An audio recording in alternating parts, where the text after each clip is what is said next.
All right. Hello, everybody, and welcome to Deep End Dev. I'm your host, Matthew. I don't know what I'm doing, and neither do you, so let's do it together. Today's episode is not brought to you by Disney because they don't answer my calls. We were leaving off here last time. Let's take a look at what we had managed to accomplish, because this is pretty cool. We zoom out, and I right click on any of these tiles because the tiles now know what board it's part of. We can shrink our board, and we managed to get a grow working, roughly. A very rudimentary foundation of growing the board dynamically. So that's where we need to continue today. We're going to improve the growth. So yeah, we get all of these errors. So let's take a look at what's occurring. I think it's pending kill in the array. So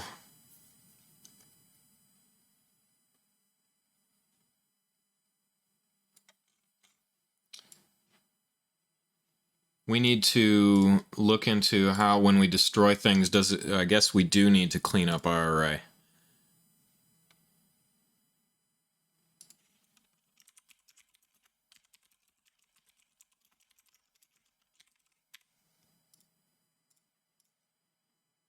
So let me just take a look at that. Unreal Engine 4, do destroyed actors get removed from arrays.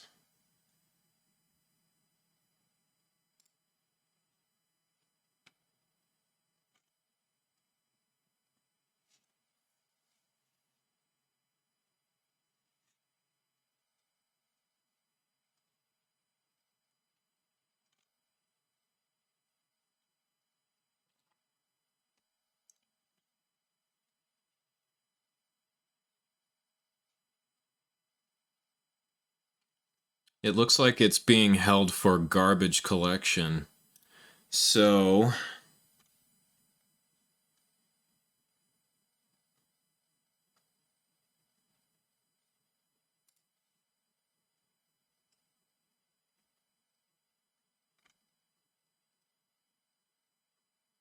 when does that occur?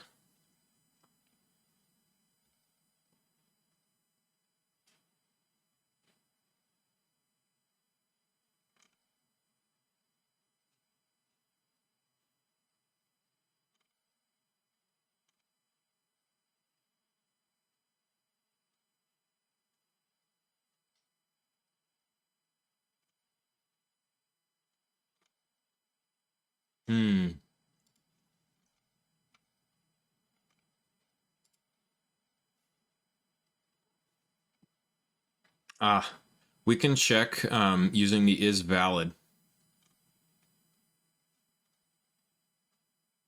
or a validated get. So it will those will not only check if something is non-null, but also check that it's not pending destruction. And that's the issue we are having at the moment. So let's right here. See, we're going through board tiles, and we're just already we're doing stuff without it with this element. We need to do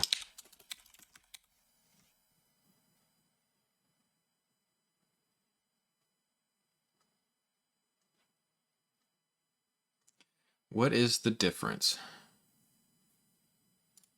We'll do this one.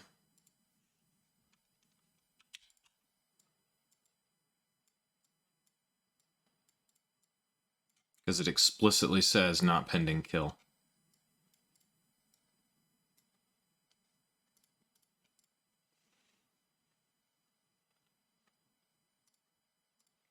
And let's see if that already fixes our pop-up of warnings. So we're going to shrink it. And we got one growth and it stopped. But all our warnings are gone. So that one thing right there fixed that issue. So let's look into enhancing our growth function and making it better.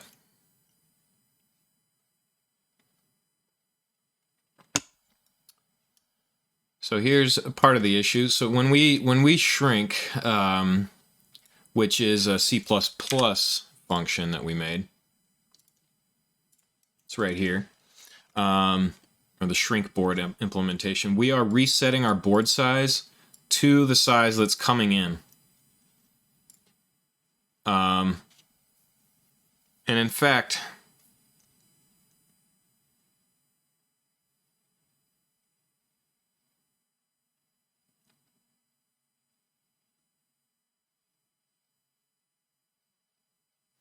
yeah, we can't do this. I don't think we can do this here because our tile that we're spawning is a BP tile, not the parent C++ BG tile. So we're not worrying about this. And in fact, let's go ahead and just get rid of it.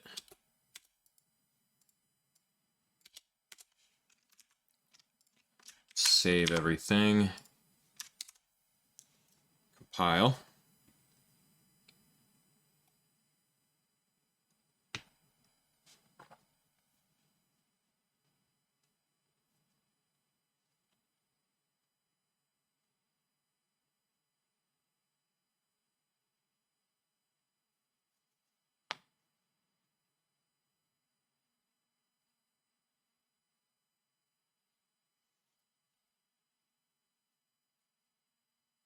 There we go. All right. And I believe we're okay. Hopefully, no. Yep, there's the hot reload issue. This is why you have to reload.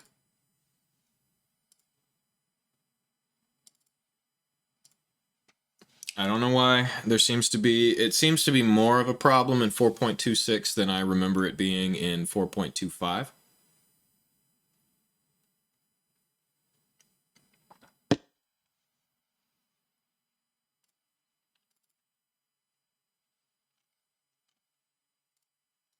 Okay, we're all right.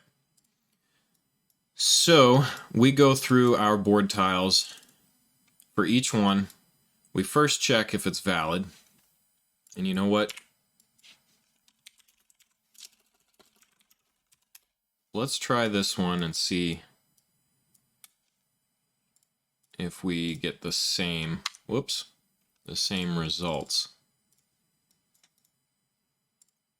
Shrink, shrink, shrink, shrink, shrink, shrink, grow, stop. Okay, no warnings. So this appears to be doing similarly the other, except that it's all contained into a single. Yeah, it's the same thing, just contained in a macro. So it's just cleaner. All right, so after we've checked if it's valid, let's move our spawn out. Move that.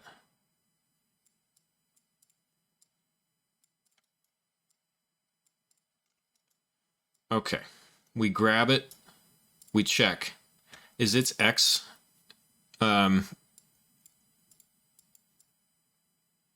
we get the board size because we want to grow one beyond.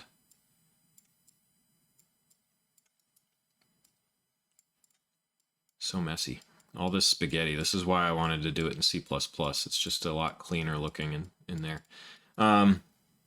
We want to make sure that we're at the last X row. And by doing so, we check if this tile's X value in its tile info, which we made, the structure last time, which holds an X, Y, and eventually we'll use a Z for the Z level. we check if it's equal to our current board size minus 1, because our board size, when we are spawning, we're saying we want a 25 by 25 board, and they're setting that as X and Y, 25, 25. However, I believe these go from 0 to 24.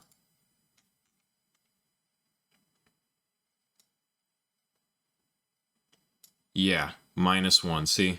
0 to the last index will be 24.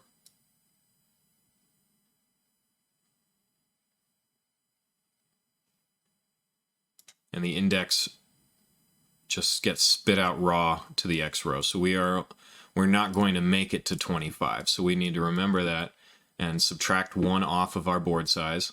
So 24 is our last row, 0 to 24. Are we equal? If we're in the last row at 24, and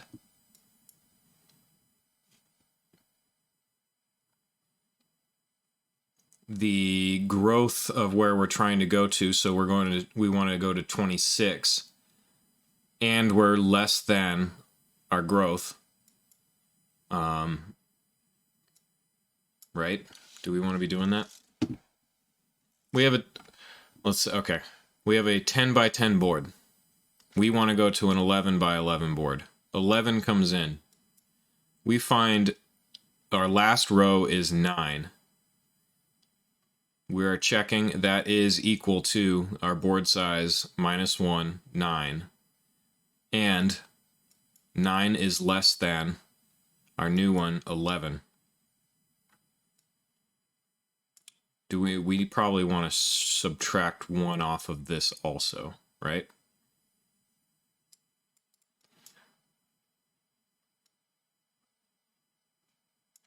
Or we're adding 1 over here, so we take that X, which would be 9, and we add, and we're making a new row off of it, 105 from the center of our square, because these are 100 centimeter by 100 centimeter, 1 meter by 1 meter tiles. So, and there's a 5 centimeter gap. So 50, 5, another 50 is the next center. So 105 out. And that X is going to be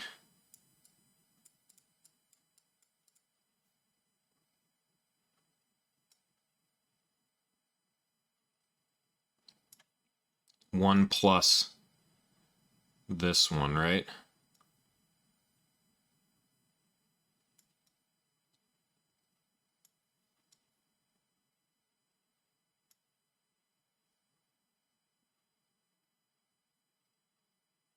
And the Y should be equal, I'm thinking, right?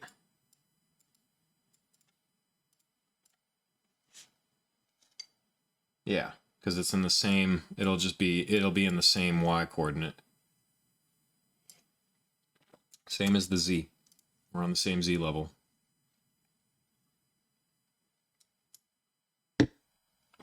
So, let's find where we're calling this. Go to our UI folders, our gameplay, our tile context menu. We're shrinking the board by 1 each time we click our shrink button. And here, we're growing the board size by 1 each time we do that. So, like our shrink, each time, so we went through and we did that, we now need to, we have to do this again for the Y, right? So, copy paste. We go through the loop once again.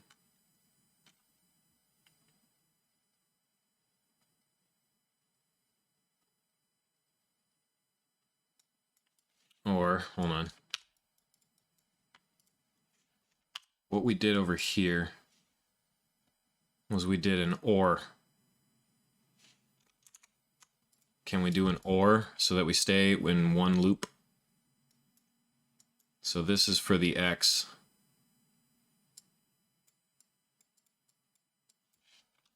Or So this is our first side of our if statement.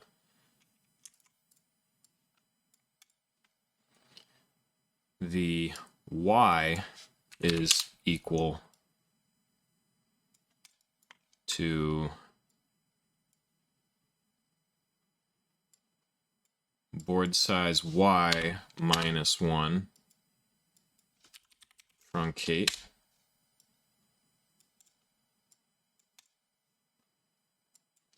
and the y is less than the y coming in.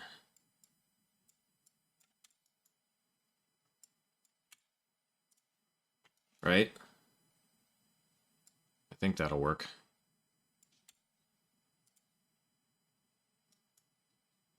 So this is for the x, and this is for the y.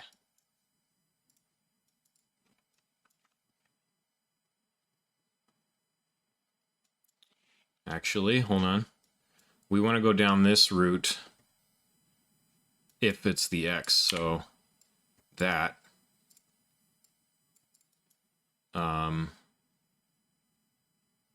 if it's not, then we check the y, and we're going to do the same thing after location, but we're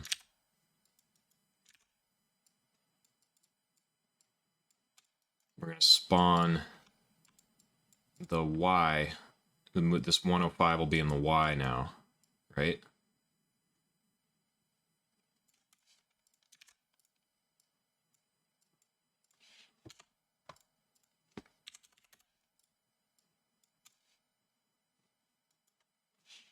Again, we have a self for the board reference.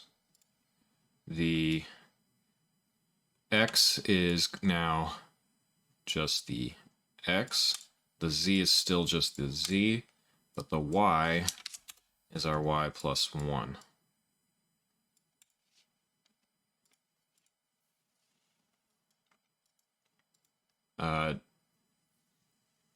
Always spawn, ignore collisions. Always spawn, ignore collisions.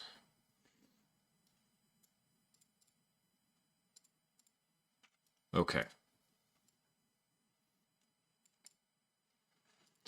And then once we're done with all of that, we need to see our board size. We need to set the board size to get board size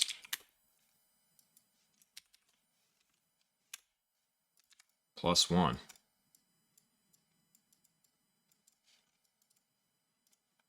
So this should grow the board or do something crazy. We shall find out.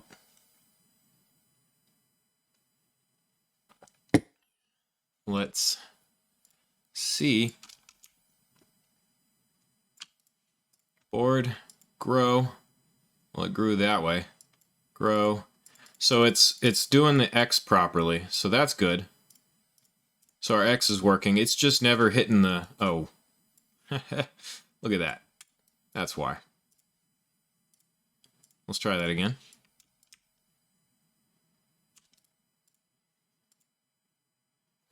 There we go. Okay.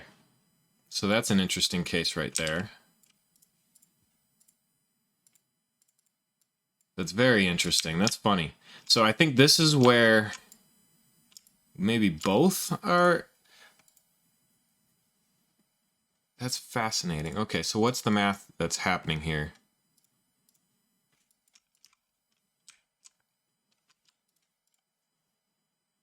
So here's our corner. Yeah, okay. So this is where we're, hold on. Let's find our board. I want to just go with a 10 by 10. And our defaults.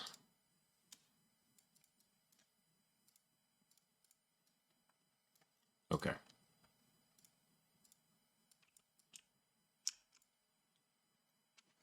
So yes, there are 10. And it starts at, if we look at our config, 0, 0, 0, 1.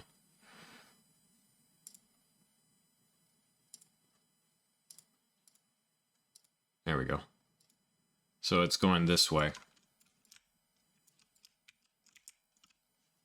There's 0, 0. Here's 1, 0, 2, 0, 3, 0.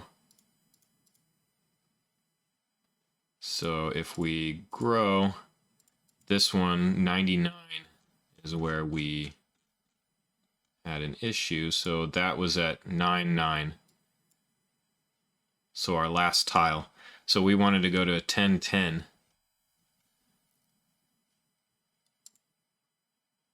So this is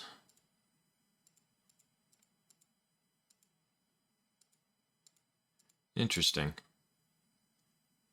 18's here.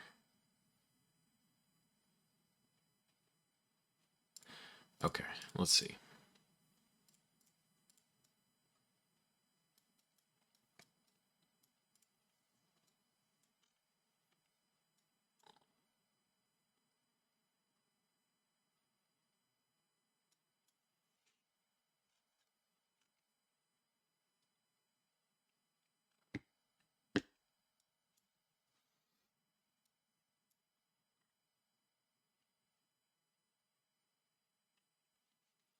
Can you, let's see, hold on.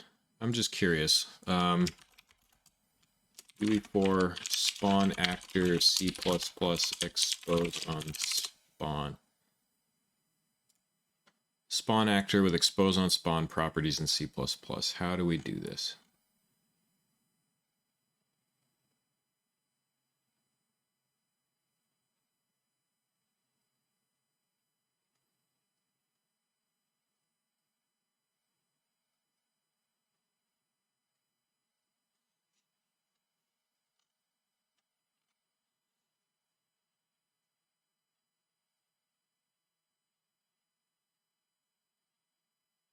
Use deferred spawn instead. That way you can initialize variables that you need to and then finish creating.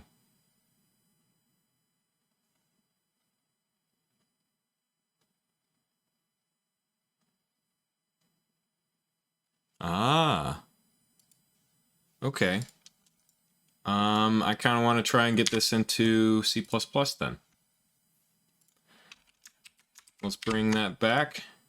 Let's bring that back. So,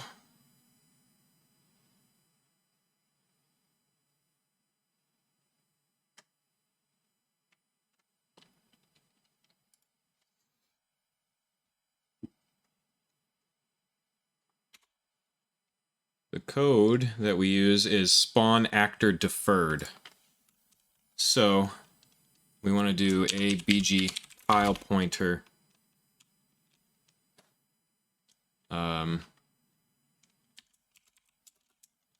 file to spawn is equal to get world spawn actor deferred abg tile,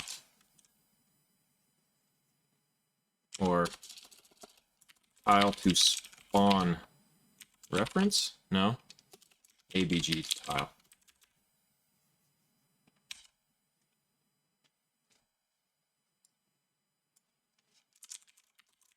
Tile to spawn reference.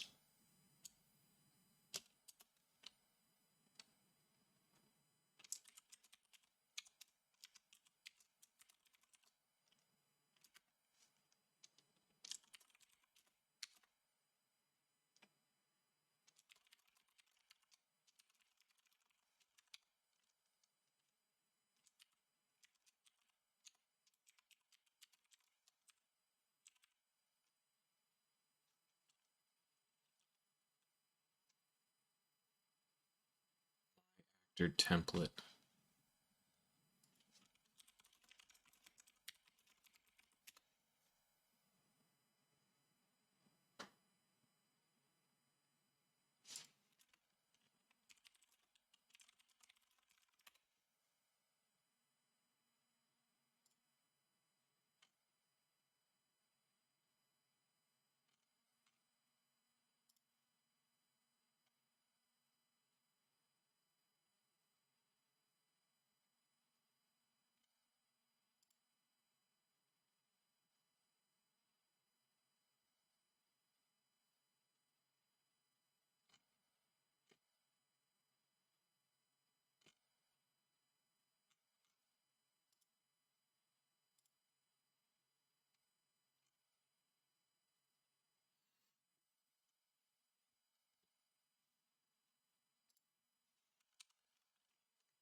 On actor deferred.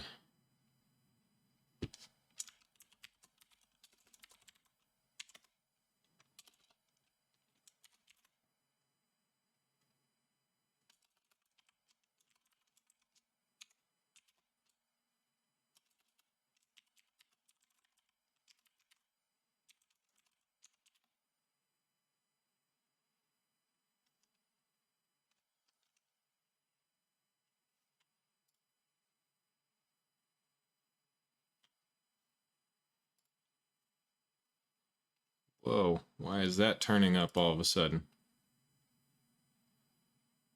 My ring light is very interesting. It turns on by itself during the day and the night, and it's increasing and decreasing in brightness and intensity right now. It's plugged into a power strip, so maybe the plug is getting some the USB plug has some AC interest issues.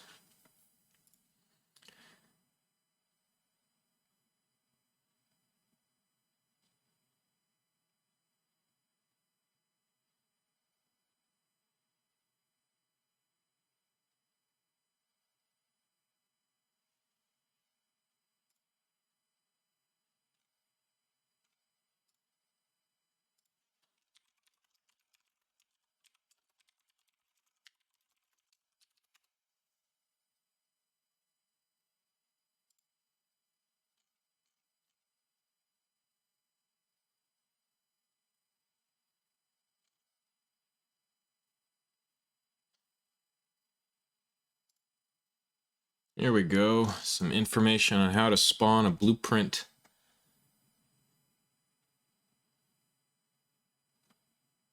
actor.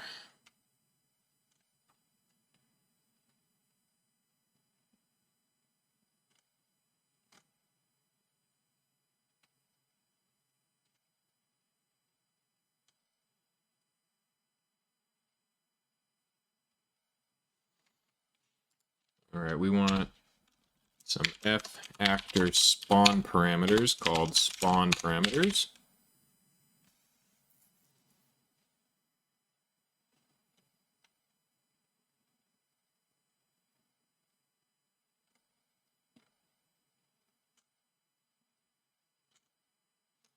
We are going to do an ABG tile pointer p tile spawn actor deferred of ABG tile. We then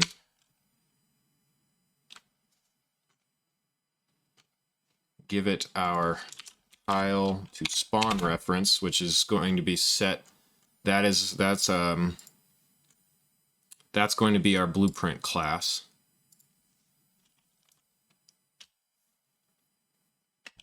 It needs the transform, so we're going to move or not move those here and do the spawn transform and the spawn parameters.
Oh, hold on. I think that's incorrect for our spawn actor deferred.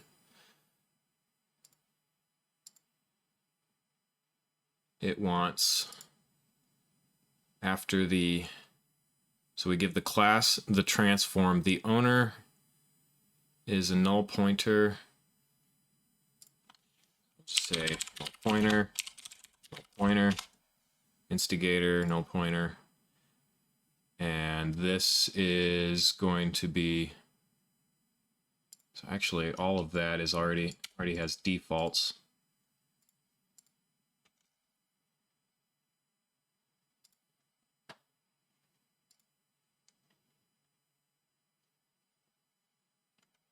We will then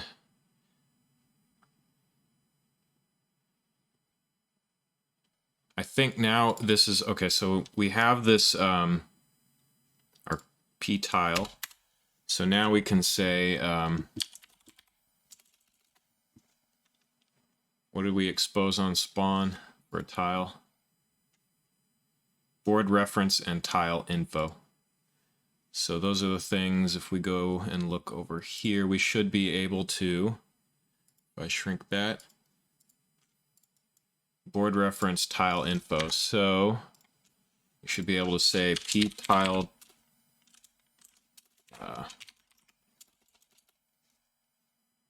we need to be able to set those.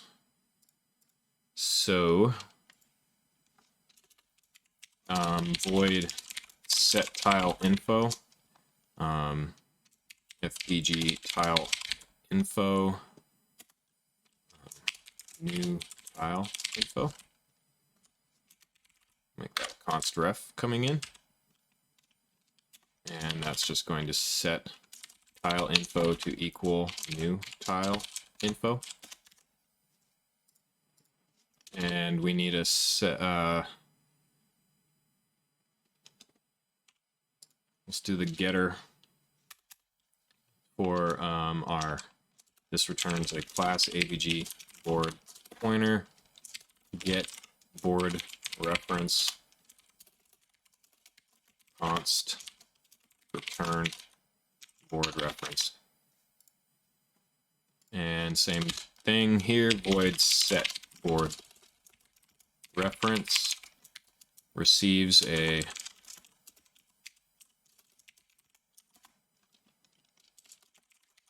const board pointer.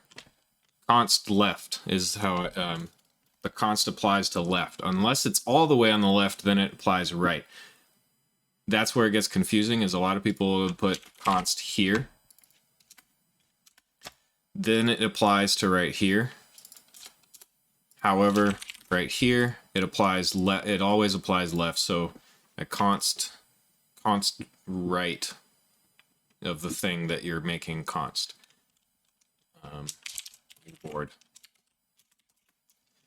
Board reference is equal to new board.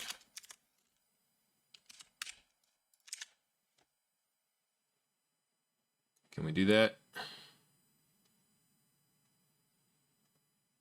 Right, it can't be const because of ownership, I believe.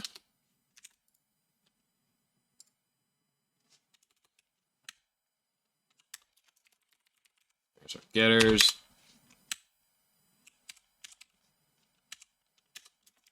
Setters. And that's just for our C++. So here, our p tile set tile info is going to be a new FBG tile info of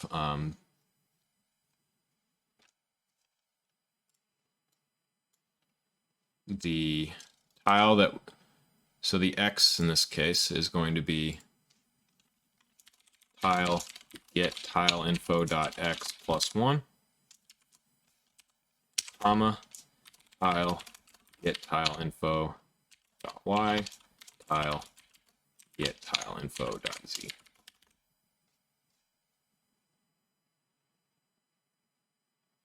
We need to, can you make a constructor for an FBG tile info? Can a struct have a constructor? 2e4 struct constructor.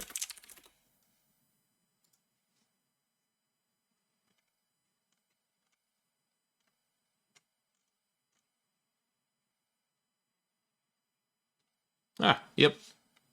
Just like any class. So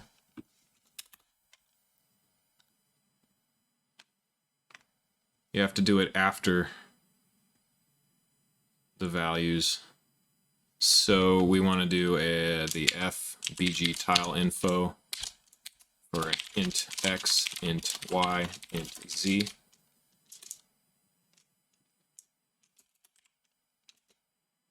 fbg, and then underneath it, actually, so our x is equal to x. We're going to go new x, new y, new z. There we go. Y equals new y, z equals new. I think we can const those. Const, not const. So now we'll be able to make that, have our default. Is that how that, it goes after, doesn't it?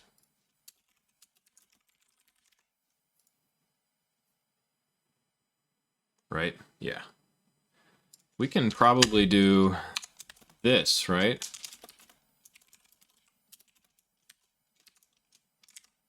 Can you do this?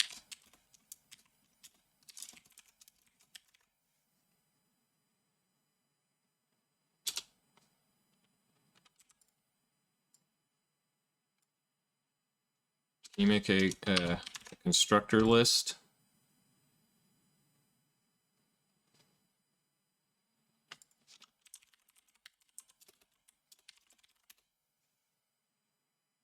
Or initializer, member initializer list? Oh, that's not the right format. So it would be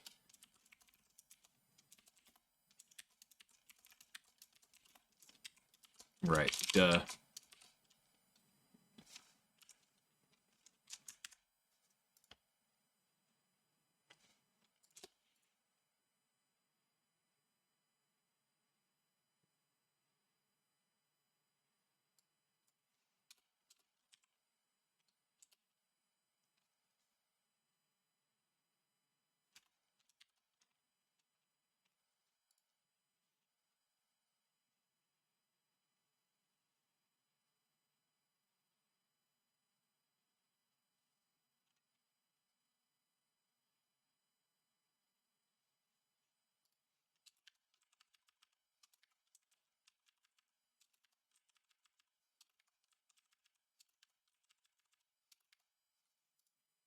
There we go. I just forgot how to do my initializer lists properly.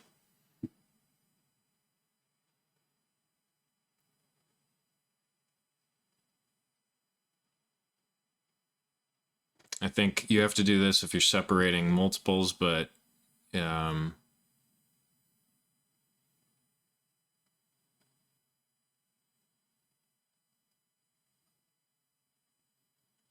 constructor definition. Yeah, I don't know what the difference ultimately was there. I think it has to do with I'm doing multiples rather than a list. Okay, so there's a nice neat constructor. So over here we should, boom, it's happy.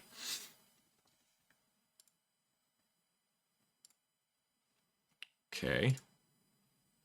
So we now should be able to do also p-tiles set board reference to this. So now we've got those. And now we should be able to finish spawning actor.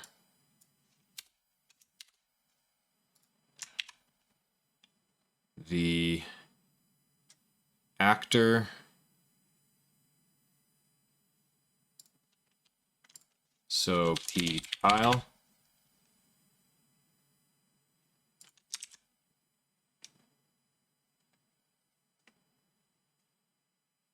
Why are we giving it a transform if we need it here as well? No. I don't like p-tile either. Tile to spawn is what we're going to call this. Okay, so that should finish spawning the actor, and then that it returns the pointer. So if auto spawned tile, so we check if we have it. Let's make sure it spawned correctly, and if so, then board tiles dot add, or how about append spawned tile dereferenced. No.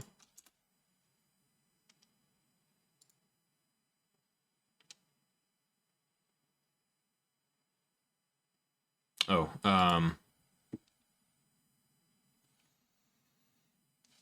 it returns just an SO cast to ABG tile.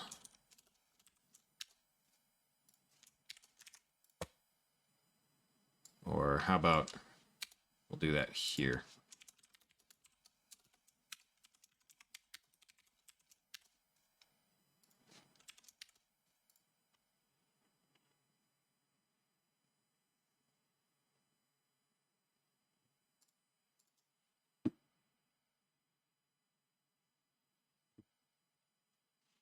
Oh.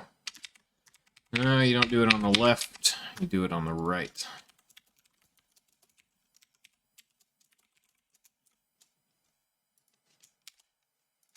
There we go.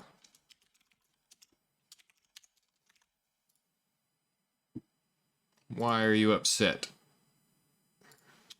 Dereference?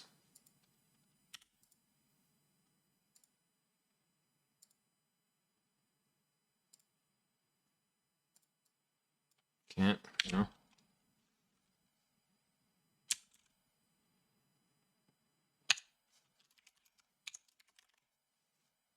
Happy? Okay. Cool. So, if our tiles x is equal to our board size is x minus 1, and the x is less than the x coming in, then we do all of that.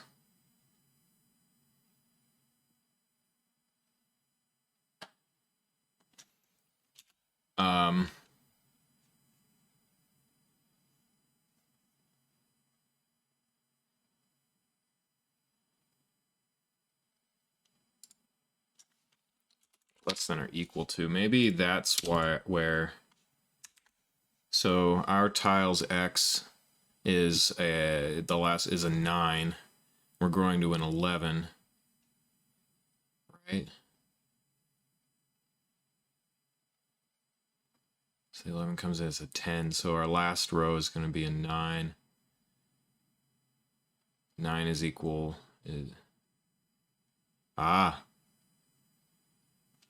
Hold on. So we want to make a 10 by 10 into an 11. Our x is going to be a 9 at the last x row. This x is going to be, our board size is a 10, so it is equal to the last row.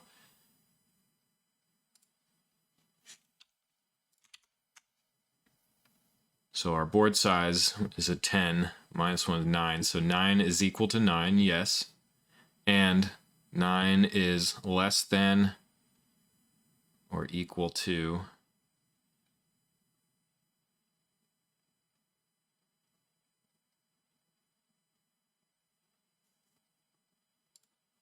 no, I think just less than.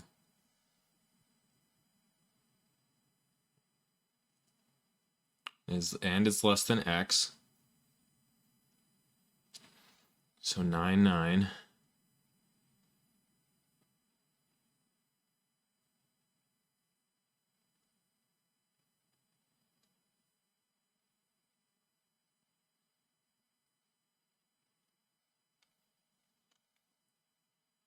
I think the issue is at that corner unit at 9, 9, it needs to spawn one both.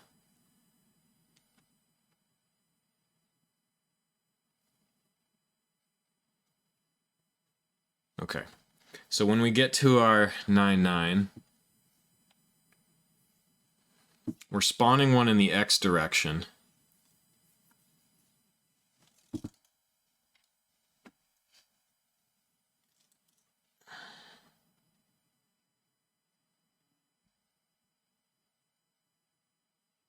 But we'd also need to spawn one in the Y direction.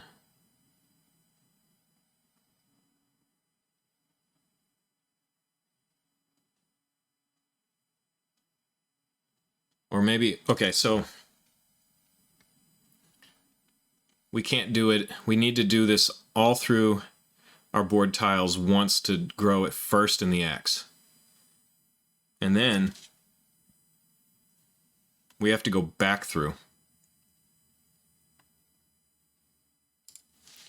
So first of all, we also need to if tile and to make sure that this is a valid tile.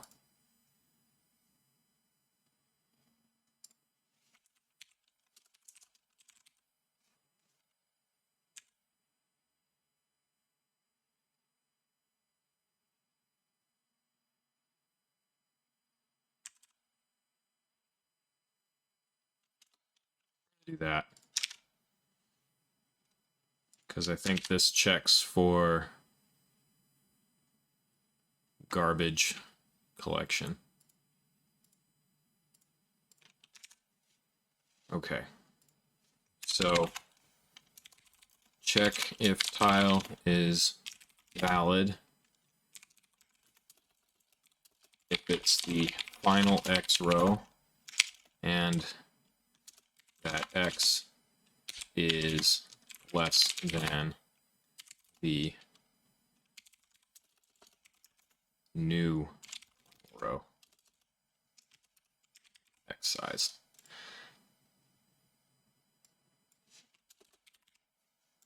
If it is the final X, the current final X row, and its X is less than the new final X row,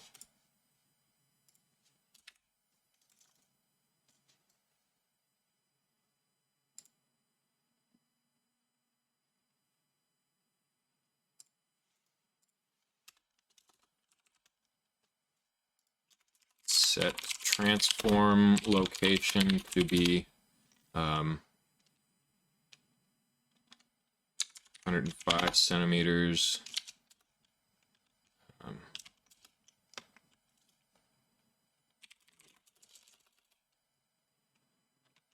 Spaced. Set transform location. New tiles. Transform location to be under. Prepare the new tiles transform location to be 105 centimeters spaced beyond the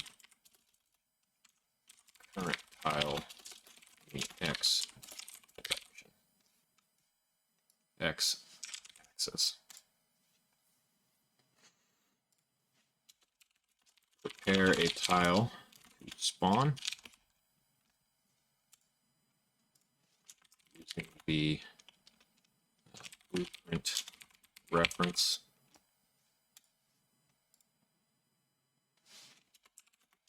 Set the deferred tiles properties.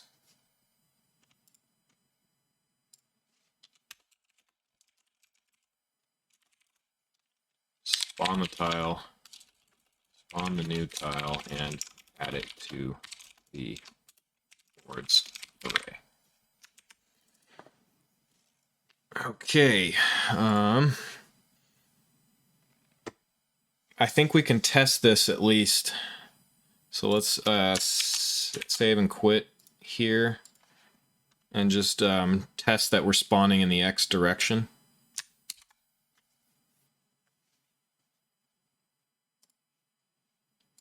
I'm going to grab more coffee real fast.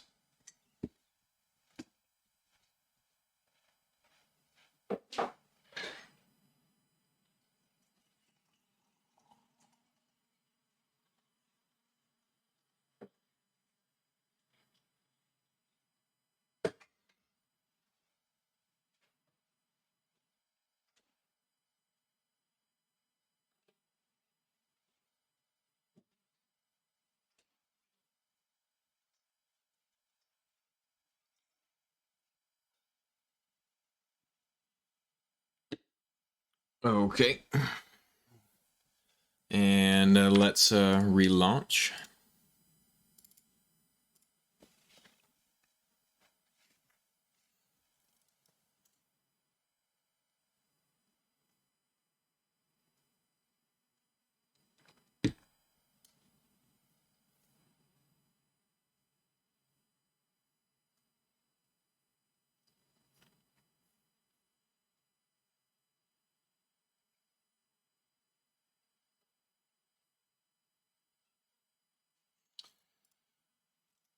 Open what we had open.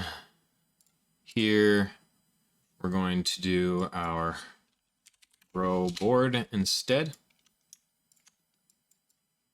Move that out of the way. X comes in. We're not using the Y, but let's see what happens, shall we? Let's go to our level, our default game map, save everything. Zoom out. Board, grow. We forgot to... Oh! It worked. It worked. Our, Oh! Our scale is incorrect. However, it worked. We grow again.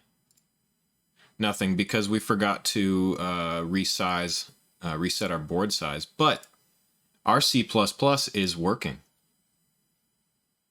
That's pretty cool. Okay. All right.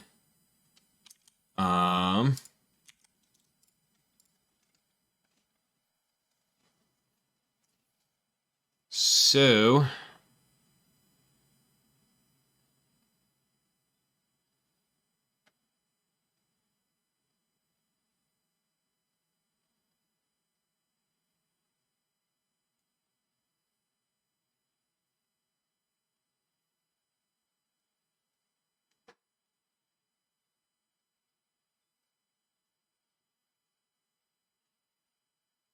what's going on with our tile size?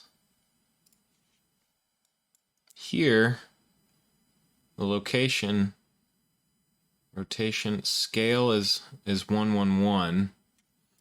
Let's take a look at this again.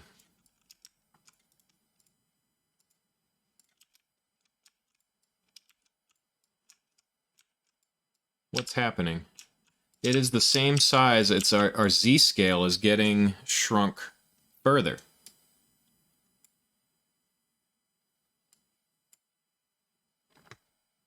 Why do you think that is?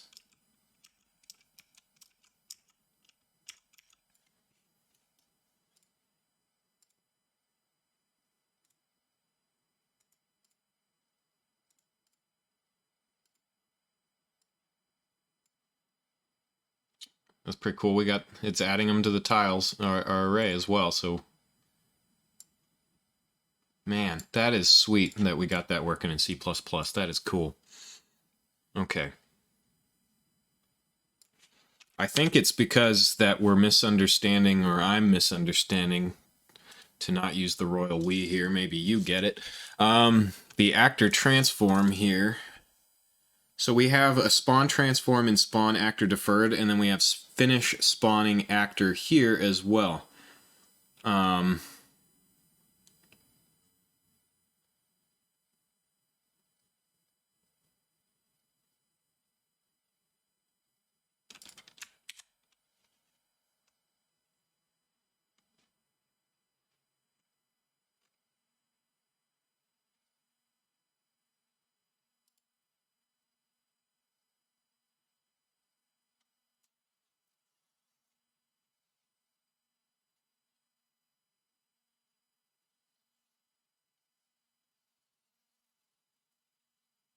The transforms coming in here return, if the class is not a null pointer, you're returning the cast to the cast that we're making, and we're spawning an actor with the class we're sending in. Here's the transform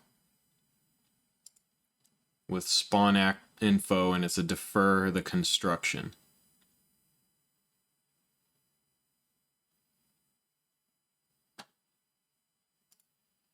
So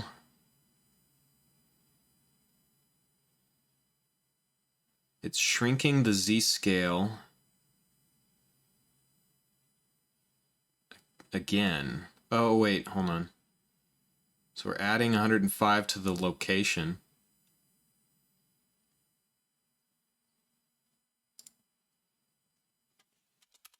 Spawn transform dot set scale 3D to a new f vector of 1, 1, 1.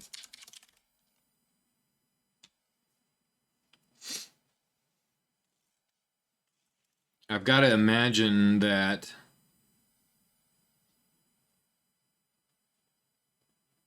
the I mean a transform a default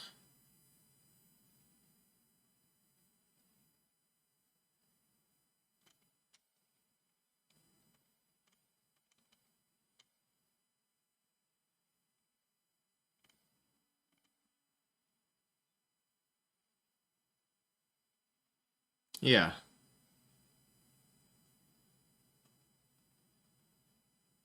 It's a vector 1.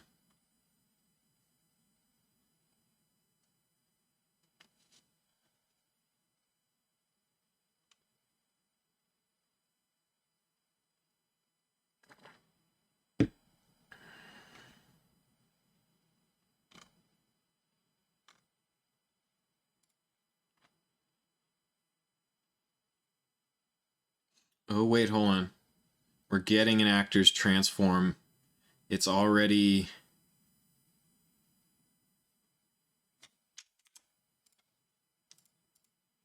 we look at these tiles. It has a 0.25 in the scale already. So that might be what's occurring. It's cutting, it's quartering the quarter. So by explicitly redoing the set scale to a 1 here, that should fix it.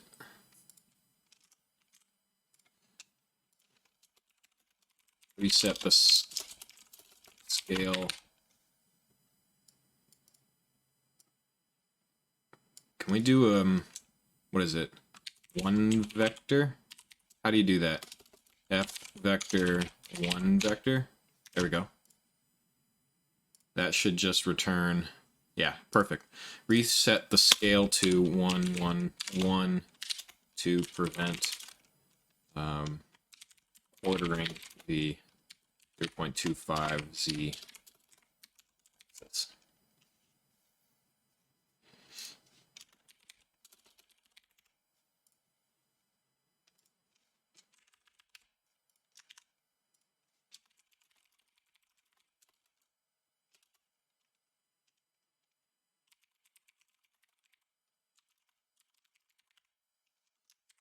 There we go.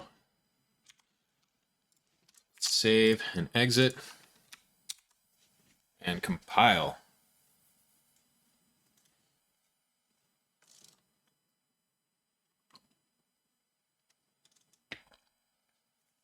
This is just so cool that this is happening in C++. I don't know how to express my excitement more. I tend to be quite reserved in my joy, so I'm not showing it as much as I'm feeling it, perhaps. Open the board, right-click, board, grow. Let it think for a moment because it needs to grab that. Look at that. Look at that. All right, it's working. We just need to reset our size and then solve our and then go through again and grow in the Y direction as well. So we'll close again. So once that has happened and we've gone through, we need to, for our, this is the X direction, so we need to do board size dot X plus plus. Can we do that? Or plus plus board size dot X. I think we can.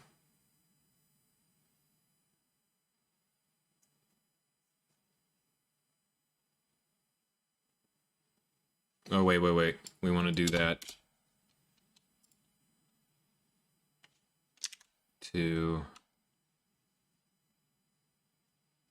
We only want to do that once, so outside, so plus board size dot x. Or set, no, we want to set the board size dot x. Board size dot x is equal to this x.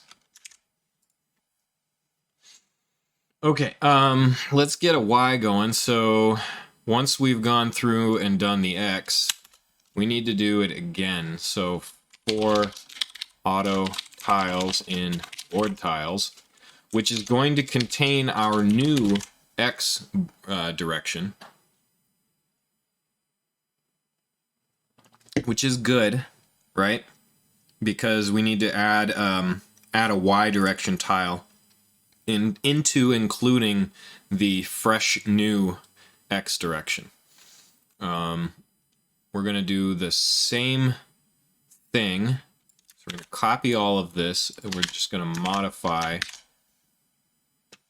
for it. Okay. For the y, for the board size y minus 1, and y is less than the new y coming in, right?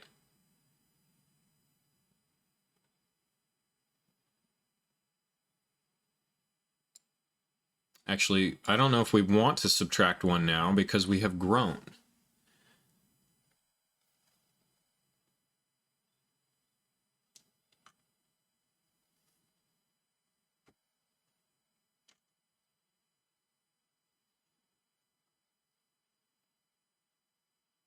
Yeah, we have a new...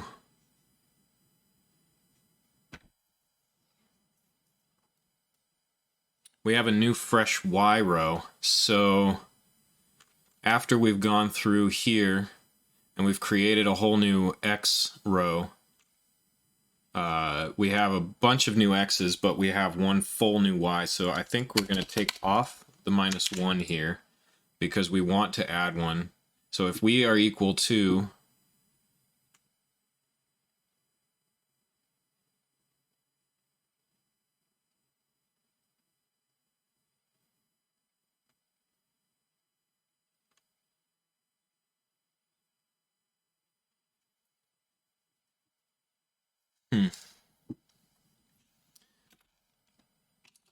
Let's keep the minus 1 for now.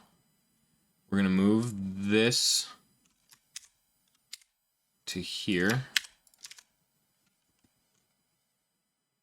This is going to go to here. And once we've concluded that, our board size dot y is equal to the new y that came in. So let's compile and see what we blew up.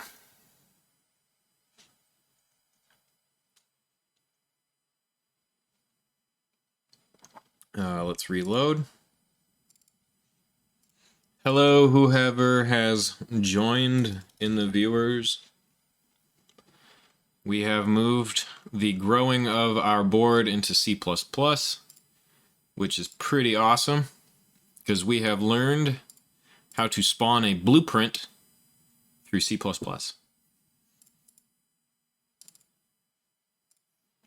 we're here. We've got our 10 by 10. We can hit grow.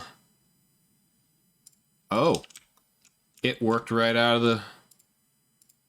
Look at that. Is that not cool? And we can shrink it. Oh, we have a little issue there. Kaboom, it exploded.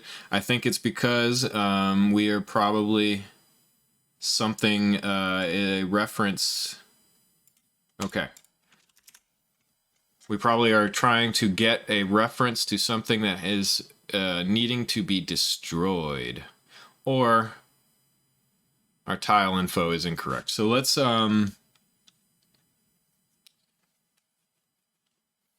maybe put in some print strings, or let's see. Let's think.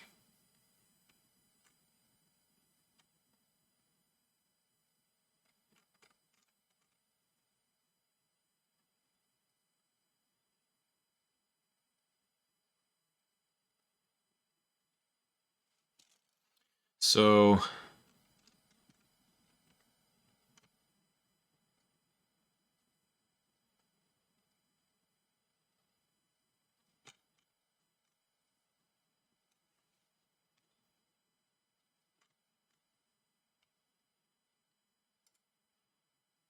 okay, so we need to here if file dot if file is valid,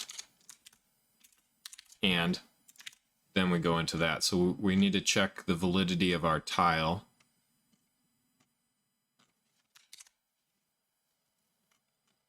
Before we do any of that. Okay, let's open it back up.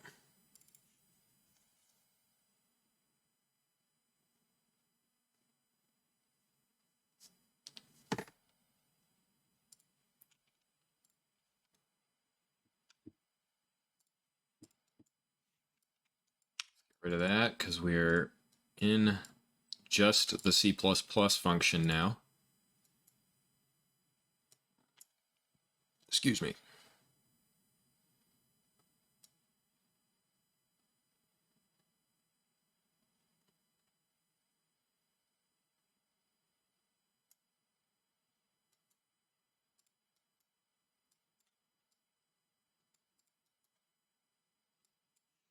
I think here, if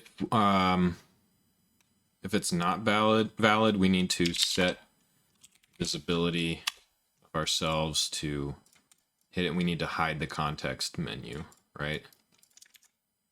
So that we have to right click and open it again.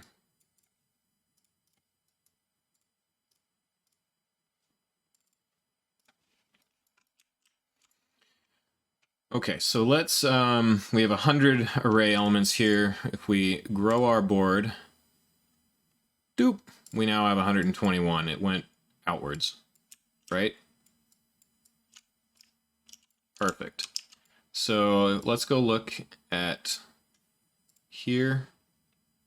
Let's check our, so we're at 10, 0, 10, 1, 10, 2. 4, 5, 6. So it looks like it grew properly out to 10 by 10. So now we have an 11 by 11 board. If we grow again, we are now out to a 12 by 12 board. If we shrink it, we're back to our 11 by 11 board. Shrink again. Shrink again. Shrink again. We crash. Okay. I think, yeah, we need to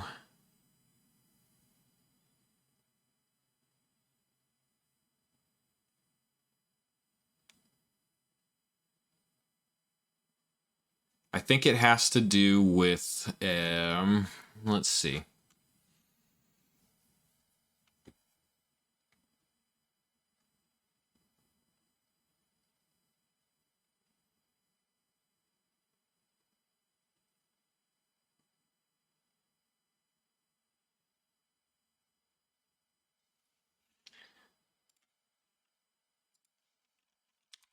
Is valid low level.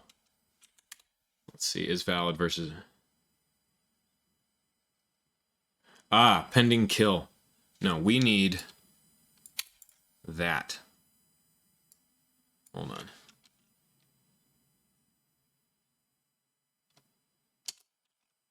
Is pending kill or unreachable?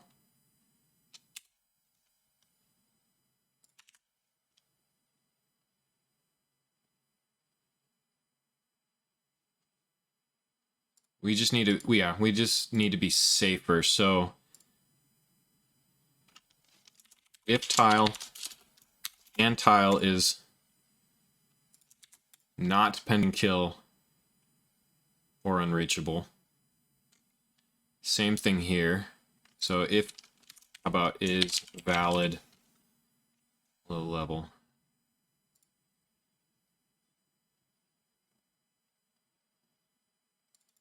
What does this do?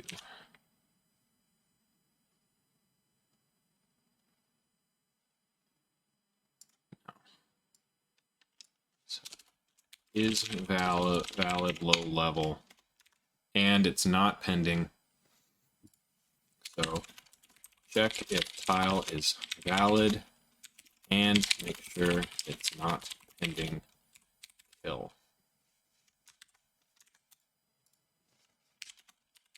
Then check if its X or Y is greater than the incoming shrink size. So same thing here, it's low level, valid, and it's not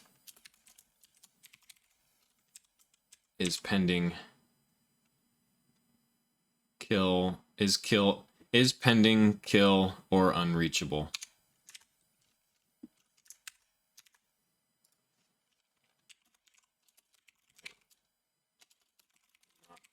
Kill.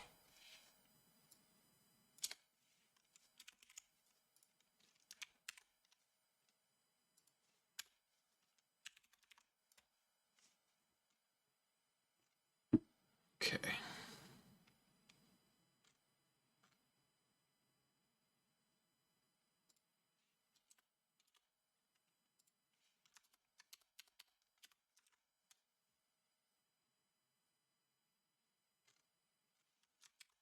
Okay, that seems about right. That might protect us. I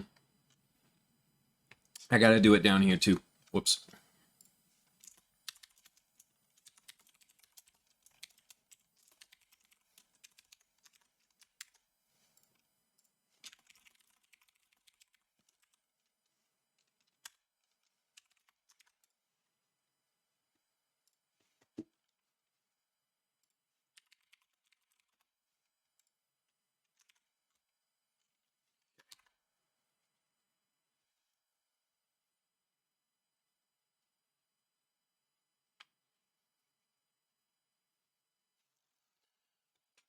All right.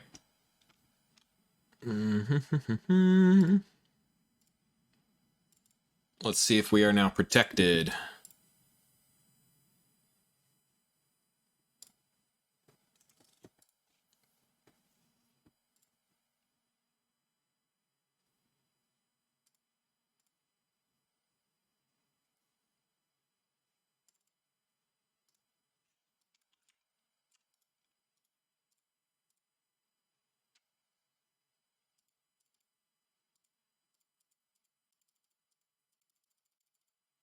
Look at that. I would say, and because we passed the tile that we had right-clicked, it turned off. So I would say that is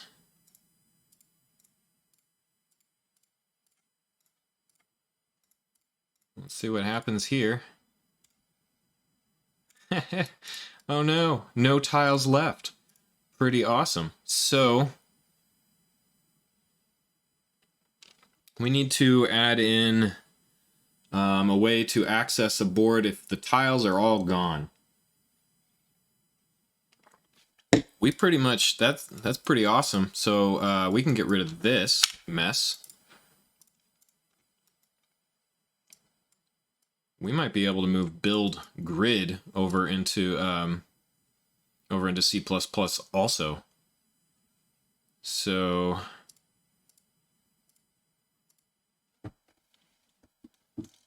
I think we should do that while we're at it. Let's move these things over. So let's get, excuse me, let's put some comments here because these functions are here to stay.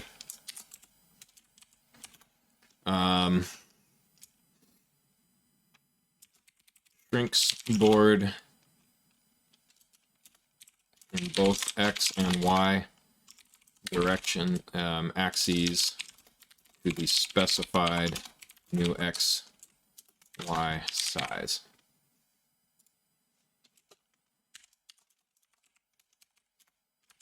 Grows board in both X and Y axes to the specified new X, Y size.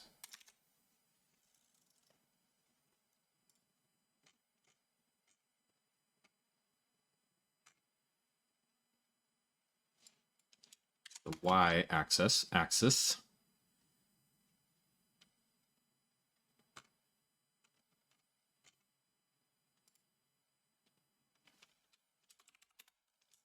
Rows board in the y-axis. Rows board in the x-axis.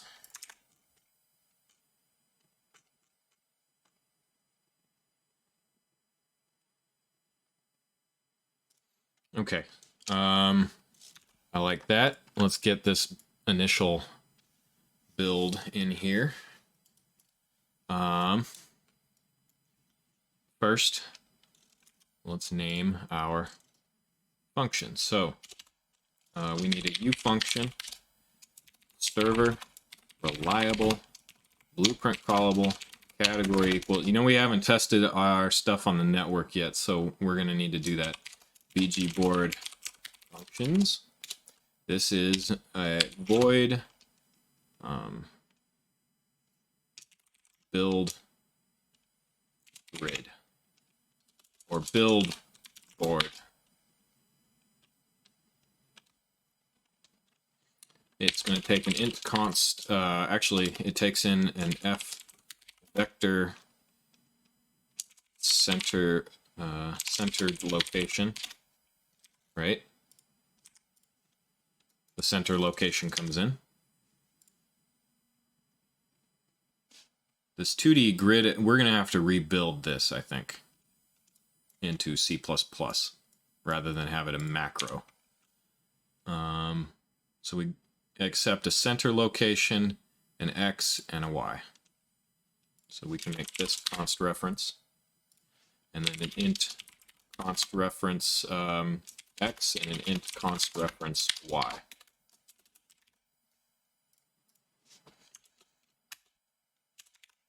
Okay.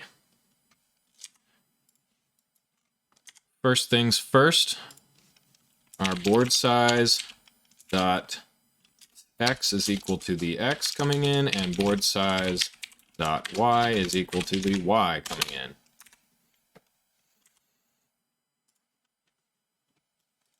I'm going to move this to my second monitor so that I can reference it quicker while writing.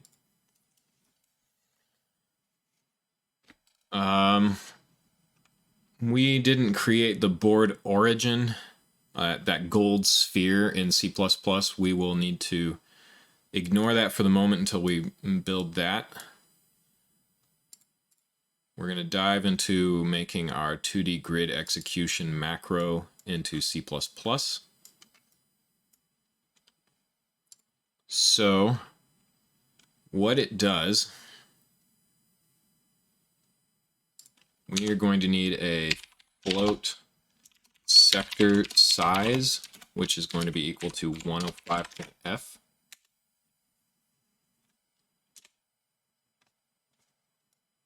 And it is a for loop, which for auto index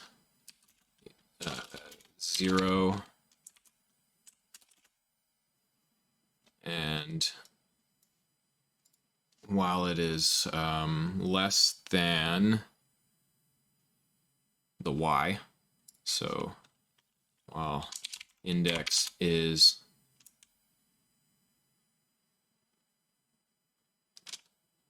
actually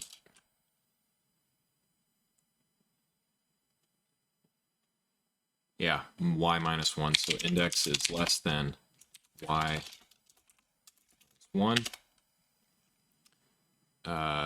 It's going to plus the index. So this is the 2D grid spawn macro rewritten in C++.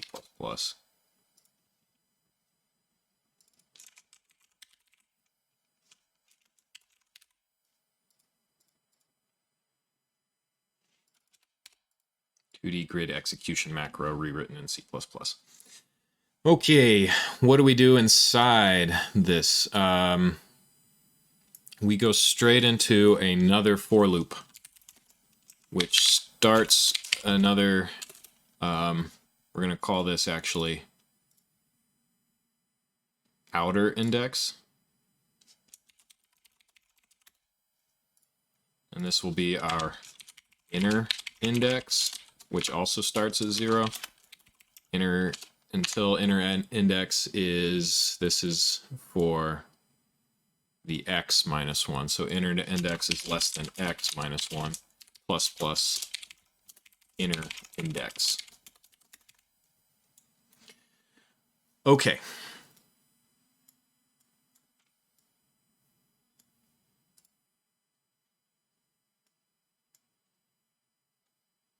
What this is doing is executing outside. This is the spawn actor, so we're going to be doing basically this again, but up here. So we need to do this. So we need to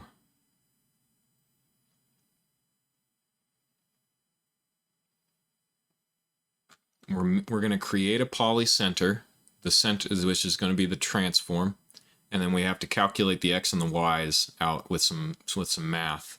Send that out to build the tile info. So we can prepare a tile to spawn right here. We don't have a spawn transform, so let's make fresh f transform spawn transform. It's just blank.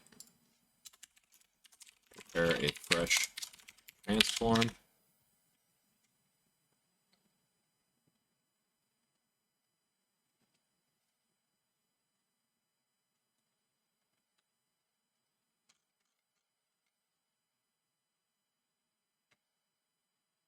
Okay, we're gonna do, we can set the board reference already. Tile to spawn, set the board reference to this. We need to make a tile info structure, which we have a constructor for, so we can do that.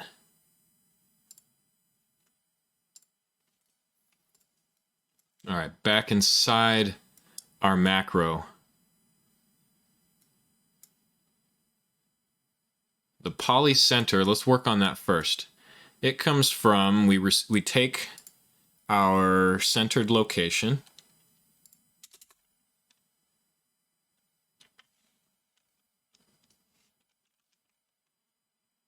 so we take our centered location, we're adding, what are we adding? We're doing some math here. So we need to take our sector size. We're making a vector. First, okay. This is tough. There's a lot of spaghetti to figure out where the hell all these strings are going. So f, we'll make an f vector. Its x is the inner index minus, which is for it to float. So int to float, inner index f math int to float.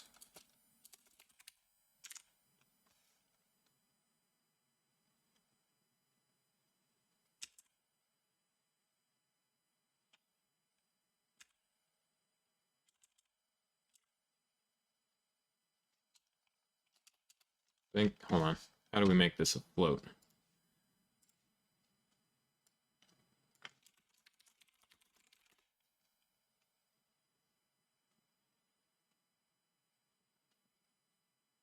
I think we can just do old school C type, so float inner index.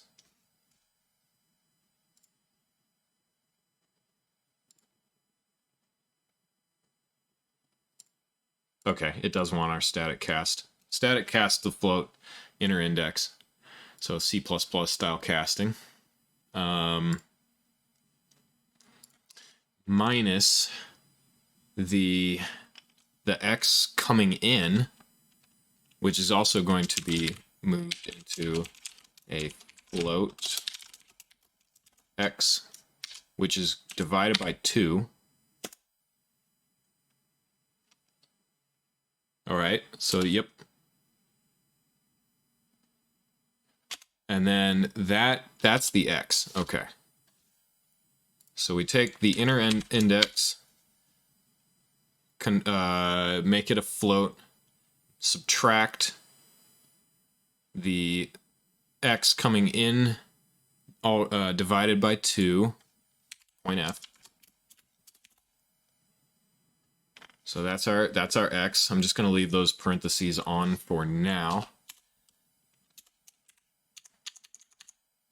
So that's now our y is similarly our static cast to float outer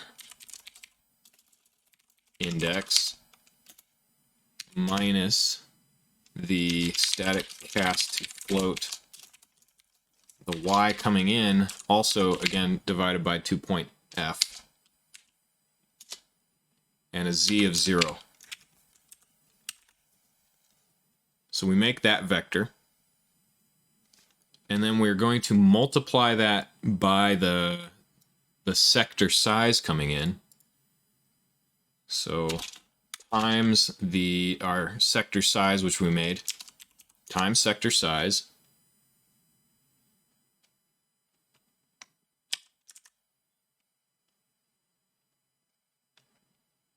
And then we're adding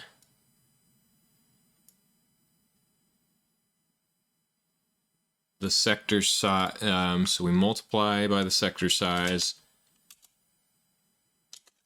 then we're adding the sector size times an f vector of 0.5f, 0.5f, and 0.f.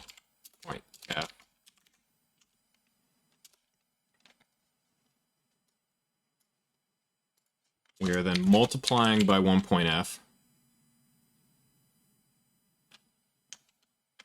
and then we were adding our centered location,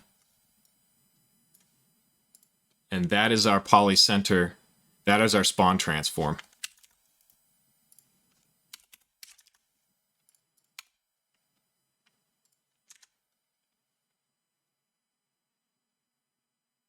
So that's our f vector spawn location is that.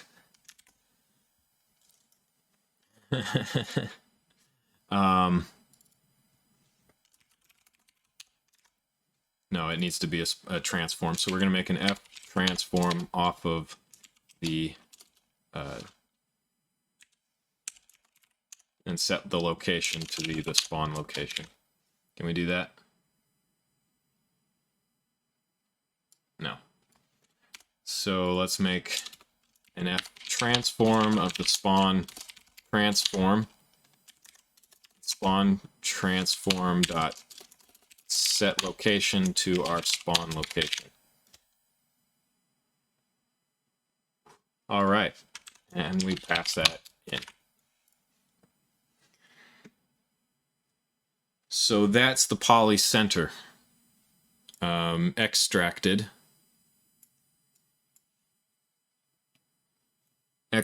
from this macro. Now we need to make some other things. We are not on this 2D grid macro. We're not using current point, total points, or the phase. So let's just do X and Y row. and call it a day, or, you know, a couple minutes. This is const because we're not changing that, so that's safe to do there. Let's get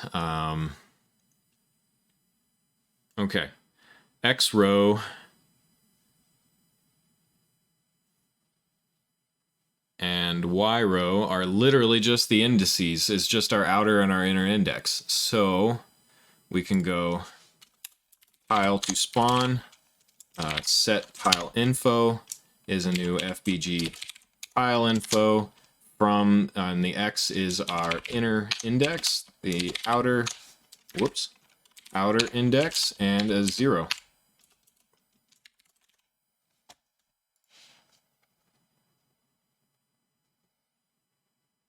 That's it. All right. So now we spawn it and then we add it to board tiles. So we do this right here.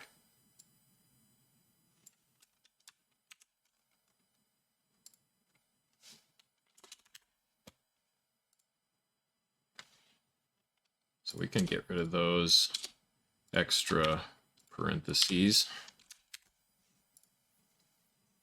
There we go. That looks good. Put that on a new line.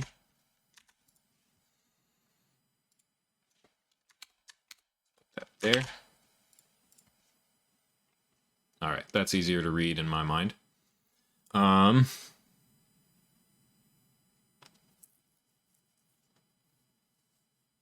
Mathematically, this will be multiplied by this. These will be multiplied by that together. I think we need to do that. Yes, that matters. So that these are added before multiplied by 1f by 1, and then finally add the centered location. Okay. Order of operations there should be good. Okay, so we prepare a tile to spawn using the blueprint reference, and then we spawn the new tile and add it to the board's array.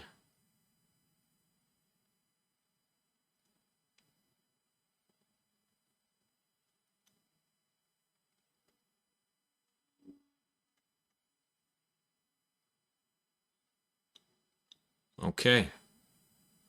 I think all of that is correct. I think that's that. So this build out a fresh new grid. Grid of tiles.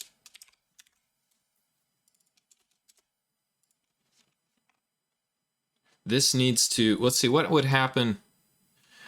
I want this only to be called if our board tiles is empty. So build out a new grid of tiles checks if board size or board tiles, or wait.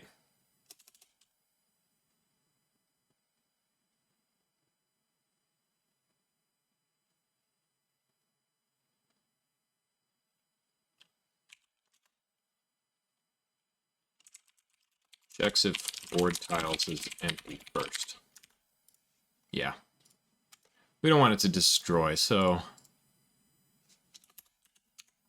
if board tiles dot size length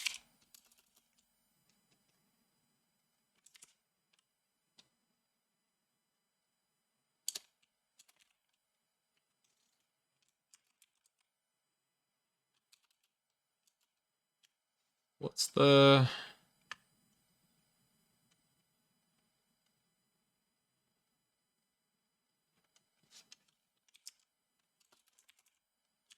empty clears it, right?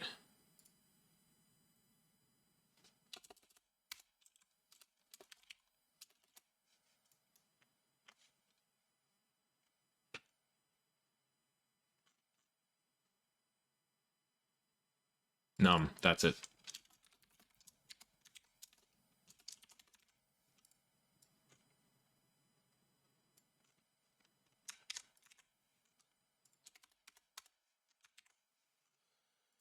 Okay. If actually we want it to be, if board tiles dot num is equal to 0, do all of this.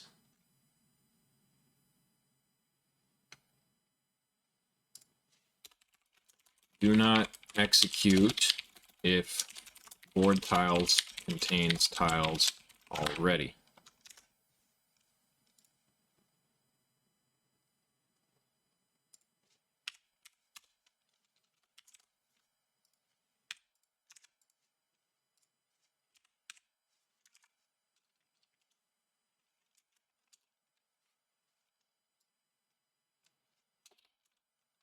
Will not execute if board tiles array is not.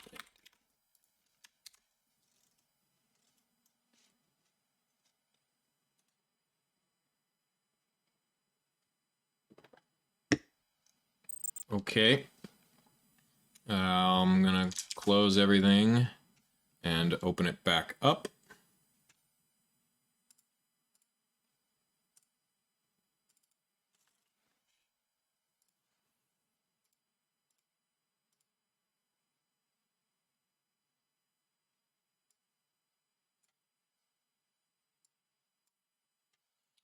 Go to our default game map. Go to our board. And rather than that, we're gonna build board with our new thing. So our centered location is our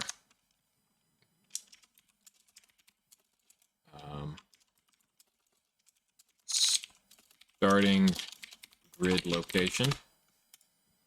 Our X and our Y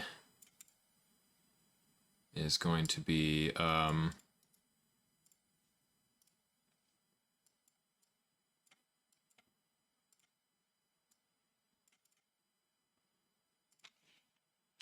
actually, let's make a new vector called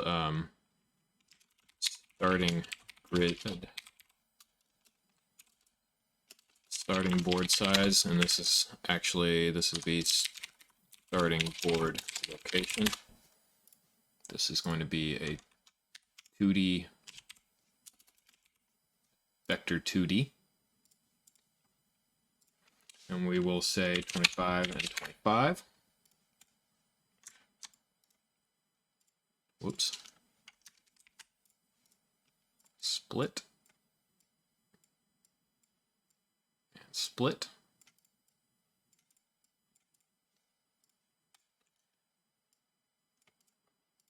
Put these into a config, and we can probably promote those to up into C++ at some point. All right, let's test this. I think that worked. We just didn't hide our little origin ball there.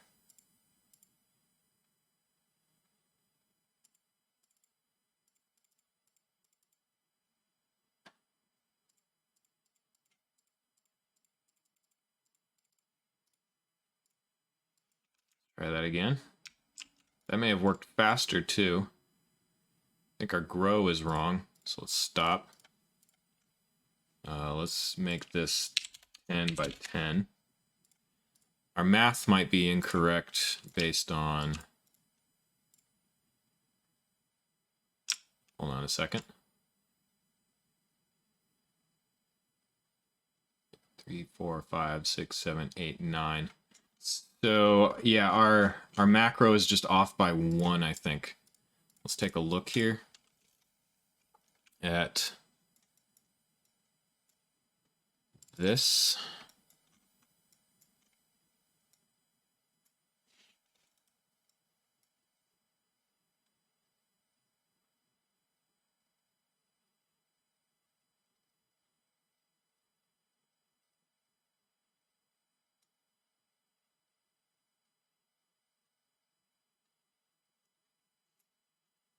Um,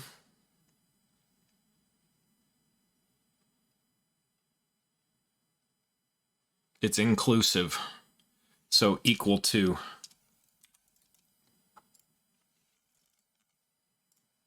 So this is an inclusive and inclusive.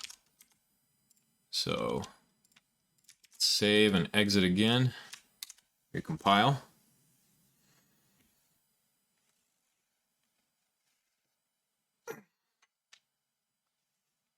Uh-oh. Let's try that again.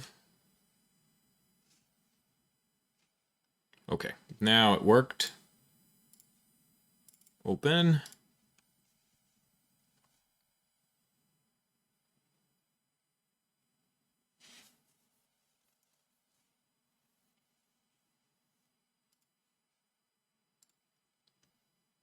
Get our stuff and open our level and check it out. There we go. That's 10 by 10.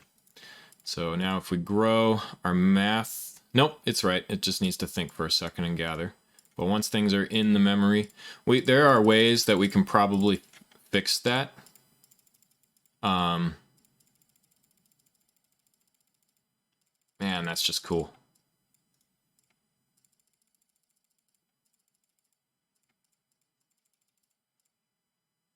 That is cool.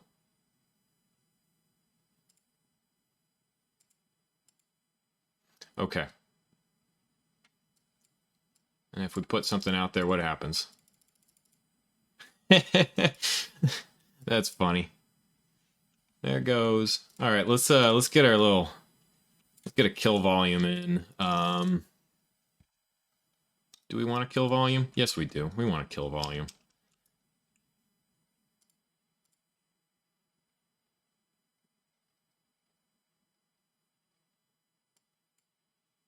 Put you at 0. Location negative 500. How about negative 1000? And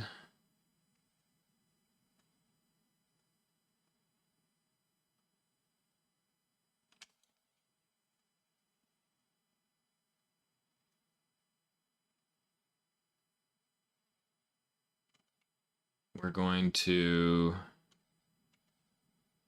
increase the x to 15,000 and the y by 15,000.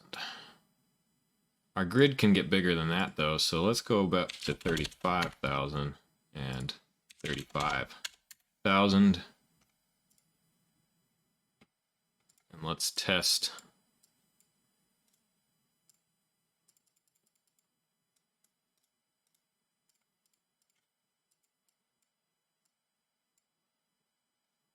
Whoops. How does a kill volume work?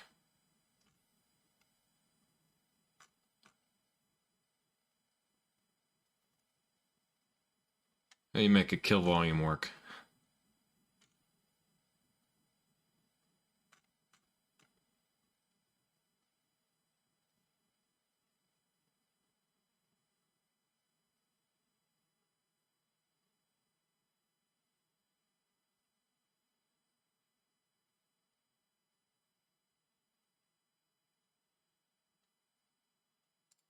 Physics on contact? Is that what does it?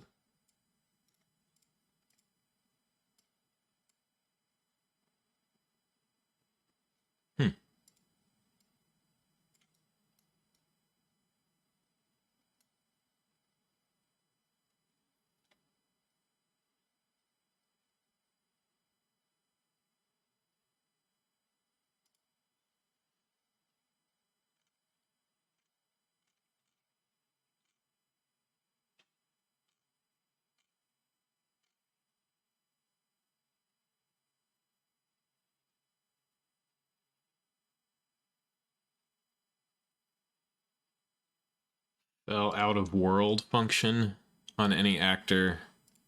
So on a token,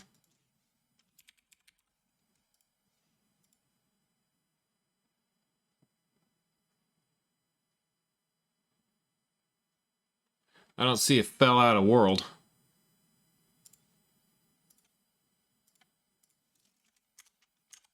Is that a C++ thing?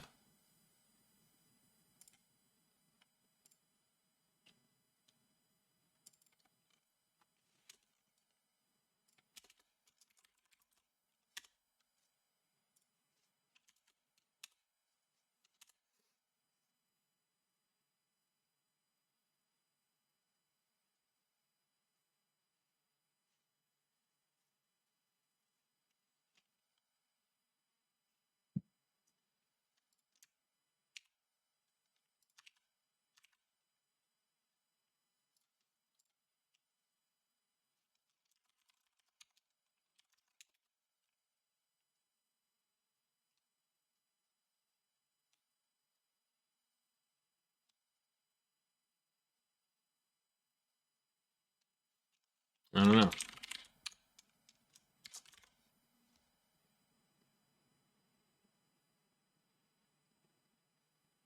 We're going to want to check this anyway if it's like a player's character or something, but I mean, we got a kill volume. Should be working. Let's close. See what happens if it hits the kill volume. It should destroy it. Done. Let's open back up.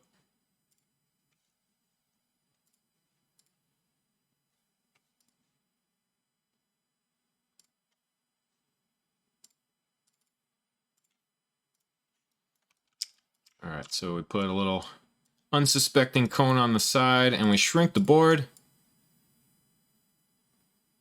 Huh. Oh, it says, I see a thing flip out there.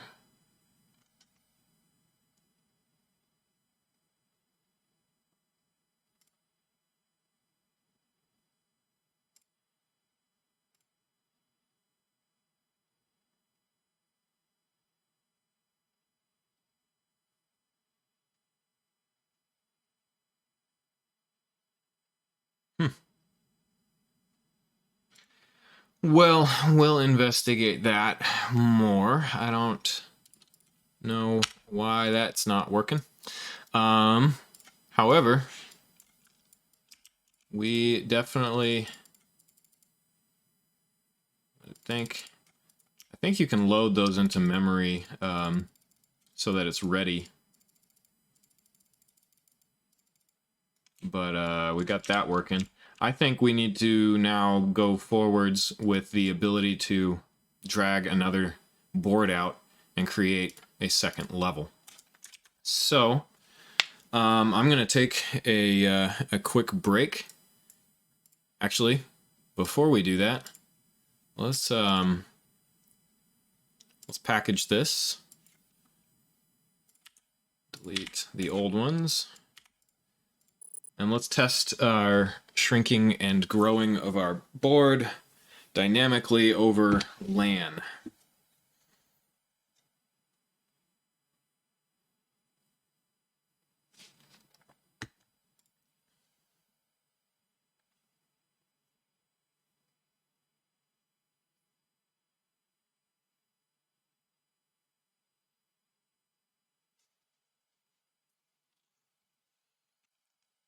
And it should be finishing up here soon.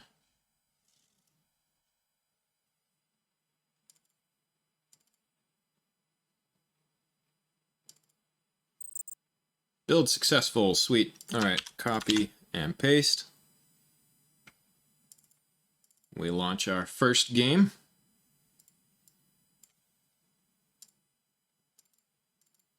Launch the second one.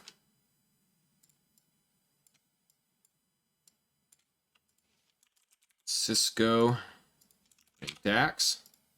And we solved a whole boatload of problems yesterday where this was the networking side of things was messing up, so it should still be working.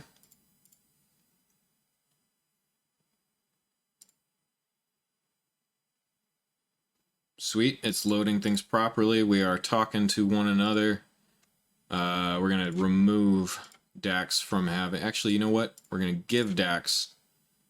The client will have the game master permissions. The host will not, because we want to test. As we can see, our custom-made C++ function worked over the network.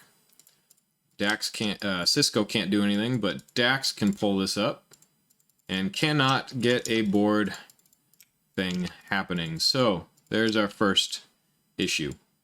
However, we're still good there. We're still good there.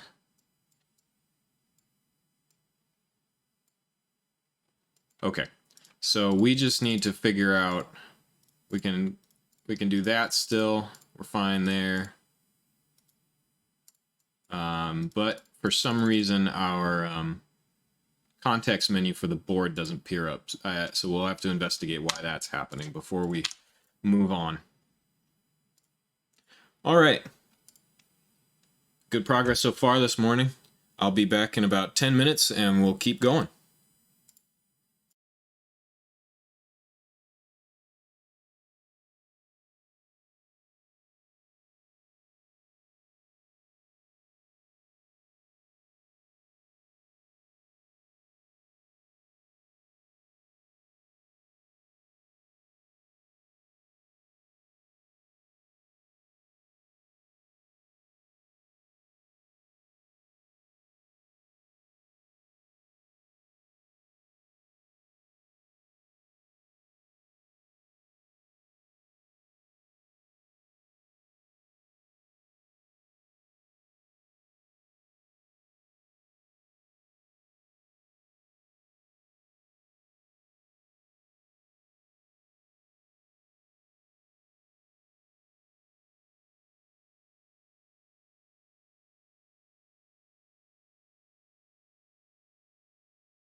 All right.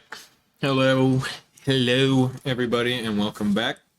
I think my ring light, once again, powered itself way up. Let's get that lighting back down. Okay.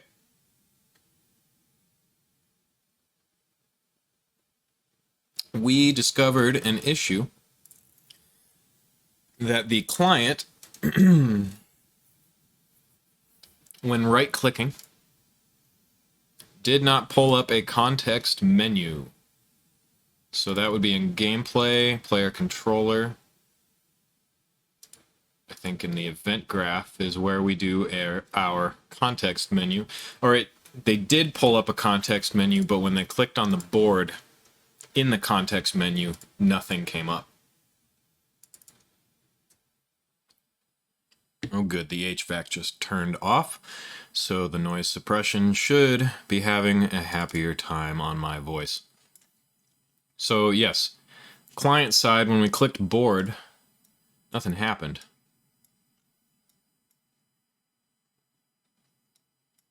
Because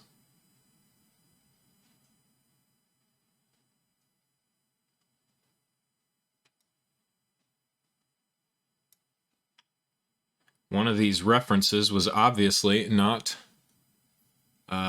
valid. So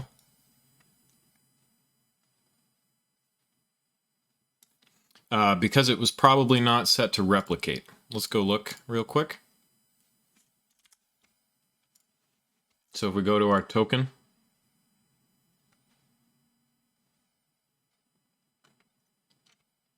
board reference is not in here. Board reference is in the blueprint, isn't it? No, it isn't. Where did we put that? Oh, not token, tile.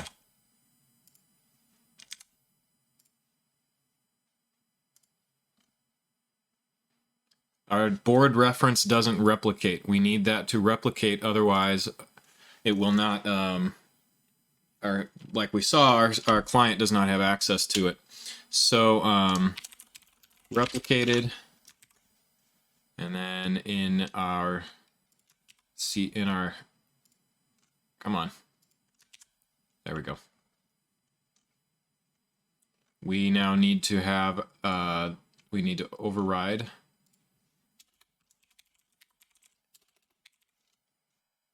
this super get lifetime replicated props, and then do rep lifetime abg file, comma, board reference. That has to be replicated. What else might need to be replicated? Tile info probably needs to be replicated.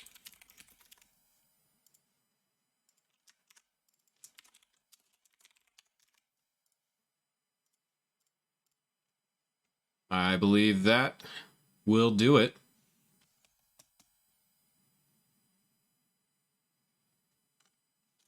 Okay, we need to close this up and do that. The board tiles is replicated, we're good. Board size is replicated, we're good there too. I wonder, this might need to be replicated as well, actually. Because if it's set on the board, everybody better damn well be able to get that.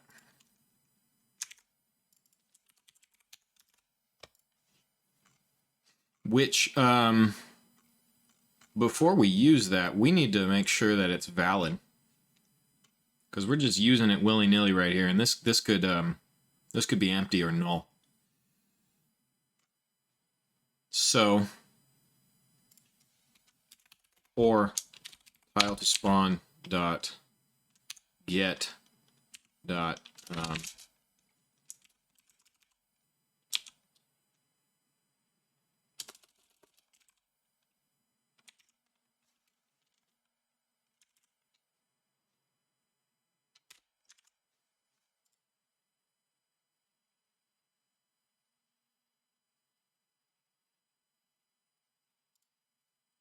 Okay. I think that'll check to make sure it is a valid class. We need to also do that down here.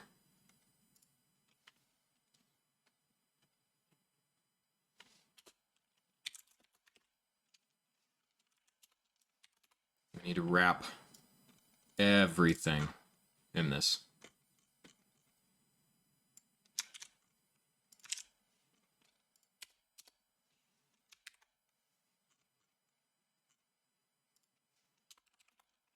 Make sure the blueprint tile reference has been set in the board defaults. Hey, Delta X. How's it going?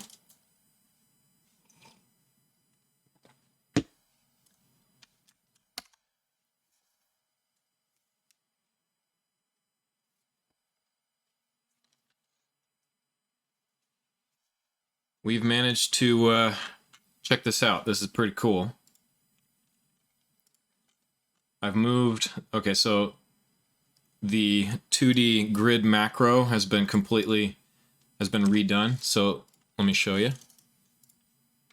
I've moved everything over to the C++, which is pretty cool.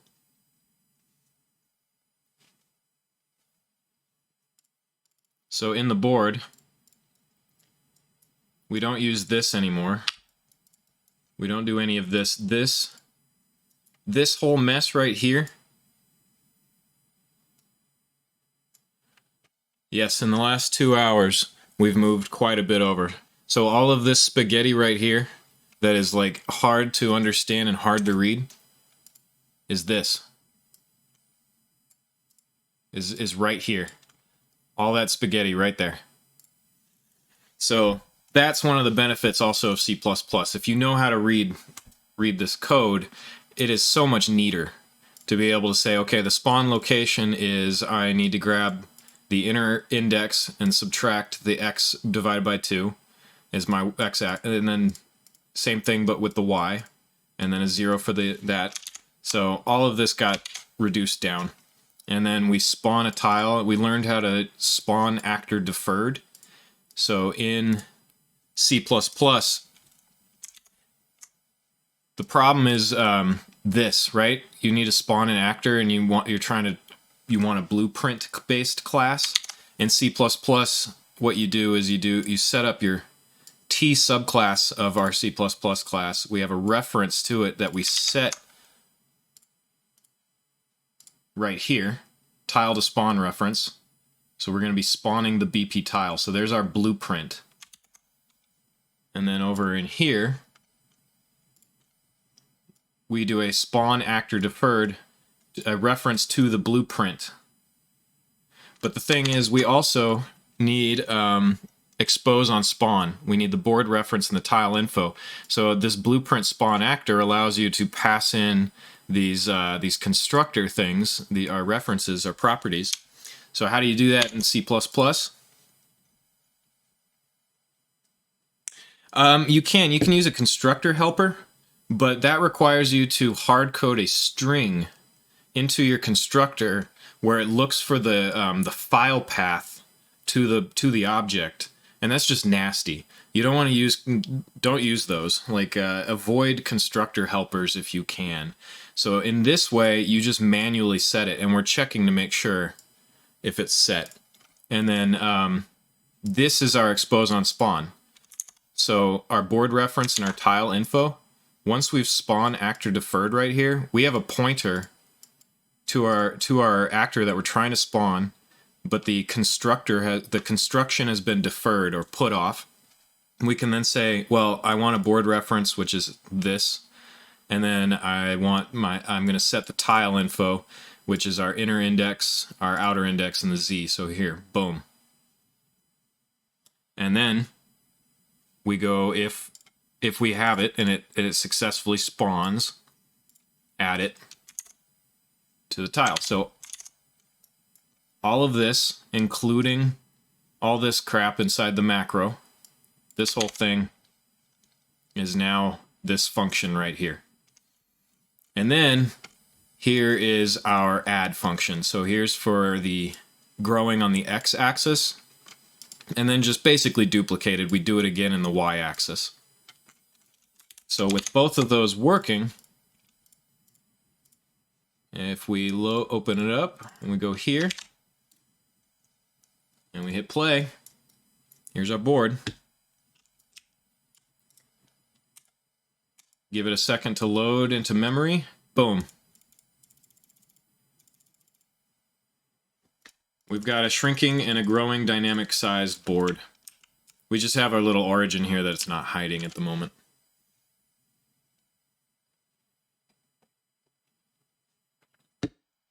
So, I believe because I've put this in right here, it should, if we stop and we clear this, it does crash. Okay. So that's the thing, you have to make sure a reference is set. So this probably didn't work, so let's make sure we need to wrap that some way so that is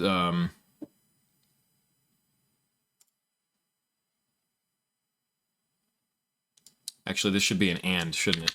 So if we don't have any board tiles, so if our array is empty and this is valid, so this has to be valid, and in fact we should put that first.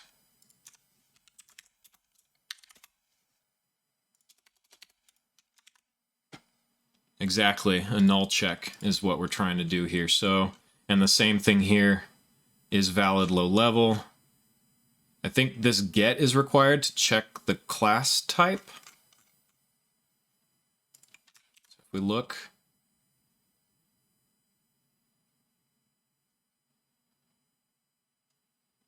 I think that's what we want.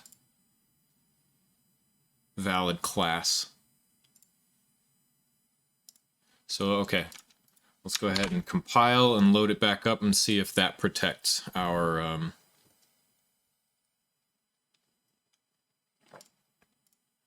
protects us from crashing if we forget to set. Oh no, that's the old crash logs. We're good.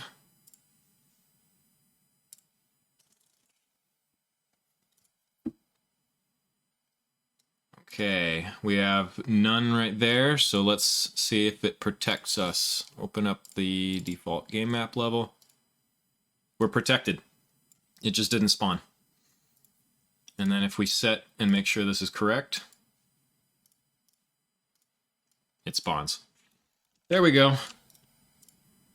And then we can optimize this pause here as it loads that blueprint into memory. I think there is a way to tell it to have that ready to go.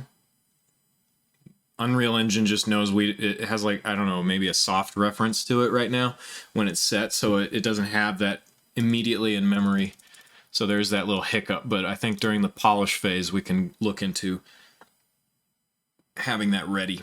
Okay, so now that we have that, what we were testing to make sure was when we ran it in LAN, the client was not able to open the board ref, because we didn't have these, we didn't have this set to replicated the board reference, so it got a null board reference. So we should be able to, that should be fixed now. So let's test and make sure that it is fixed. So we'll build.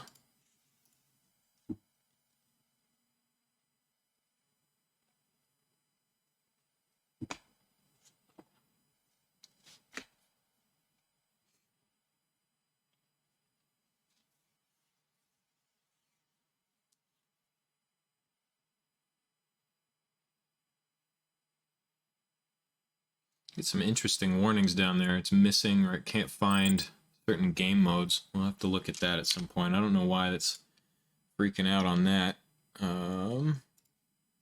Okay, let's copy paste. So we have two of them. Open our first one.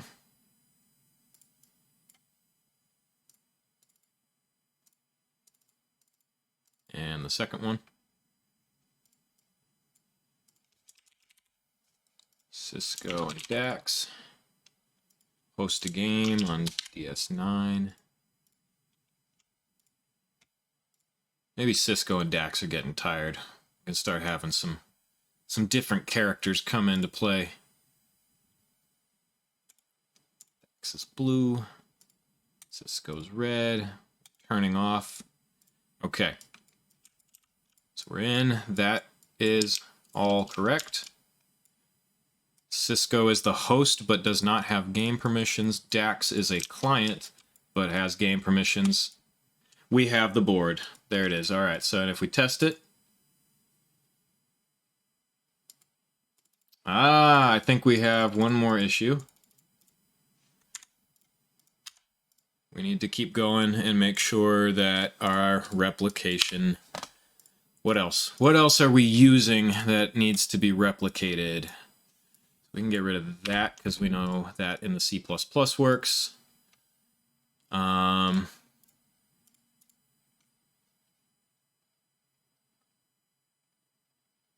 cool. I like how the comments creates a little that. Let's go back to our code.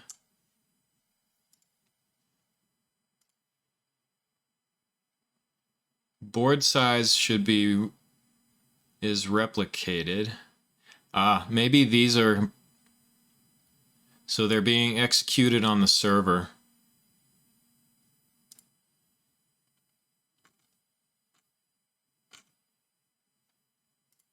The client doesn't, I'm betting the client doesn't have permission to execute these straight away.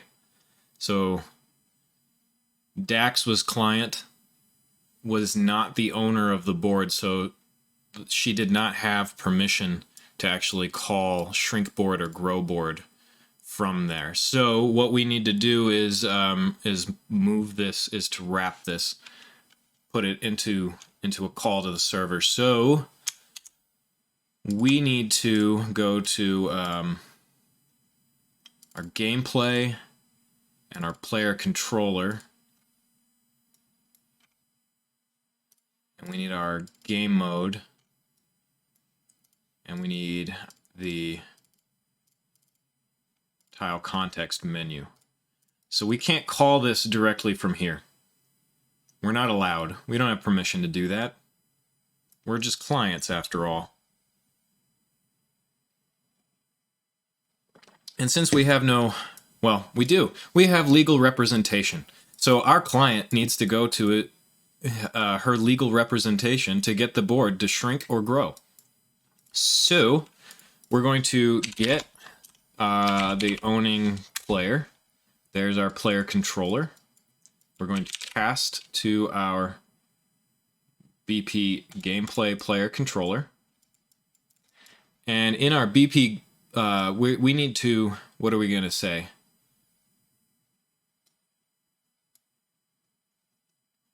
Our shrink and our grow.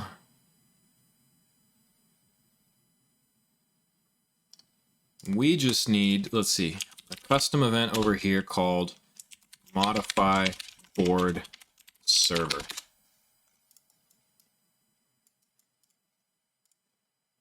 Right? So this runs on the server, it's reliable. And coming in, how about we do a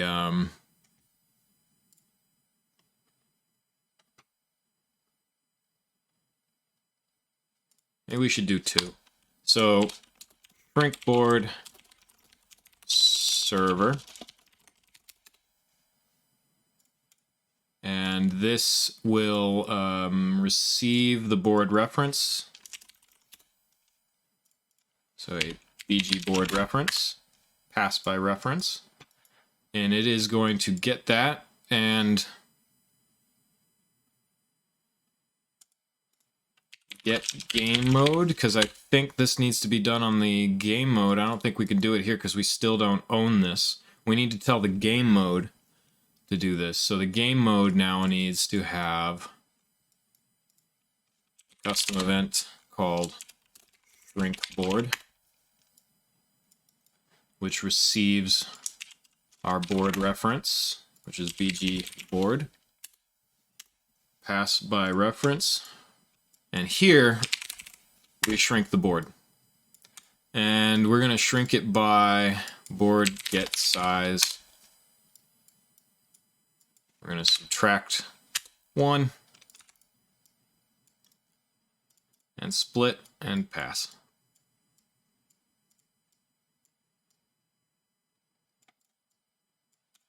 For now, we're just going to go in like that. So over here, we cast to our BP gameplay game mode, and we're going to call that shrink board.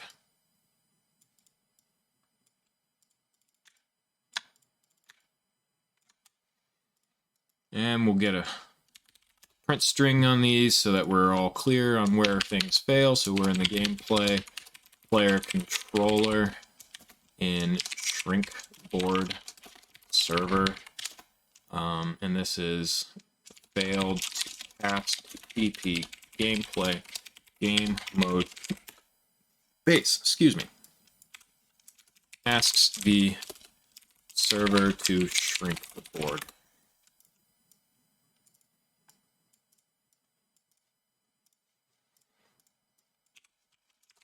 Shrink the board by 1 row and 1 column. Okay, same thing. We need to make a custom a grow board, which once again receives the board reference. We get the board size. We're going to add 1 this time. Split. We're going to grow the board. And this will pass the X, and we'll pass the Y. Grow the board by 1 row and 1 column.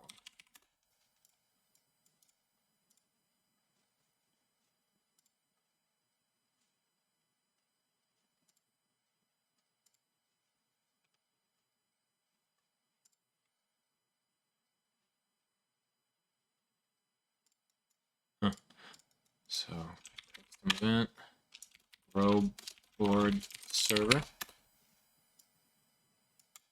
And same thing.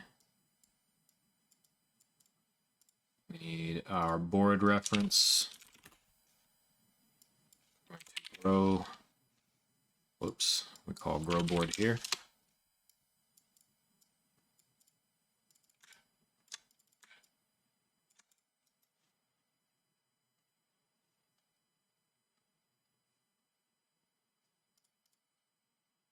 What's going on here? Why do these look different?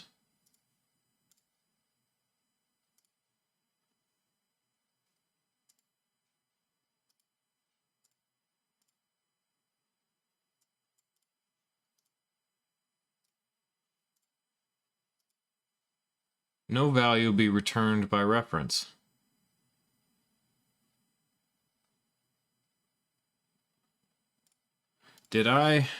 What's going on here?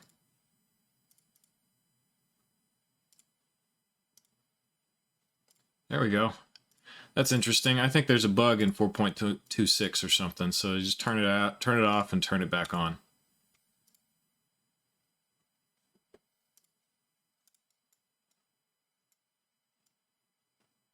I don't need anything returned. It's a const reference. I want the data. Okay, same thing. Print a string if it fails. This time this is on grow board. Ask the server to grow the board.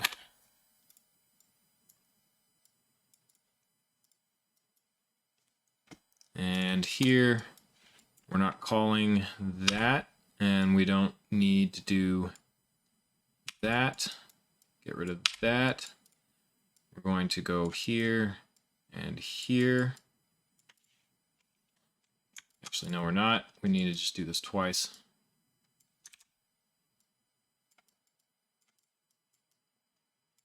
Because here we're going to shrink the board, right? Yep. And we'll pass in the board.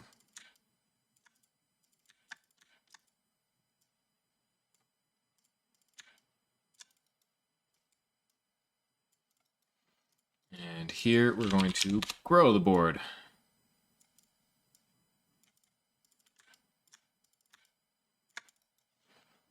And we need print strings. So WBP tile context menu on shrink board, or this is on clicked. On clicked shrink button. Failed to cast BP. Gameplay player controller. And this is the button clicked grow button. Okay, I think that will do it. Let's save it all and let's package it and see if our client can shrink and grow the board.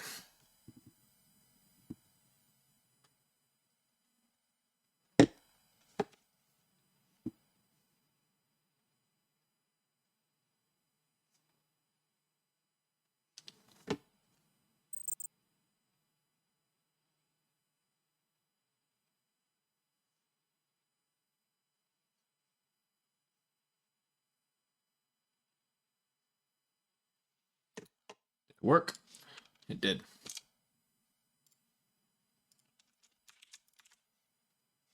My phone is telling me I have a plasma donation appointment. No, I don't. I did that this morning.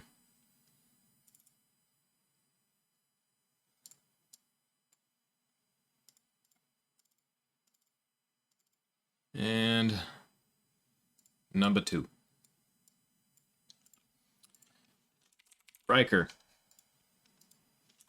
Troy. On the Enterprise. Riker's in command.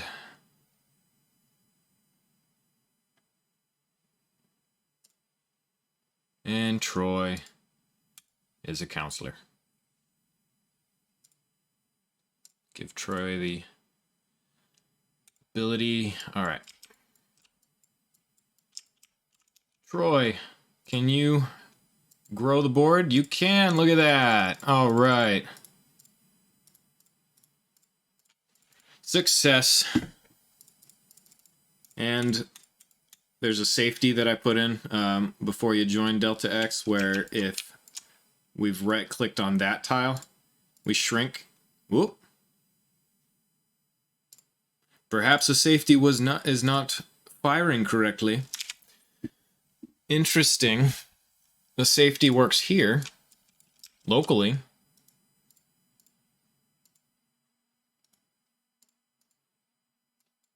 Yeah, see, it'll just close that if the tile, it does a check to see if it's been destroyed or if it is. We also do a check on pending kill or unreachable. So, what happened? Let's see.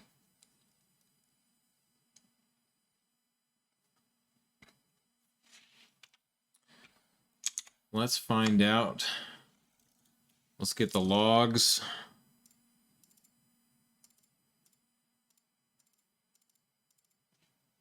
Let's see if we can find out what it tried to do and failed to do.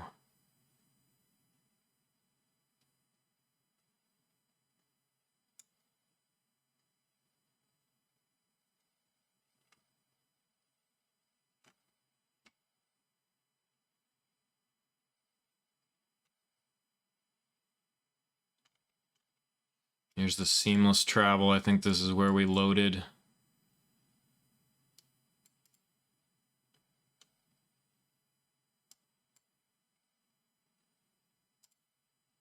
Here we sent an RPC right here.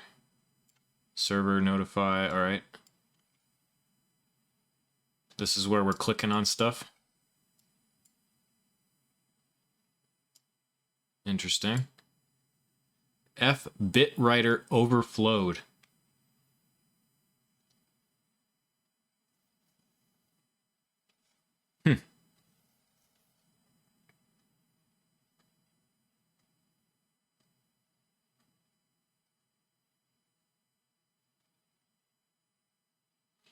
Well, what's that mean? Let's look it up. UE4 lognet serialization error. F bit writer overflowed. There's somebody asking about it as of April of last year.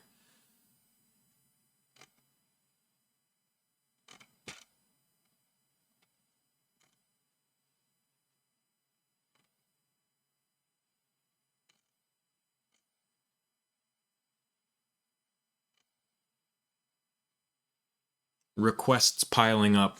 So we clicked too fast. We sent too many reliable RPCs to the server too often. These do not need to be reliable RPCs.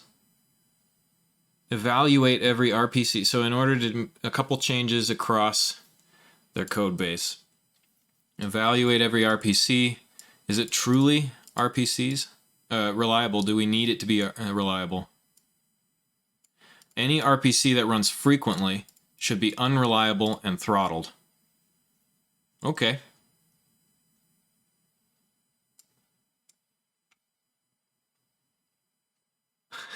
No, I didn't click that fast, but it might have been fast enough. Hey Knurwurst.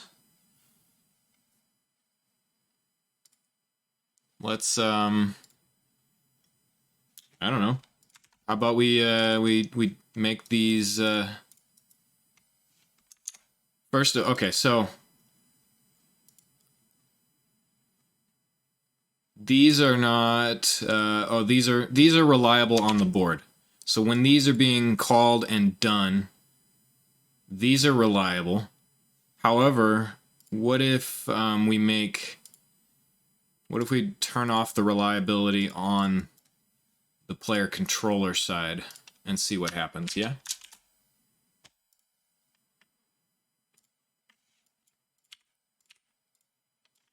Because we want to be able to hit it a bunch of times. I mean, maybe we can. Maybe we could put in an integer entry of what size board do you want, but you don't always know. Sometimes you just gotta see what it looks like after you shrink and grow it, you know? I have to package it because we're testing LAN networking. And it uses save files. So you have to do this. You have to duplicate it because it creates a save game, and if you were to run this once, it would be overriding both LAN clients are looking at the same save file. It makes testing pretty slow, but this is what you have to do if you're going to test networking with save files.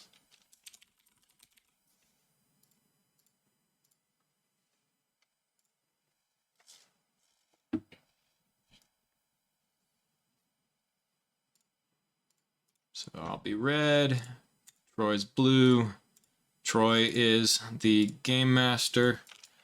All right. We are here. We're going to test rapid fire. GrowWorks. Oh, okay. The server died.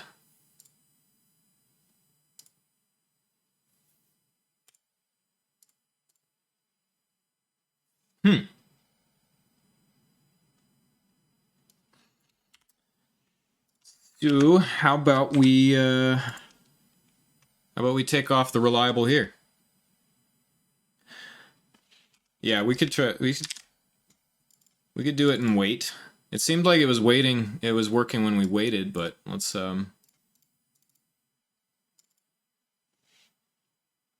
It might have to do with the garbage collection because we're deleting, or we were growing, so there was no garbage collection going on, right?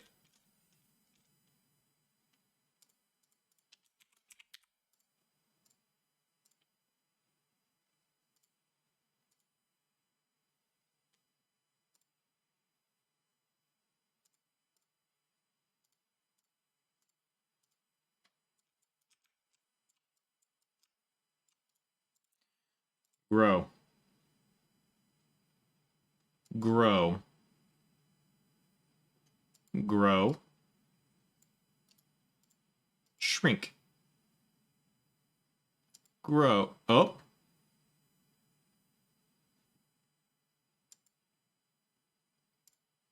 Interesting. Interesting.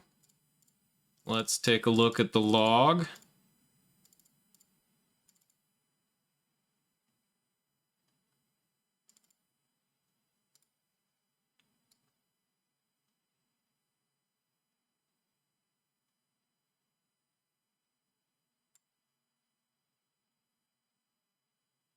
Ah.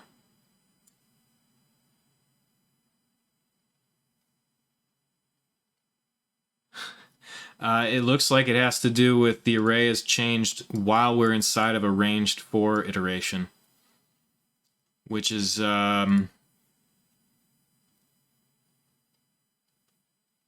interesting. Okay.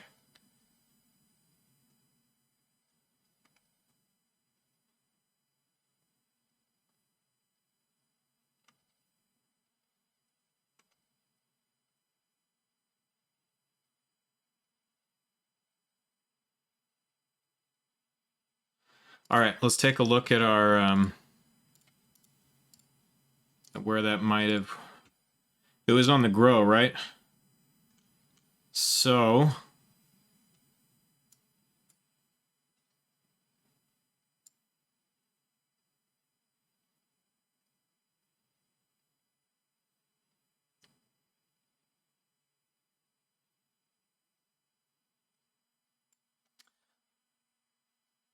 all right, what we're gonna do is we're gonna make a second right here.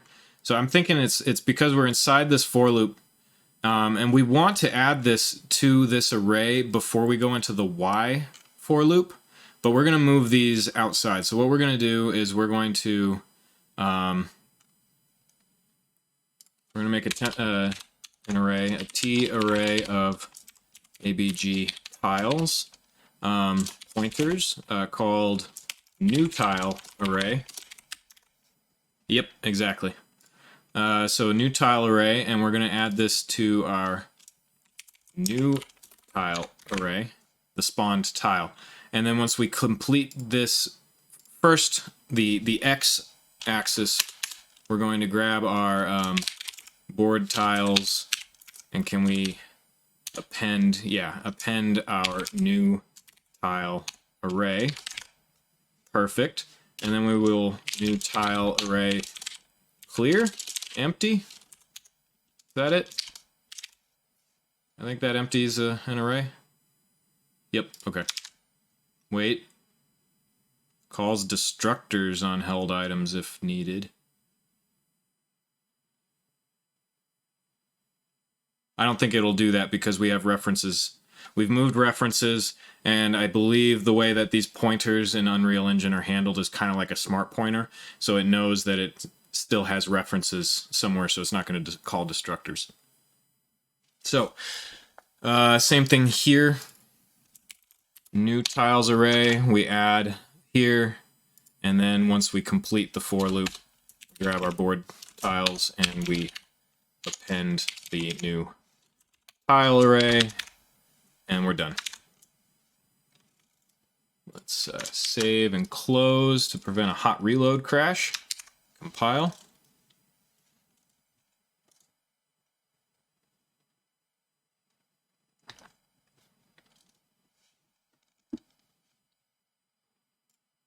Open back up.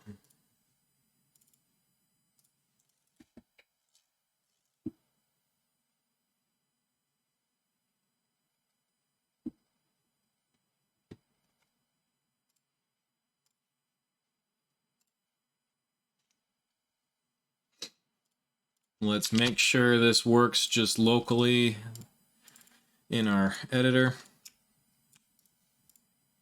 Grow, grow, grow, grow, shrink, shrink, shrink, shrink, shrink, grow, grow, grow, grow, grow. Cool, yep. In fact, it works faster. I think, I believe it was possibly hiccuping because we were adding things into the array inside of the range-based for loop. No, we don't need to destroy anything. We didn't create any, we haven't used the keyword new anywhere. Well, we did in the title, but that's, I haven't allocated anything off the heap. And Unreal Engine's pointers there's a garbage collection in Unreal Engine. Even though C++ is not a garbage collecting language, Unreal Engine handles that. But you don't need to worry about that unless we say a new pointer, which we're never going to do. Well, never say never, but I have never so far needed to do that. Yep. Which is actually, because it has garbage collection and it runs on the tick, that's why we have this right here. We have to make sure our tile is not pending a kill. Because right here, when we destroy a tile, garbage collection is going through, for example, our array. You would have a reference, right? It's references to pointers or whatever, but you would then have a bunch of null pointers, I think, if you were to destroy it, or you'd have some bad memory, I'm not sure. But because of, we're going through this array here, because of Unreal Engine, it is going to handle, oh, this tile was destroyed, and it found, there's a reference to it in this board tiles, and the garbage collection is going to clean out that array of of anything pending. So we have to also check if we're inside the tick before garbage collection has occurred. Have we cleaned out all of our junk yet? So let's see if that fix stops our crash.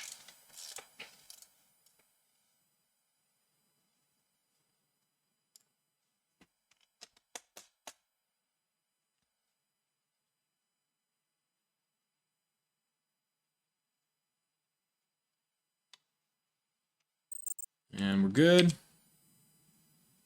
I closed my Explorer window. Let's go back to it. Here we are. Builds there. Copy and paste.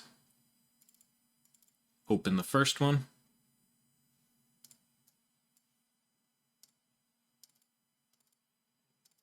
And open the second one.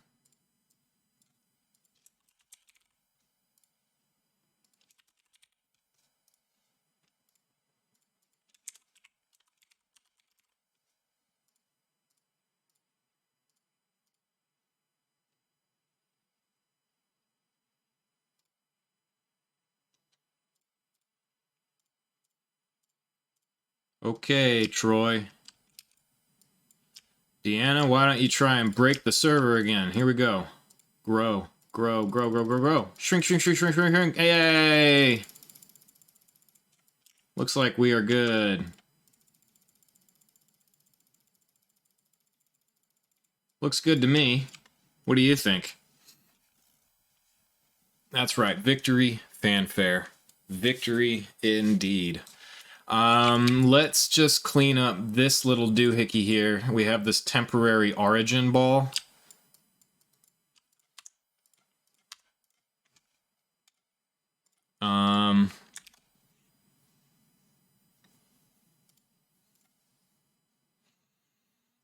Let's see. How do we want to handle this? I made this little origin ball for the board because we need to have a way that if we're playing the game, right, we want to be able to, right now that's a wall, that's a cube, that's a cone, that's a sphere. We need to be able to pull out another board and then set its z-axis so that we can spawn a new level, right? So how do we want to do that? Should we make it only appear when we want to be able to move a board also, right?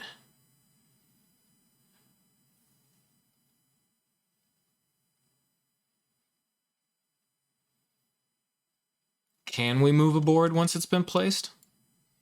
These are all separate actors. They're just referencing the board. We'd have to tell every single thing in the entire board to shift. Why not? Let's do it. Yep, Canvast. That is the goal. This is a tabletop battle map. And let's say your dungeon master is running, I don't know, Tomb of Annihilation. And Tomb of Annihilation's got some interesting z-axis stuff. You could fall in a pit and end up somewhere else. So maybe you want to build a multi-level dungeon. Let's give that opportunity. So this is the begin play.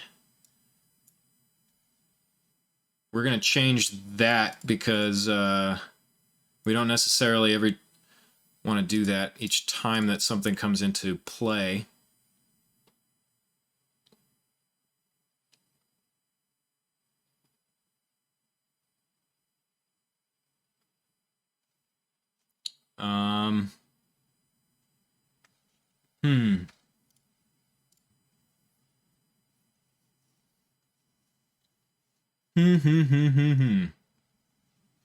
Let's think.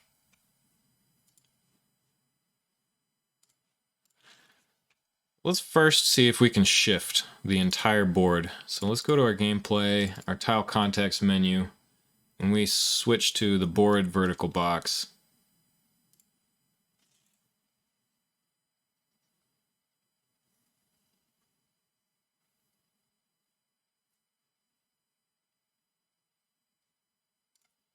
Put a grid panel in this vertical box. Put these into the grid panel. Move that down. And let's do another button over here. Whoops. Move that down. This is going to be the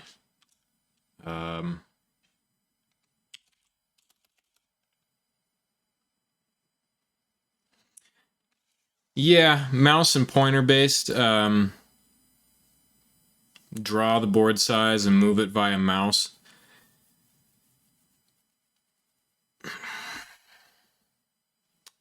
It is possible.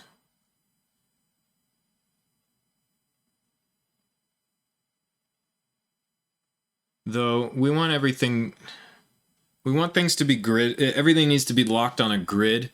I know The Sims, for example, would have the drawing of stuff, but we're essentially moving the whole board itself. So I was thinking of making a four-way arrow thing, kind of up, left, down, right, where you can shift the board one whole square worth.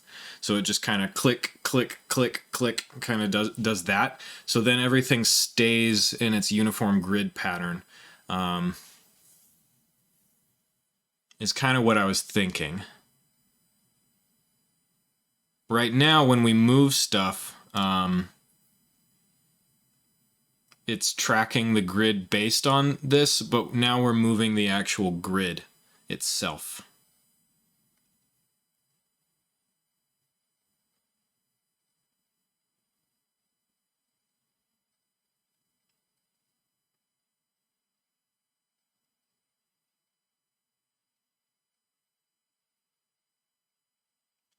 Yeah, so what I was thinking, get rid of that for the moment,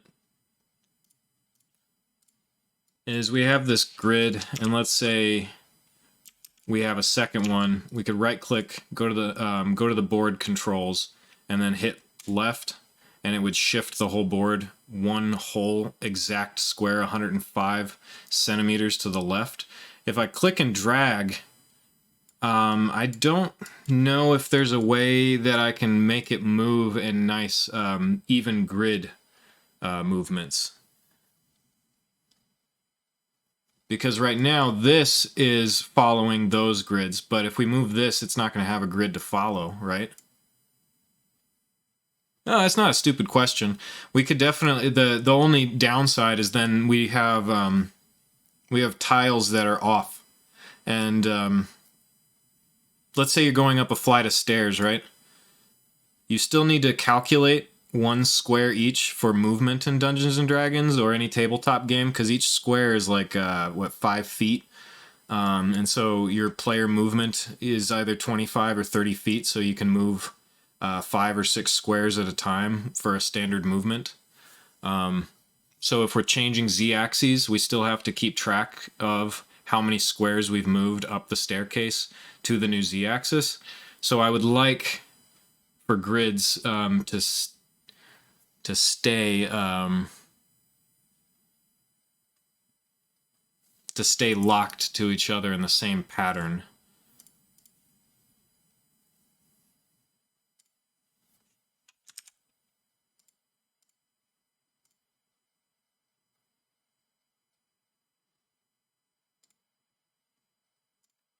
So let's just try this method first. And if we don't like it, we can always change it. Let's make these movement buttons kind of gray. This will be a I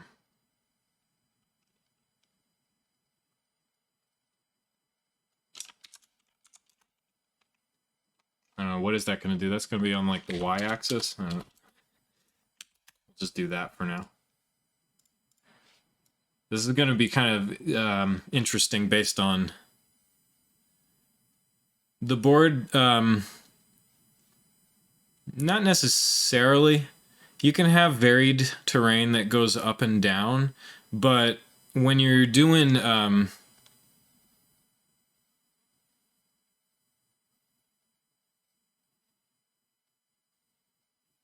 playing in a render target, yeah. So let me show you, for example.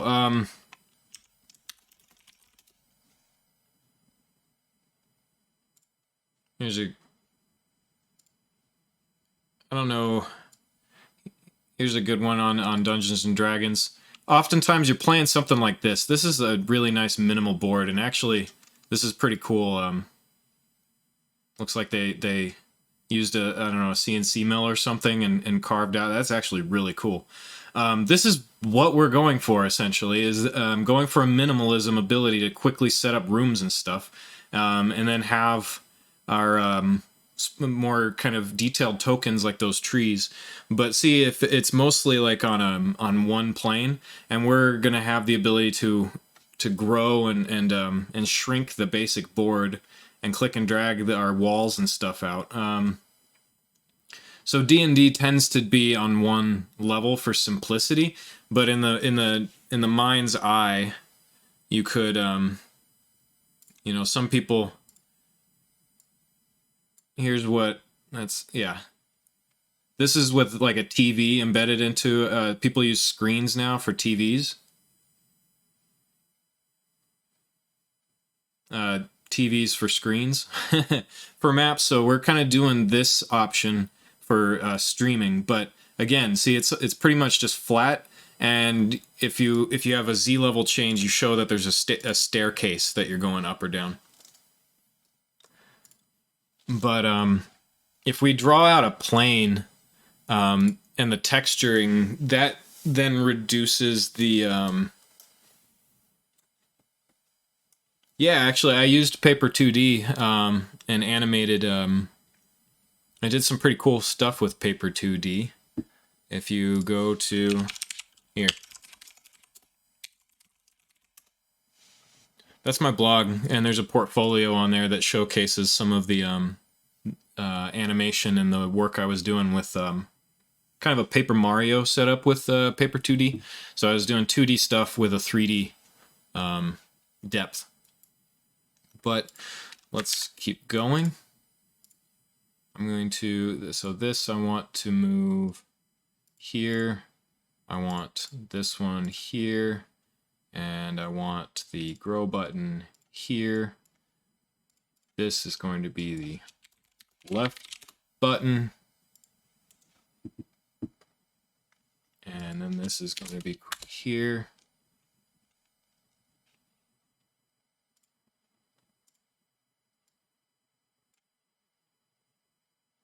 Well, okay.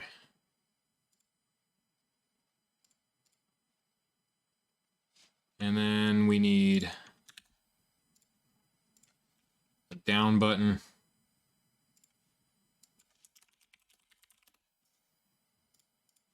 Which, what are we going to put on here? I don't know. Like that. Just a period. And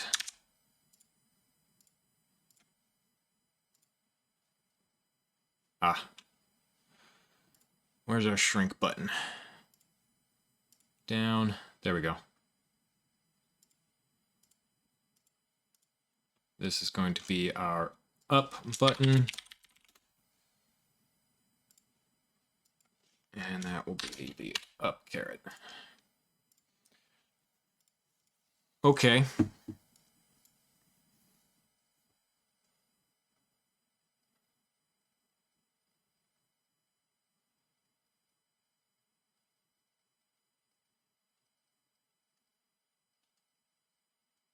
No, I don't like this. I'm backing out already. For simplicity's sake, we are going to go for mouse and drag. And it will be based upon the first placed board. So the way that we have our stuff saved is in a data. So we have a data table here. Yeah, because, you know, this is trial and error and I don't like where that was going already. So we're going to add a new row. This is going to be our board. Oh, wait, hold on. These are tokens. This is a token bank. The board is not a token unless we have a token that spawns a board. Hold on. I need to look into this. So if we open up and go to our types, here's our token bank. Yeah, token class reference is a token. So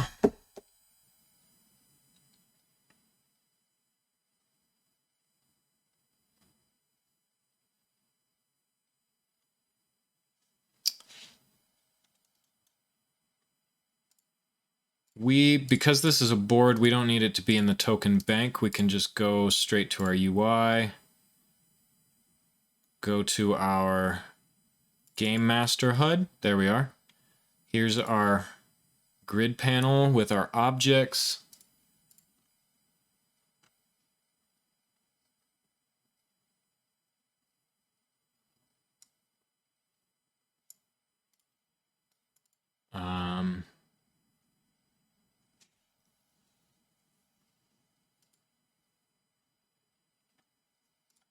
How are we doing this? We are adding, these are token thumbnails, right?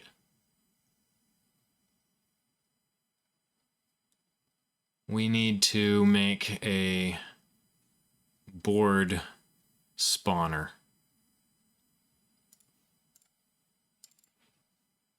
So our token thumbnail, this is how it works.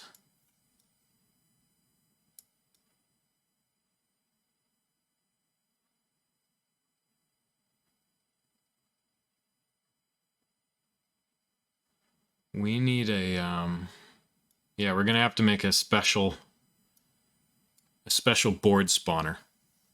So let's work from there first. We need to spawn a board. So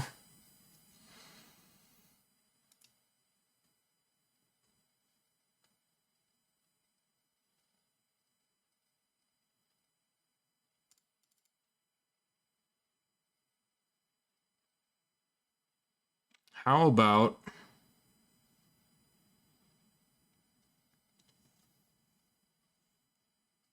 this scroll box? We've got an object grids panel. I'm going to add just add a button.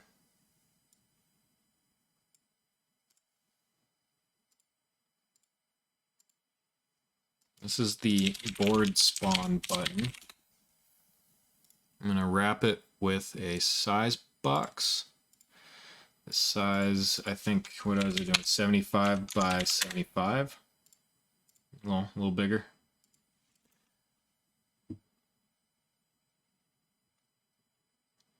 Oh, there's every time I hit a world of hurt, we overcome it. So, I'm not worried. We'll make it work. So this is our board spawner, and we're gonna make it a nice mocha. Something like that. There's our mochas. And we'll give it a text on it as well. Nice B. B for board. There we go. Alright, when we hit that button, when we slap that button, we're going to call our player controller. Let's move this here.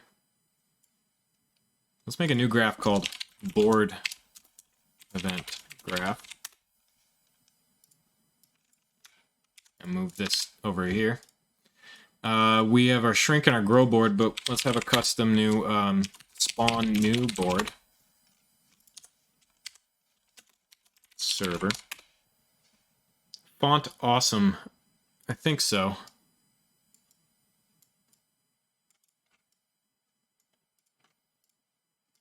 Server, and we're not making this stuff reliable for now until we have to. We also are going to need this here, over here, so I'm thinking same thing, board event graph, start separating out and organizing, spawn new board. This is going to spawn actor from class, our BP board.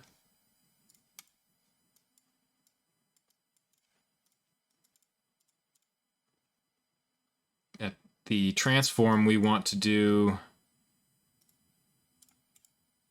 just that at 0, 0, 0.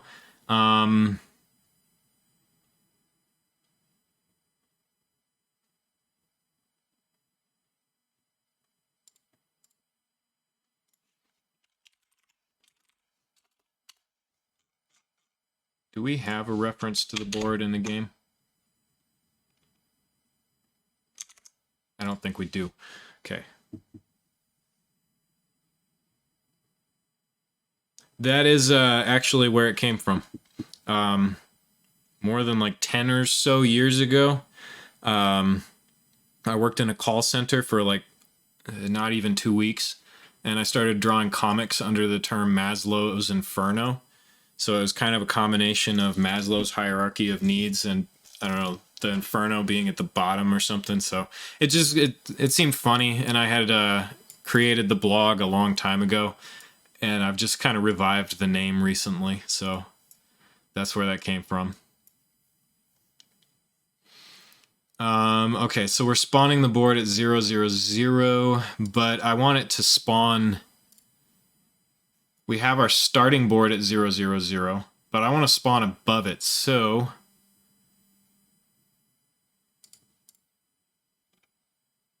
how about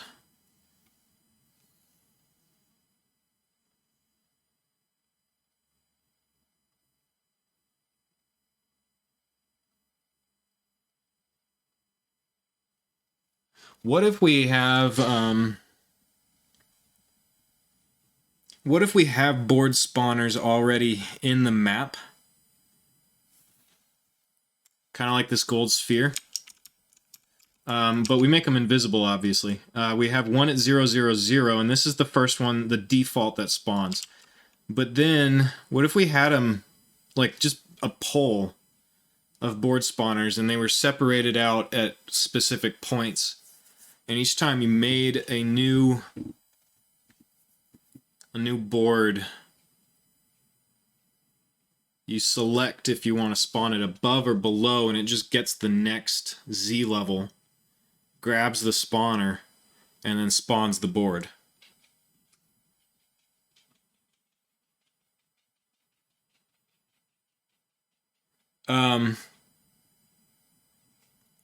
No, not necessarily.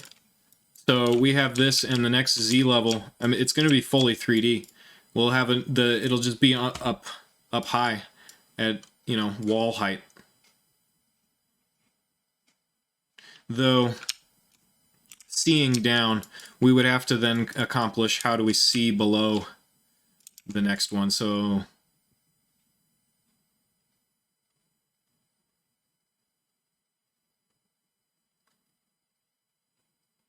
it'll be like The Sims. We'll have a visibility. We'll need to include a visibility up and down. And when you click it, I think the visibility it'll select a Z level, all objects on the Z level, and set visibility to hidden.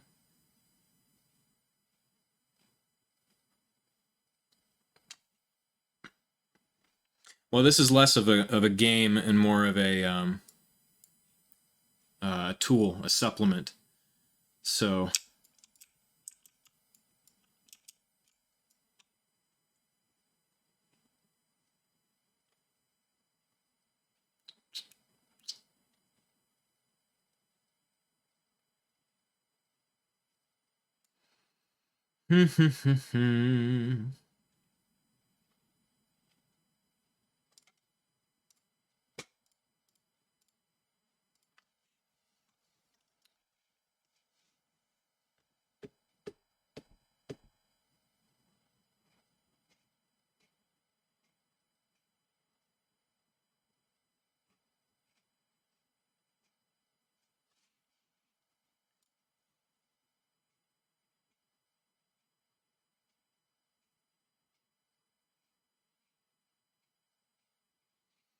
let's see. Let's go with W. Whoops. We're going to go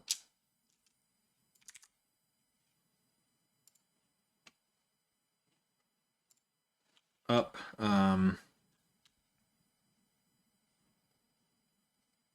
don't know how tall those things are, actually. Definitely not that high. Where are we at?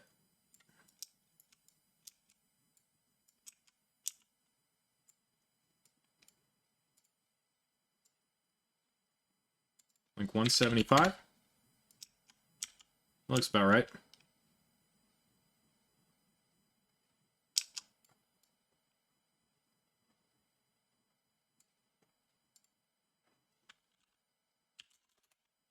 I think 200.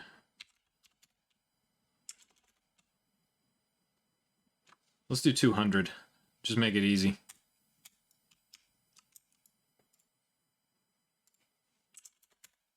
Start at 200. And I think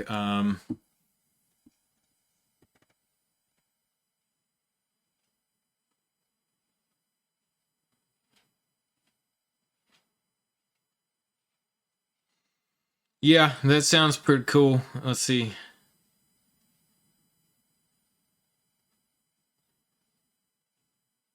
Yeah. I think that sounds pretty complex to set up, though. The especially the clicking and dragging a whole new floor. I'm not sure if I have the immediate expertise to make that happen. So maybe for BattleGrids 2, we'll enhance it, or we'll come back around and redo some of these things. But right now, we're just prototyping. We're just testing ideas. So I'm thinking And this one will be at 400. And another one will be at negative 200. And, whoops. And negative 400. Let's see if we can do 2 above and 2 below. So a map, let's say, can have 5 levels total for now. I'm thinking on begin play, get all actors of class of BP board. Promote to a variable. This will be our boards, or all boards. Doesn't need to be replicated. We're in here. A board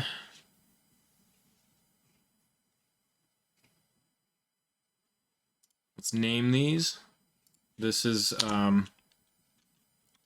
this is our 0 board. Actually, we'll go board 0. This is board 1 and board 2. Go numbers.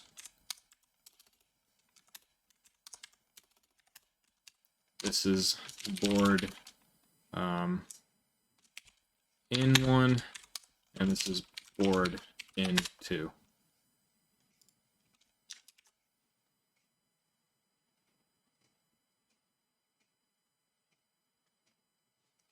Cat's making a weird sound behind me.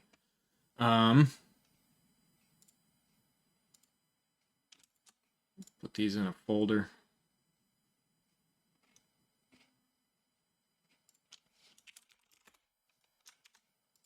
These in a folder.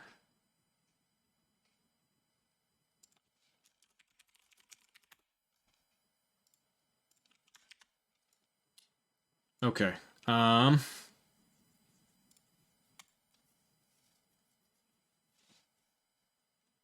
you can actually see a cat right here.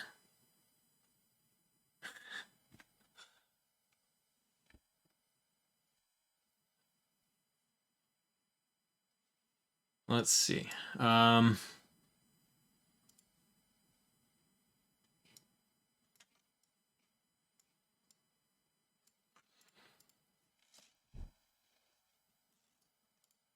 A board has a starting location, and a board should have its Z, should know its Z level.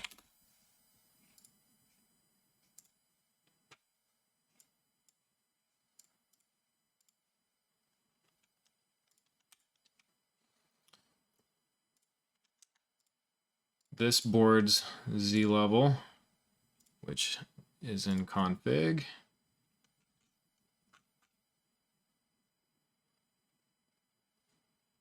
should be in config. It needs to be instance editable. There it is. That's Z, that's 1, that's 1, that's 2, this is 0, that's -1, and that's -2. Spawn a new board, should take in an integer, which is, we're saying at what Z level.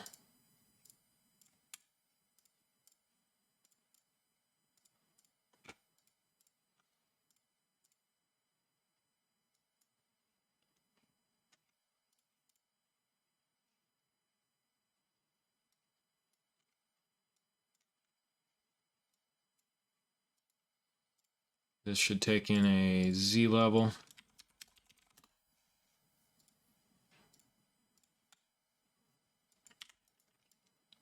what we're going to do is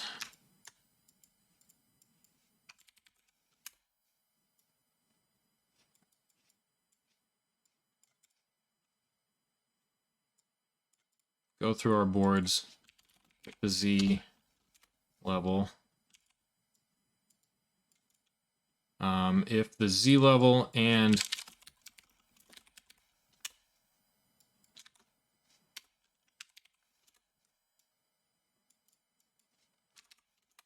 is 0, because we don't want to do this on a board that's already been spawned. If the Z level is equal to the one coming in, and we don't have any tiles yet,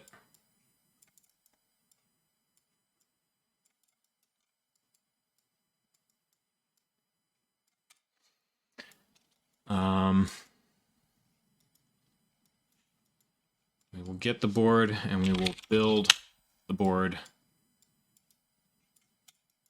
And we'll start with, let's see, the center location is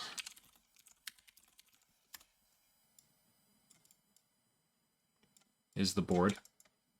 And we will say, let's also give it a size. So our X and our Y.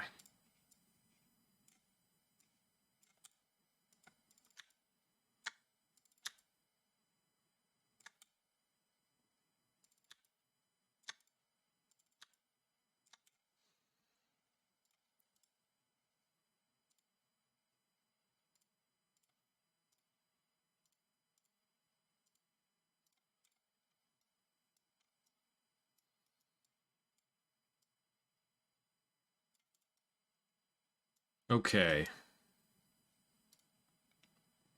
So there's our spawn new board. Player controller here. We're also going to do our X and our Y.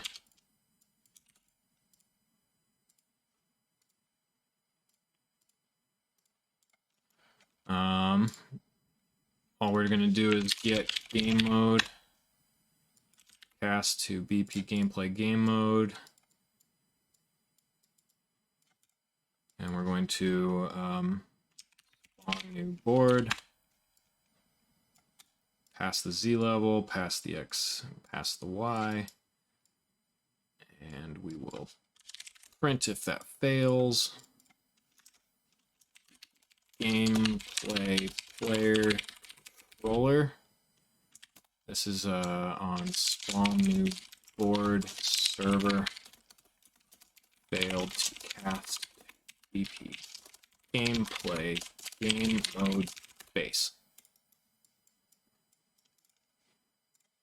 Okay, so this asks the server to spawn a new board. Spawn new board specified Z level with the provided X and Y dimensions. And we're calling that from here when we click this, get the player controller. No, get the owner.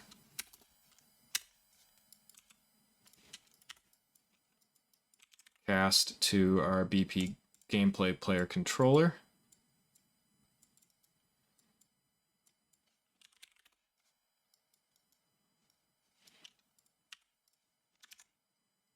Already got that print string.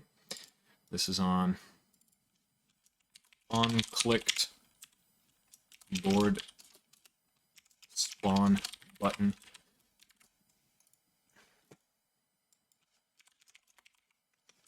Spawn a new board. And for now, how do we want to do this? We want to, let's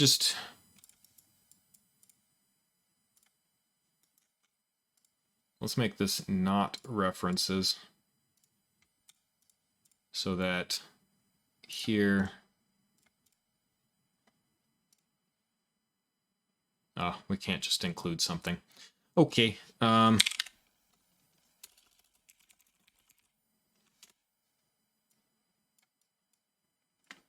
say 1.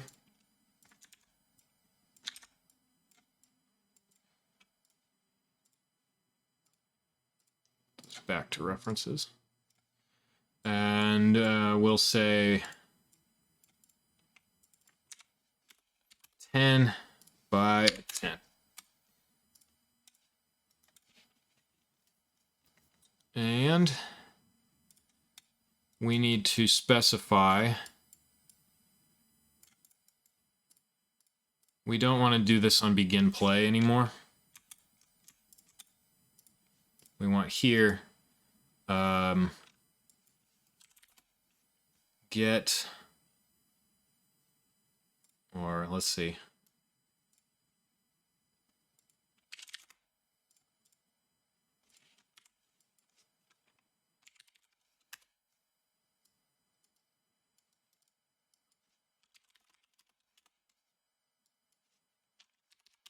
If that's 0 at begin play, find our initial board. We want to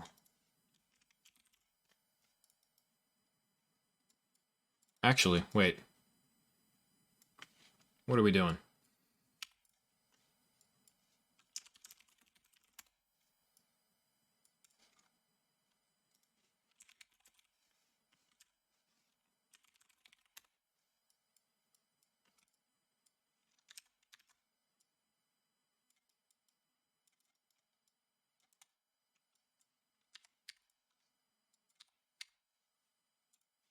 My job? This is my job.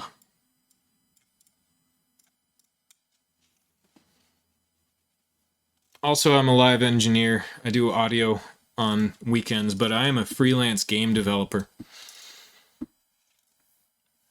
I am provided for to hopefully get something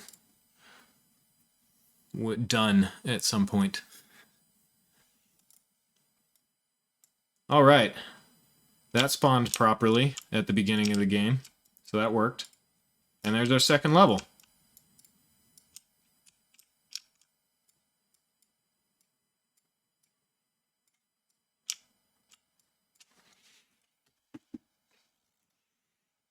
I was given free rein to develop something that I was interested in, but there's a whole list of we've been working on some other stuff that I'm not streaming live. So this is my own personal project, but I'm being paid also to work on this. Yes.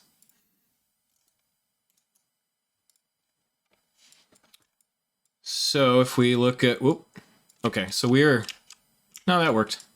It's just a little wonky.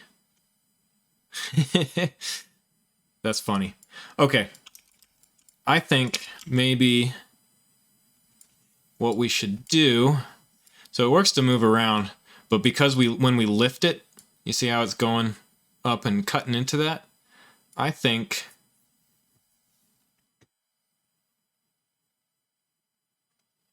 we bump these up a little bit higher.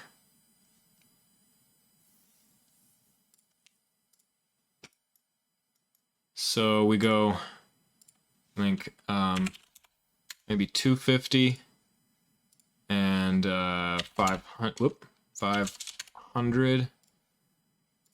negative 250, negative 500. Add in our new board. There we go.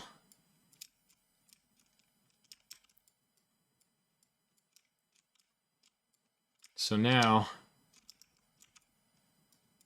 we have a cube and a trapdoor opens, we can fall to the next floor. And we can create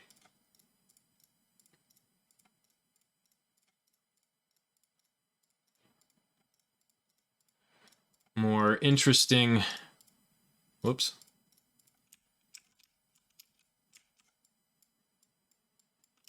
Oh yeah, we can't click through because we hid these. Okay.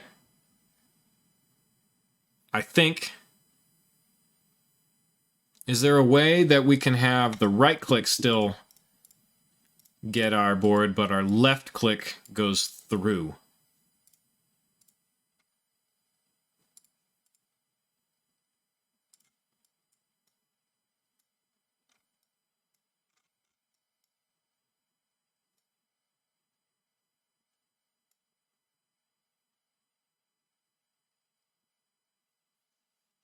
We can do a line trace by channel, and I think we can ignore. So get hit result for this is for objects.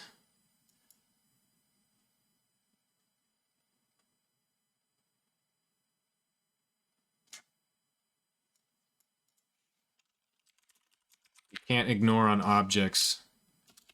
Get hit result under cursor by channel.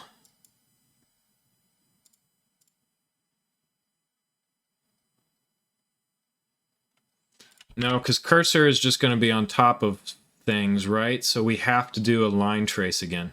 We need to switch this to a line trace, and then say for on our left click where we want to ignore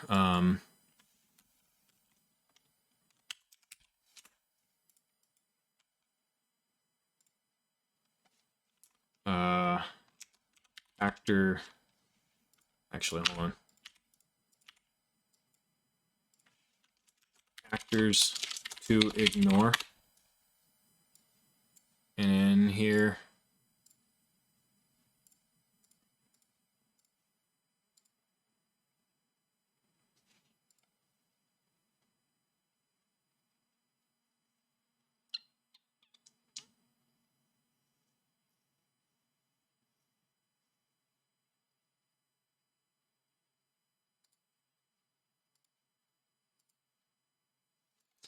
okay, no.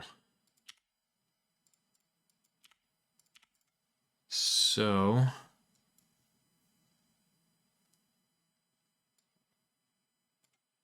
we don't want to shoot out of the camera either, so I'll have to change that.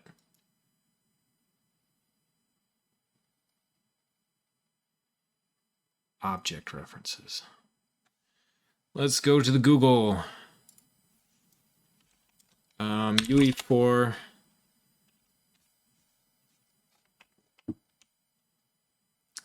line trace ignore class.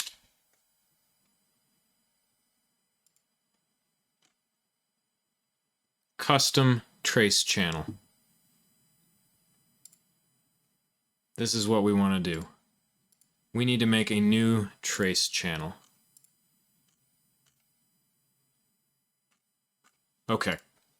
And then we can do get hit result by channel.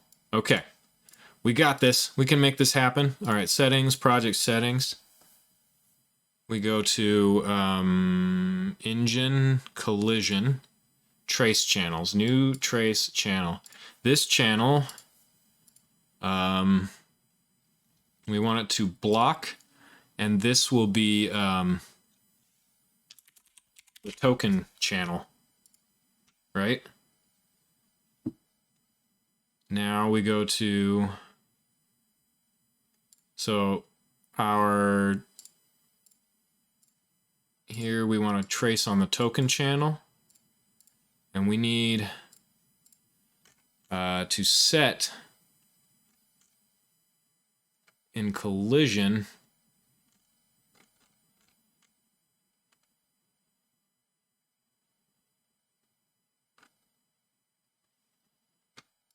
go back to here,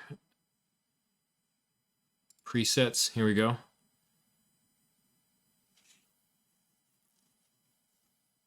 What is our token?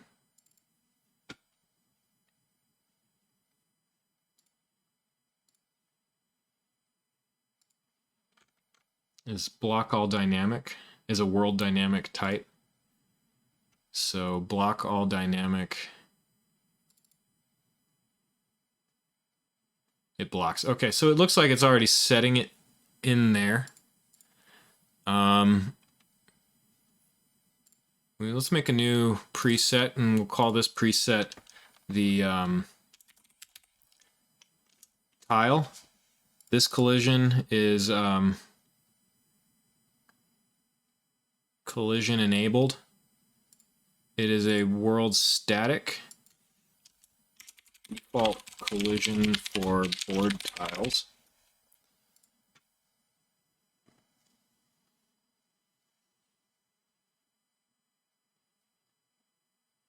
it ignores the trace type of token.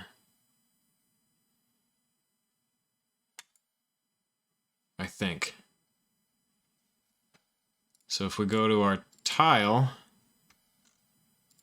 and we give it the tile, right? If we go back, it's all, yeah, all it's doing is ignoring the token channel. So we just want to swap this out.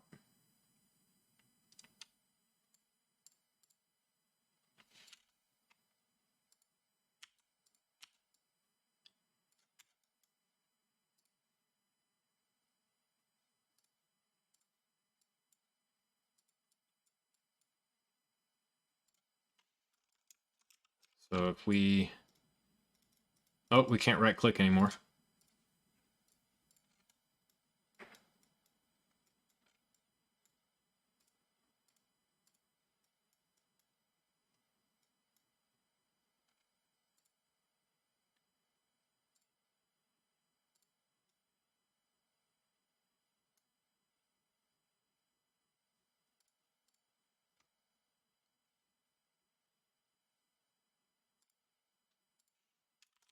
We'll make a tile channel.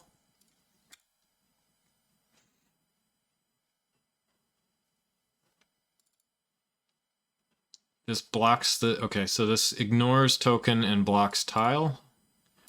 So our tile is tile.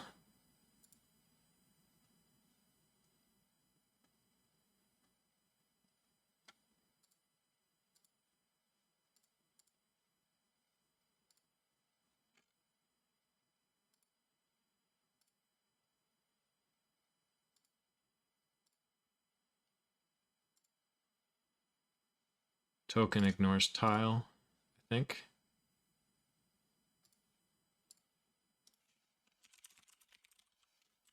This is new to me, is playing with these collision channels and stuff, so we're looking for tile now, right? Originally we were looking for token, and now we're looking for tile.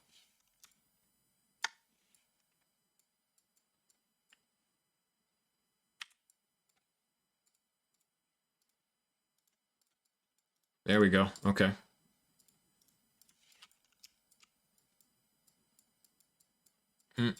Okay, so that's not working, but our tile is now working. So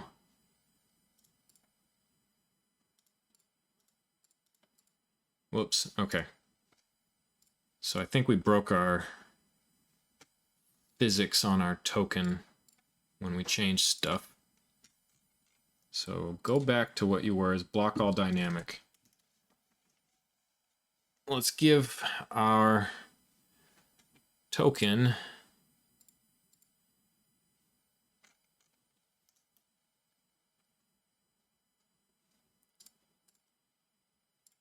so we want a new preset called token, and this is collision enabled query in physics. It is a world dynamic default collision for tokens, and it ignores the tile trace type.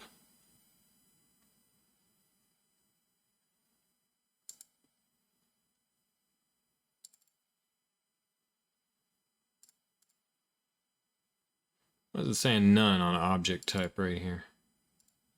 It's world static. There we go.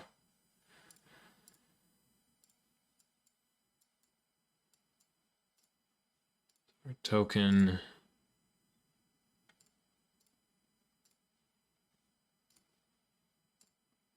is a token, and our tile is tile.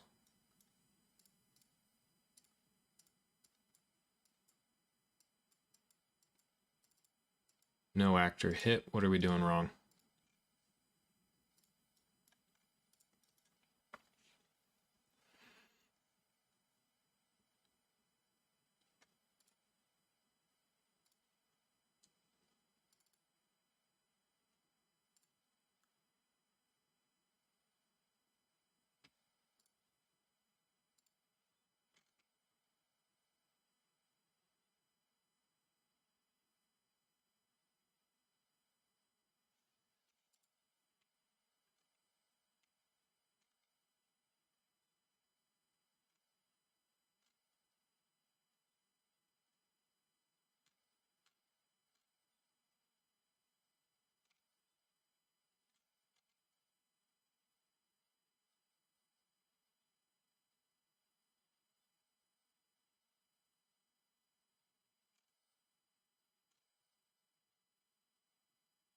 Mm-hmm.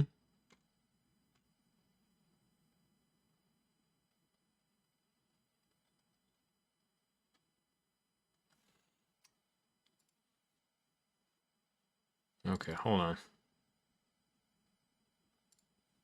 Let's put these back onto what they were. Just block all dynamic. Block all dynamic.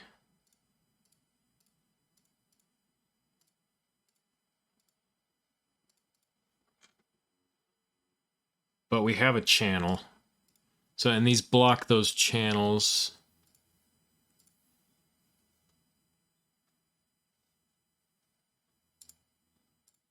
Let's just go custom. The token ignores the tile channel, right? And a tile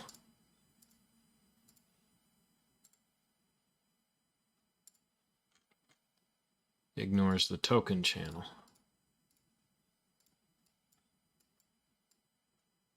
There we go. Interesting. I can't right click it though. Oh wait, duh, because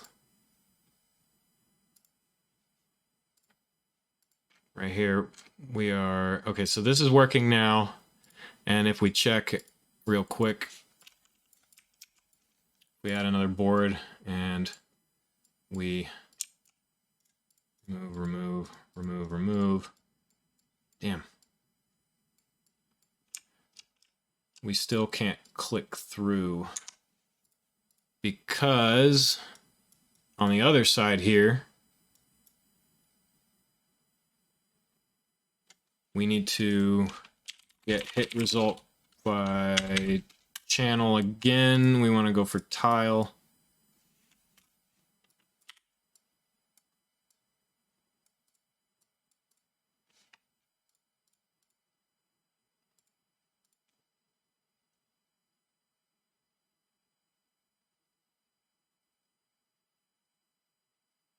Actually, we want to go on the visibility channel, don't we?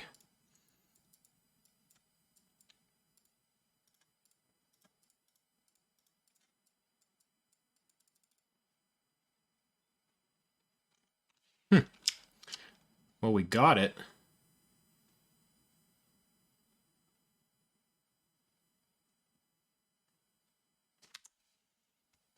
So when we make it invisible, it shouldn't be...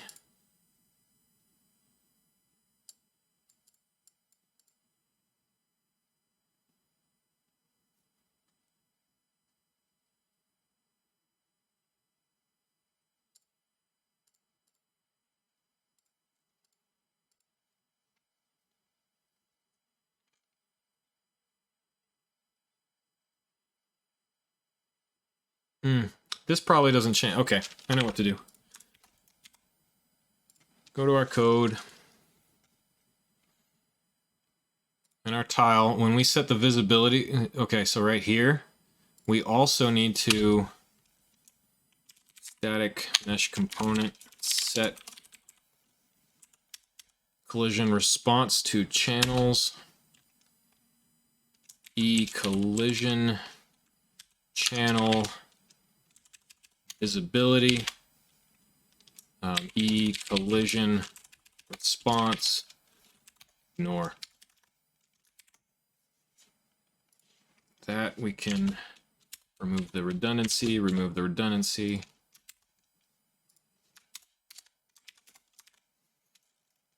Okay, save and quit that file. So that should allow when the tile is gone, when we check through visibility, we should be able to drag the token through without the invisible tile interfering.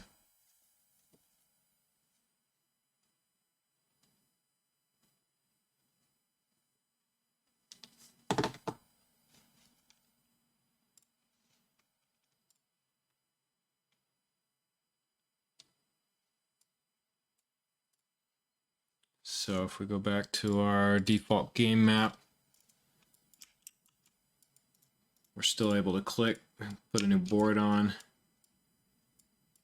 We're good. We'll have to fix the right click issue, but if I remove a bunch of these, aha, there we go. Boom. One channel challenge fixed. Okay. Let's repair our right click now. So that's on our event graph for our context menu. We are looking for a hit result on the visibility channel, actually, is what we're going for. There we go. And there we go. Boom. And if we peek down there, we can get access. So we now have our, we have custom trace channels, so we have a much more robust method of reaching through the world to interact with stuff, right? And we can click on our boards there. Cool. I think that's coming along.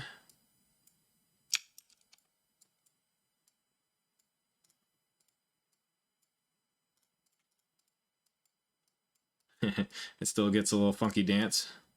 That's funny. Oh yeah, and we can still, because we're going on visibility channels, we can still stack. Grow upper board. Apparently it does.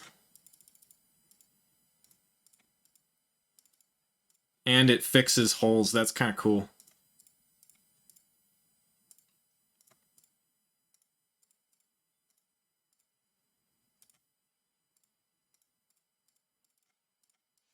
Neat. That's neat. Man, this is just coming along. Cool. All right, we need to check if this stuff is working, if this is working on network. So that board button, how are we're calling it through here. Right now we just have a hard-coded Z, so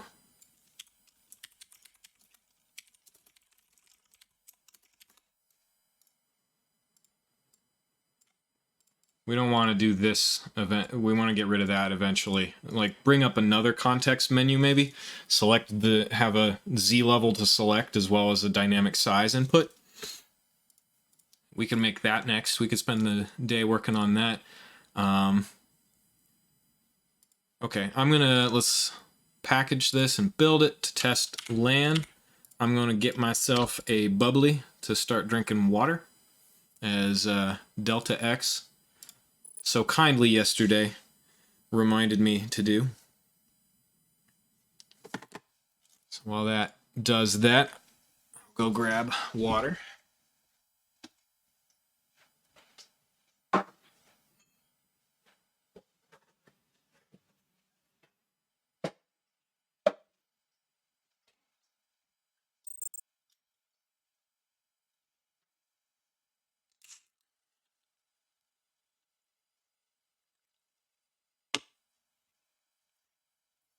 Okay. We have a build. Let's open it.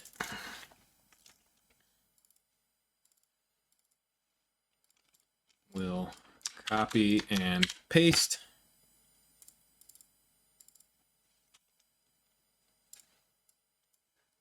My HVAC is turning on. The furnace is going to be blasting soon, so if my voice starts sounding a little fuzzy, that is the noise suppression at work.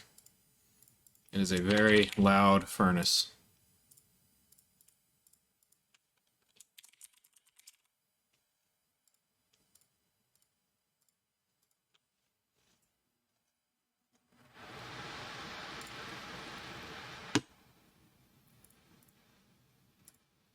We'll give Troy the Game Master privileges. Here we are. All right, Troy. Still able to shrink and grow the board. Boom. It's, I don't know if you can see it, but like right there is the intake vent. And so when the furnace kicks on, it's just like a wind tunnel of noise in this room.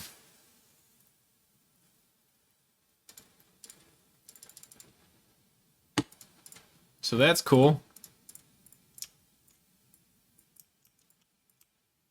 Looks like all the server stuff is working. And this is on a safety, so we can't just spam that because it sees that there are... so let's check this, actually. Let's shrink it until it's gone. Okay. We aren't able to make a new board. Why is that? Let's investigate that. We got rid of all the tiles.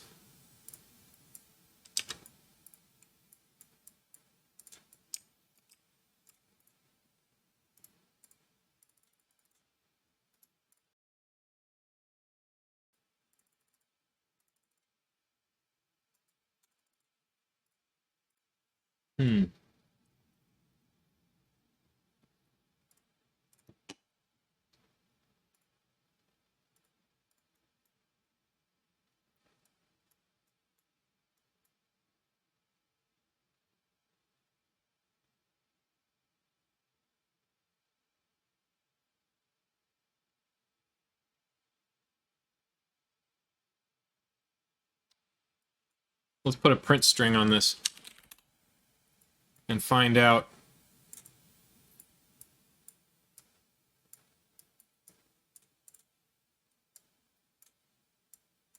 what that thinks it is. We should also be able to actually check the board here. So if we spawn and go to board 1, there's our board tiles.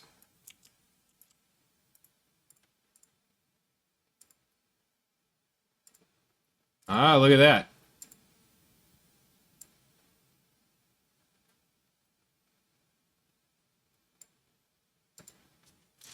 Interesting.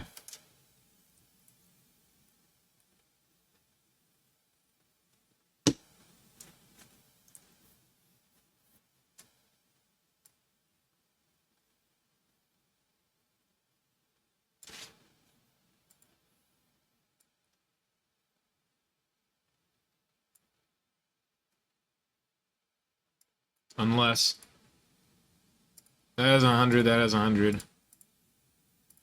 Okay. Oh.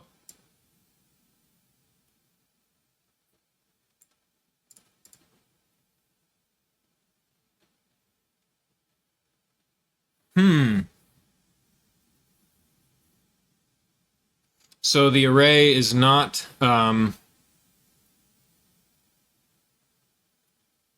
so the array length doesn't shrink, but it does garbage collection on swapping out references to be null pointers. So we need to fix that.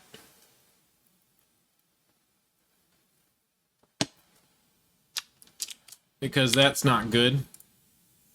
So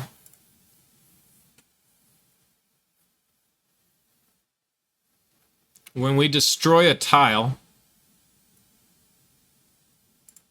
we need to remove it from the array as well. So before we destroy it, we need to get the tiles. Well, it's in. We already have board tiles. So board tiles dot find.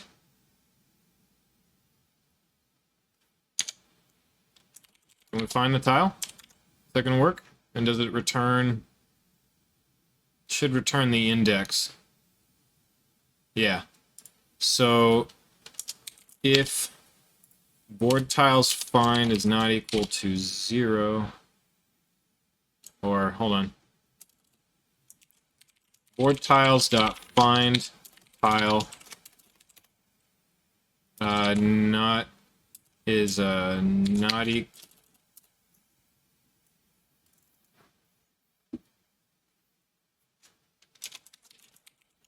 index none. There we go.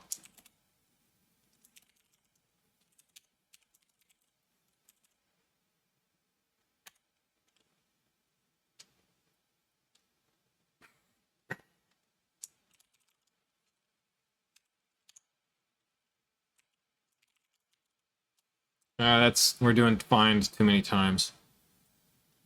Remove in, okay. Remove single. Maybe that's what we want.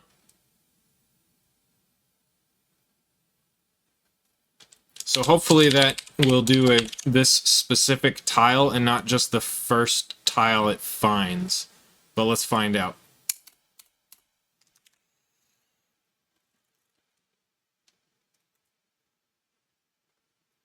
We're going to save and close. And then compile.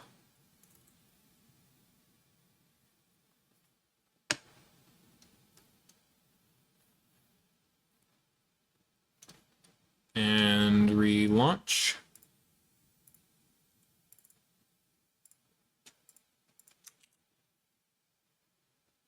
Aha. It's just doing exactly what I was about to do, but with a little bit more relocate, destruct. So, yeah, this is what we wanted, but more verbose. So hopefully it finds... Where is it? There it is.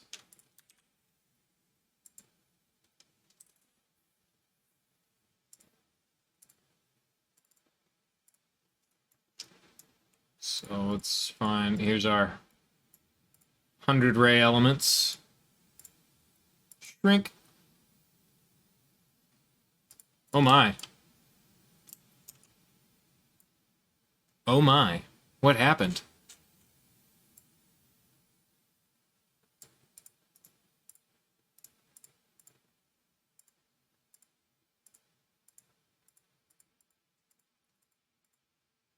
Well, that's interesting. Oh, wait. It's inside of the for loop. We're having the same issue again, and that's why it hiccuped. Did you see the hiccup? Because we're inside this for loop and we're modifying the array. So what we want to do is store the indices of each one that we're destroying, and then when we come out of the for loop, we then go and remove each of those indices.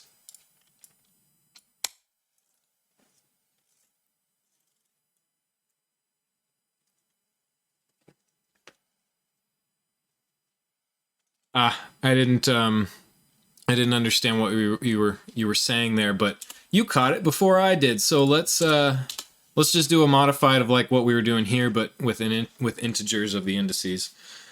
So we're gonna make a new t-array of int indices to remove.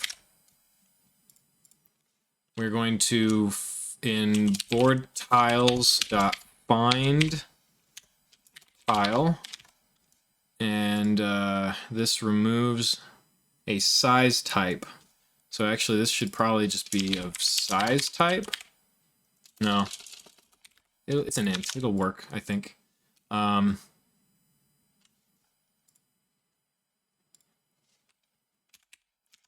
Auto index equals board tiles. Yeah, int 32. We're good.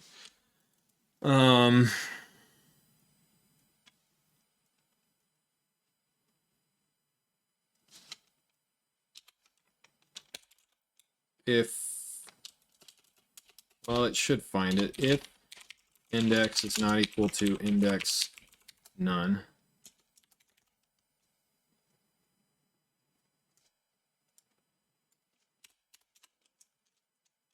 index not equal to index none,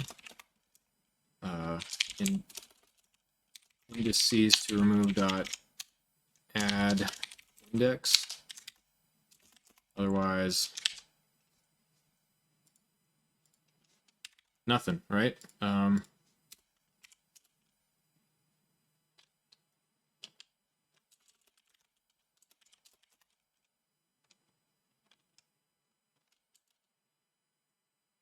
Can you not? I mean, I have nothing.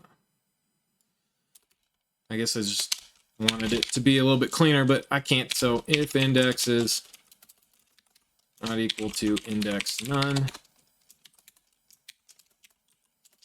indices, yeah, normal if, can't do the tertiary. I like the tertiary, it just keeps it on one line. All right. And then destroy it. And then when we're out of the for loop, for each index and indices to remove, board tiles dot remove at index. That looks like that's what we want.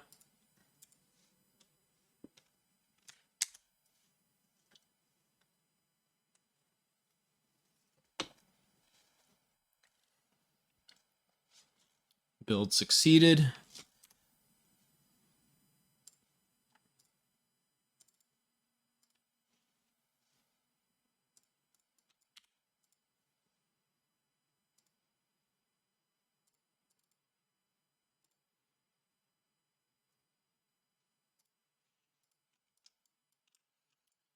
Let's open our board up. Oof, ow. Yikes. Okay.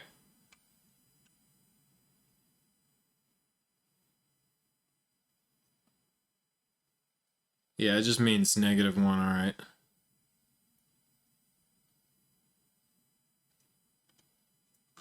Why did we crash? Okay, we did crash because of here.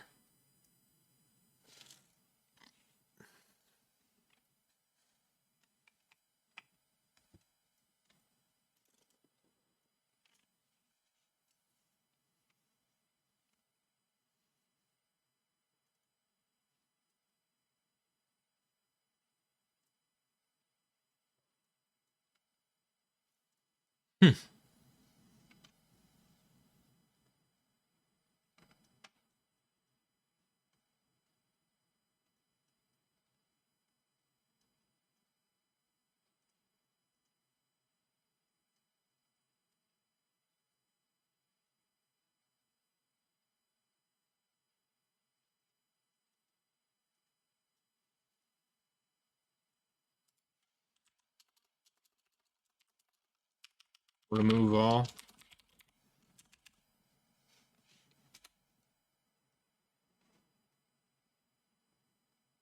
And a predicate. That's a predicate.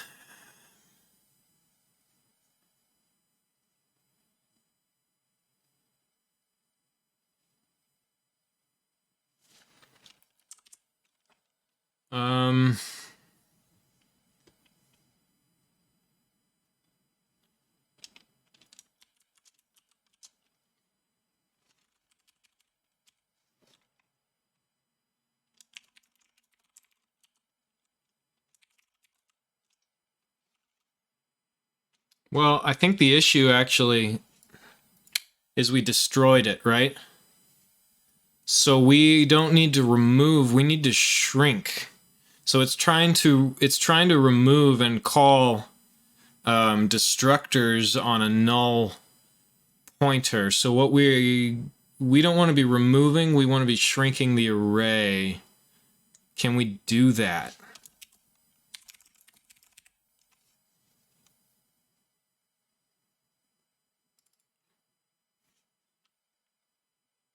Looks like we can.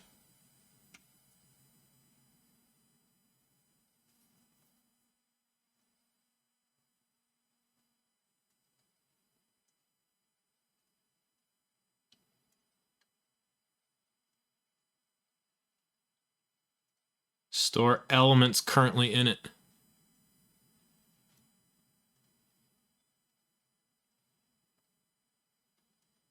We could remove it from the array and then call destroy afterwards. We have to destroy them because otherwise they're just going to be free floating actors in space. They're still going to live. this is how we actually shrink it. So I'm thinking,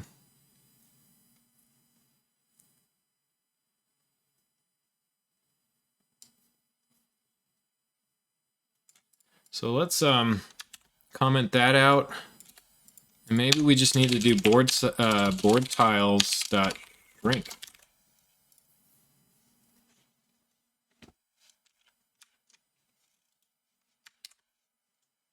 Let's see what happens.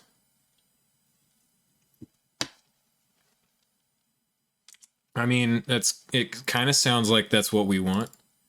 We want the array to shrivel down to its only real memory. We don't need it to be keeping blank spots open.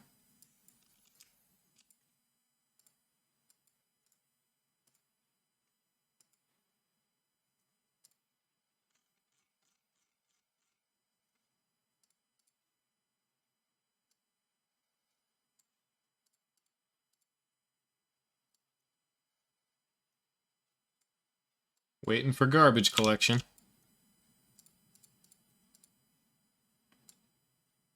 That takes a while, huh?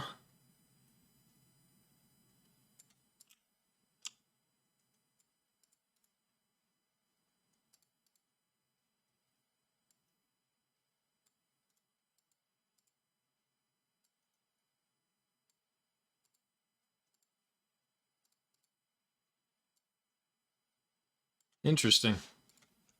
Oh, did we get rid of the...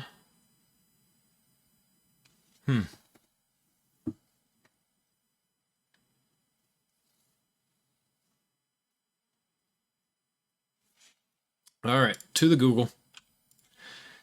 UE4.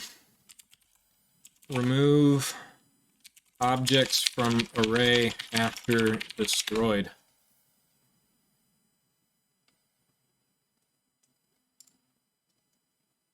I have a small array where I am just cleaning up unused actors.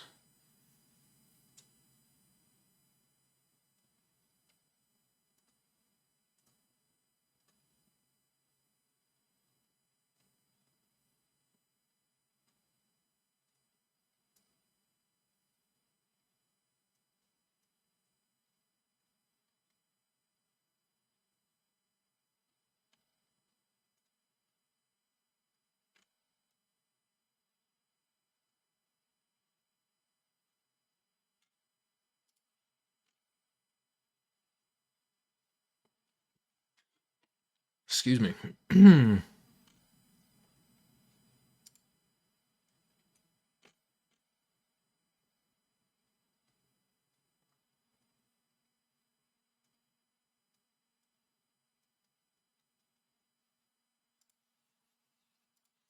I guess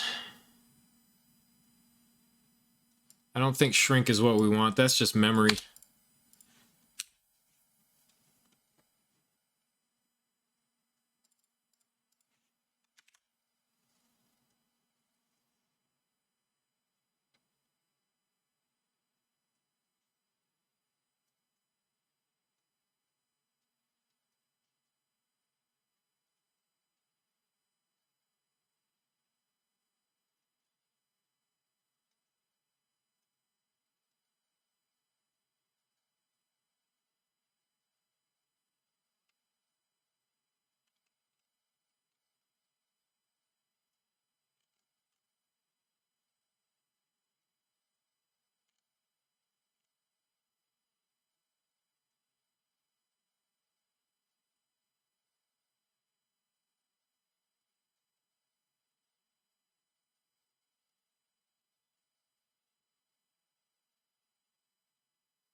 So how about for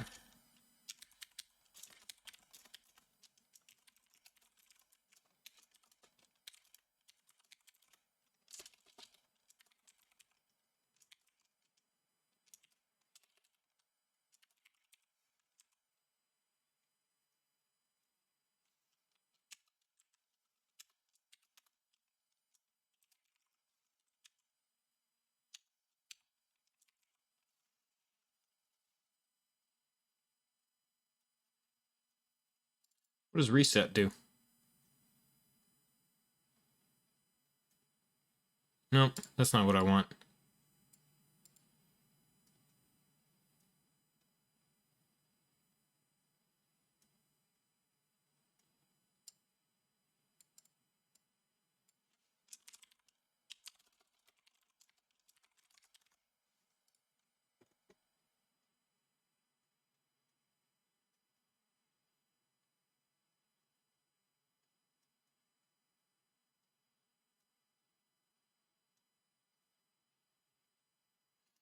Instances of item. I'm sure it's looking... Yeah. That's another for loop going through all of the tiles in the board. That feels pretty... I'm wondering if remove single was the wrong one. Let's bring this back. We're going to make indices to remove. We're going to go for every index in indices to remove. If board tiles at index dot is pending kill, board tiles dot remove at index comma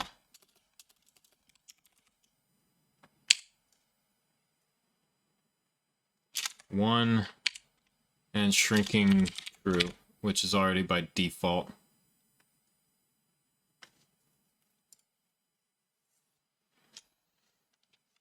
I don't know. Let's see if that works.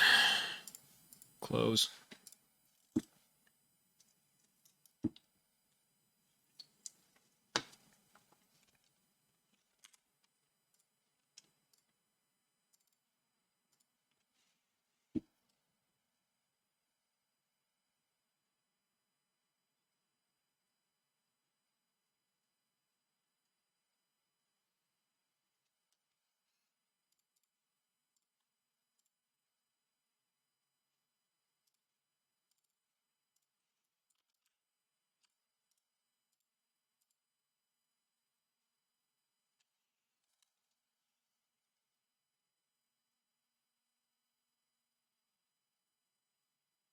Assertion failed. Index is greater than or equal to 0, and index is less than the array number.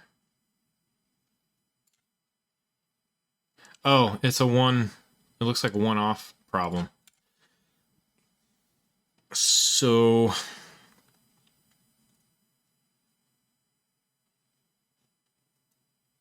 why is it an off by one error?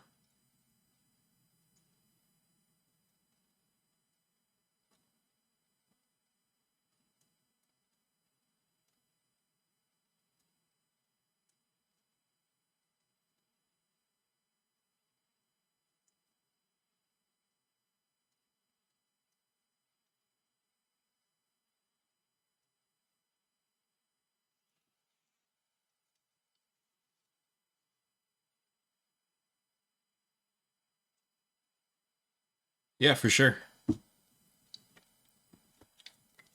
That'd be cool. If you made something pretty sweet and you wanna see if I can implement it, that'd be fun. Why is this an off by one error though? Oh, maybe we're inside. Well, no.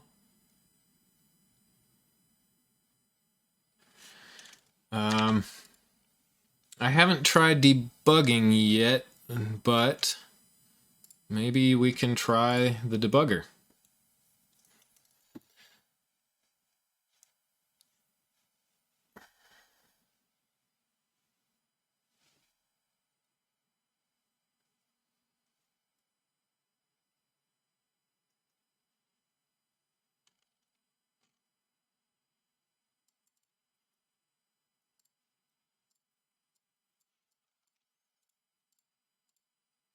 Okay. Debugger's working. We're at the for loop. We've got 19. That sounds about right. And it looks like it grabbed along. Yeah, this is all one entire row, and these are all at the end of that, and this is the corner.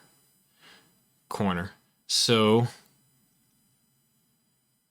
or that's not a corner. This is the corner, and that's one row, and that's one row. So we know that it's grabbing things correctly, and it's getting the indices to remove.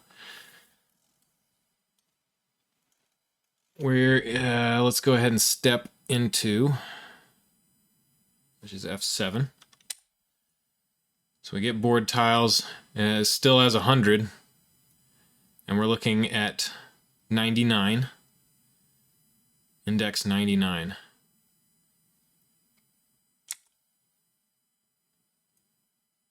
Which turned out to be true. Cool. So we know that this came back correct. It is pending kill. So we're going to try and remove now at index 99.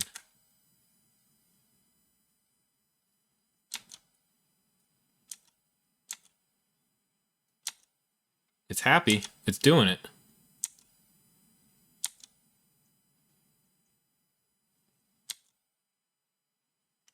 No, it's not. Check this out. What's going on here? Why is it continually...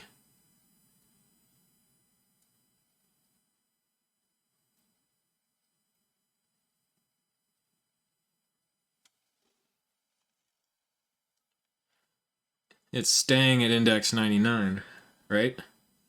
That's what's happening.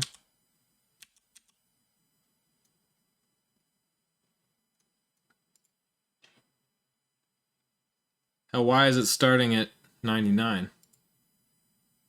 That's the last one. It should be starting at 9, right?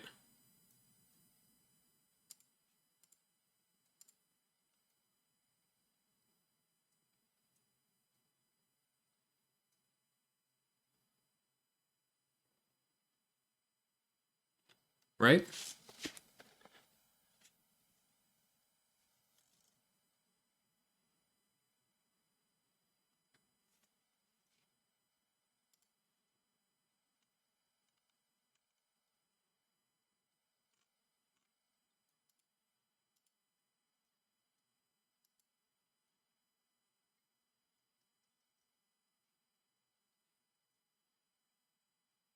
Parent if failed to evaluate. Extracting data from value failed.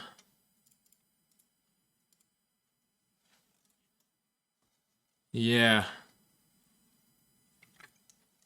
Let's go ahead and kill this. Okay, so for auto index starting at 0, and index is less than indices to remove dot num plus index.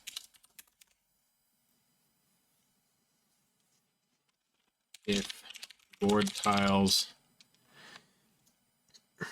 at indices to remove index is pending kill, right?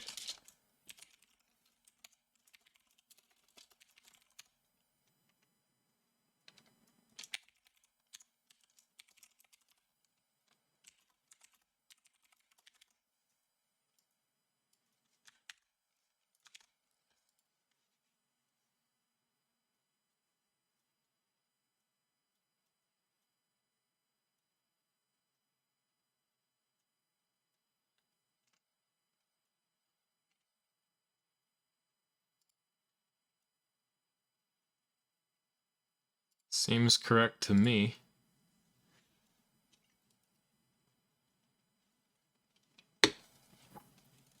Well,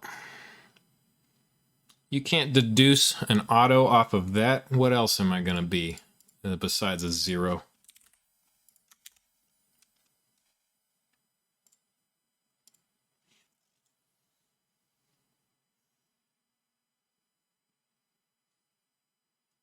I guess it could be anything.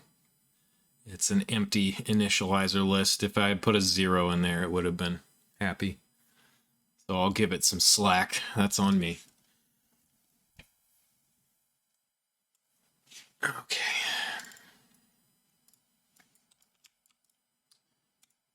Shrink, and we're in. That's still an error, so I'm wondering if that's the problem.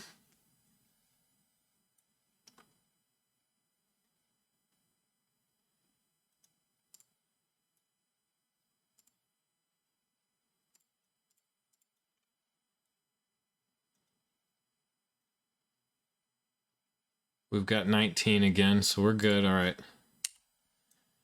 We're checking index 99. Wait. Why is index 99? I set it as 0.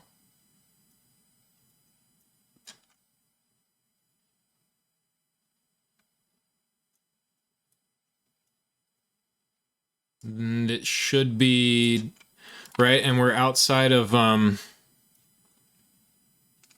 this should be dead because we're outside of the scope, right?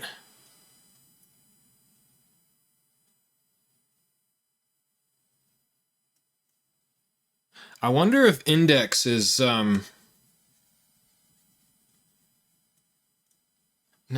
Unreal doesn't allow shadowing, so it would have given me a warning if there was something else called index. But that's just strange that it's index 99.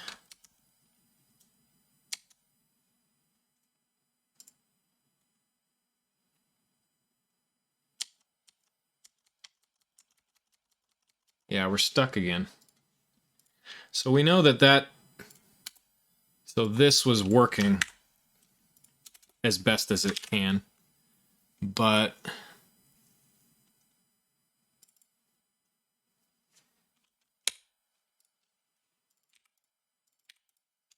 I don't know. Yeah, there. We're thinking the same thing. So let's go ahead and once again debug.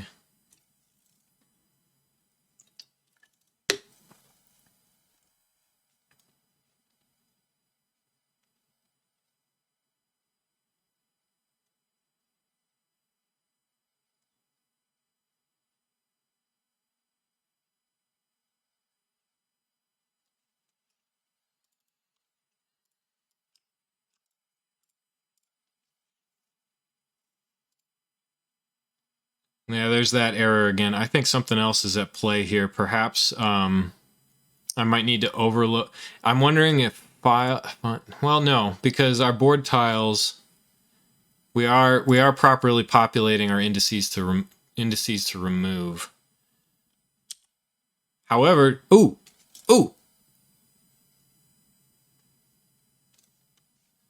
you see that? All right. So for some reason, our index here, once we're out of the scope, that's just strange. I wonder if Unreal has some interesting garbage collection where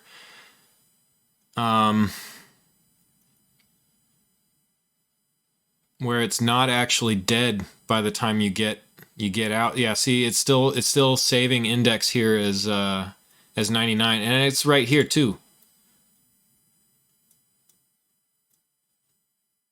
So they just have some special garbage collection rules, I guess. So you can't, even when you're in different scopes, you don't want to shadow. That's not shadowing, is it? I guess it is. It doesn't give me an error though. So let's see. Are we happy? Uh-oh.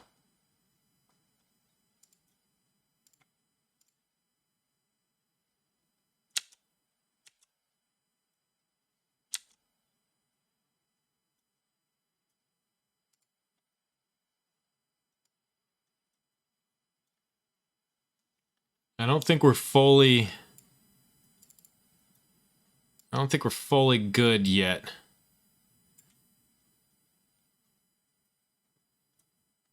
one did get deleted. We only got one.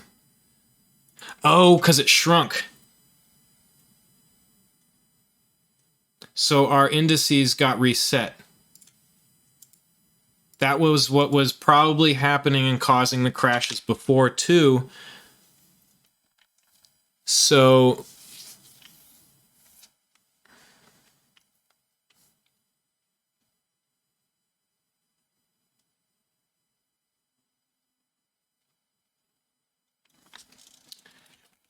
yeah.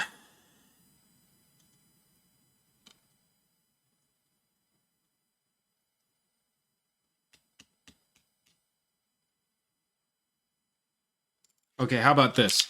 We say false here.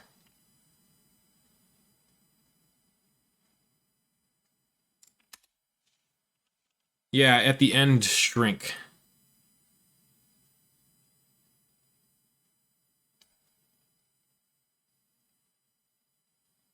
But I don't think...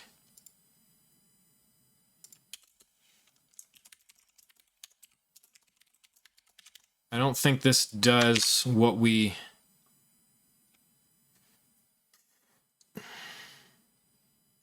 What does check invariance do?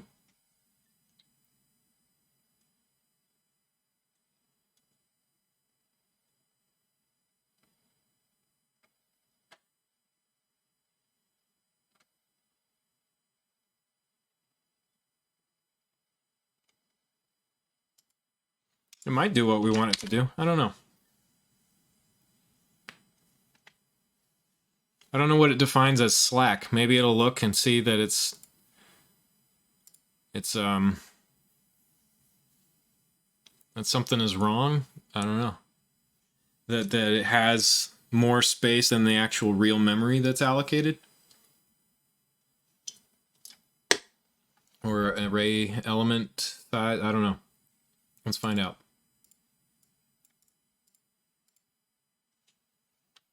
Okay, so we do all that, but we step out. Step out. Oh, that's not what I wanted. Restart. I don't want the disassembly. We'll stop there too.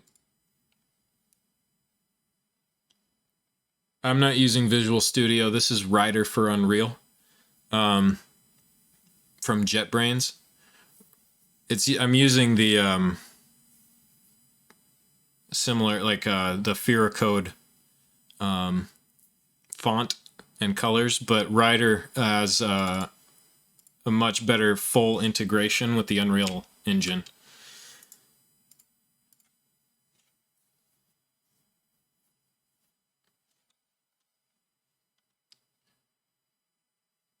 So I'm going to step over that for loop, step over, step over. Looks like we're going through properly.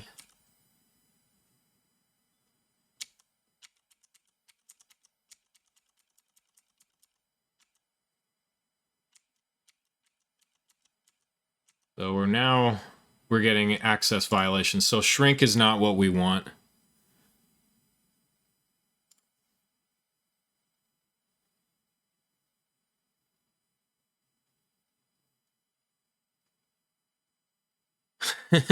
Well, I'm glad that I'm so entertaining.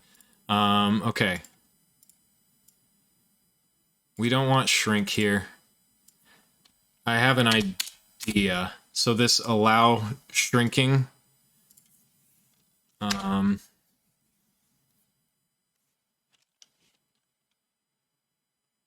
If what was I gonna do?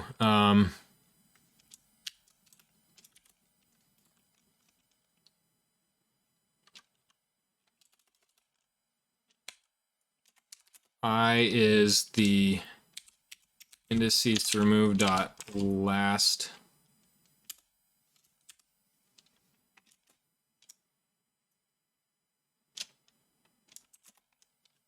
I want a bool deshrink. B shrink equals true, B shrink false. Yeah?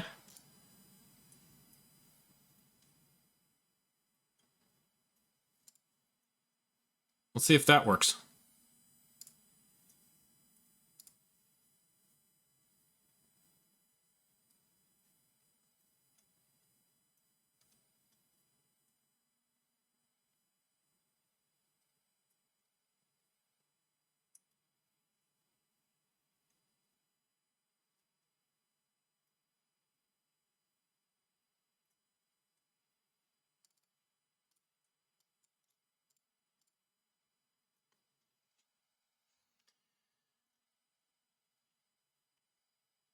So I want to stop here. We just want to see if we get to...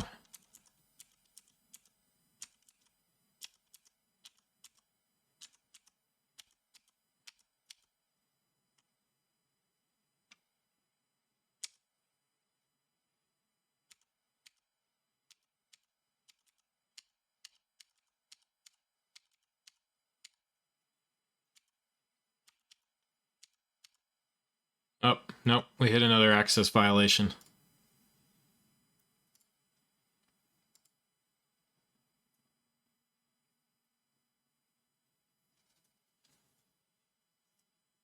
Hmm.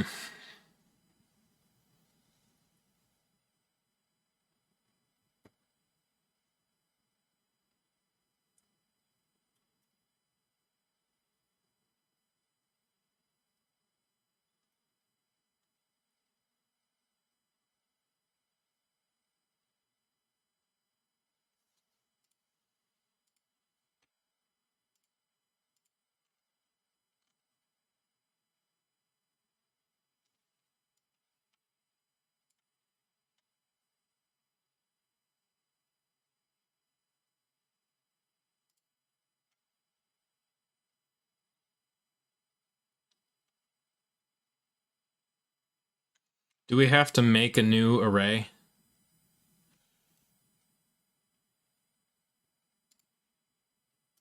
We might need to we might have to copy valid stuff into a new array and destroy the old array in order to do what we're doing. UE4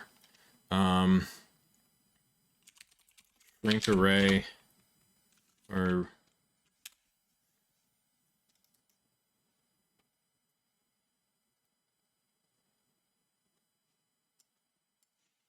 remove null in array.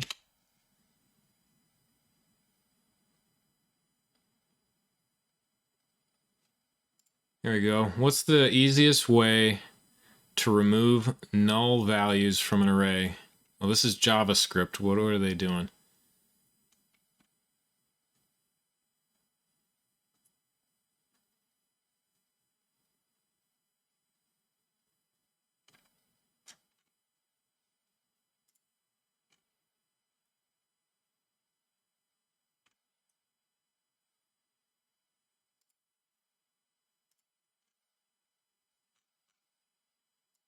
E4 array remove destroyed actor indices.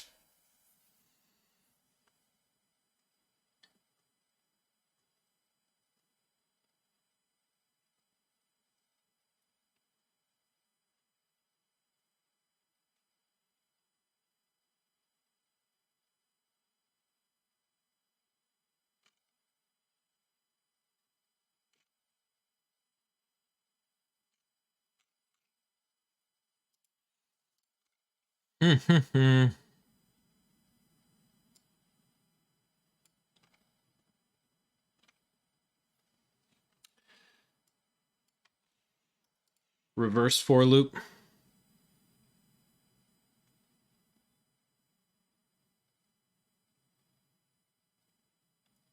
Oh yeah, start from the end.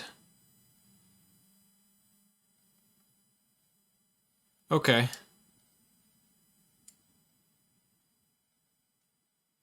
Yes, I'm trying to get rid of the nulls. So once we go through and we're destroying stuff, So I don't think we need to do that anymore. What we want to do, let's try the reverse. So for int I is set to the board tiles dot num -1. Yeah. And I is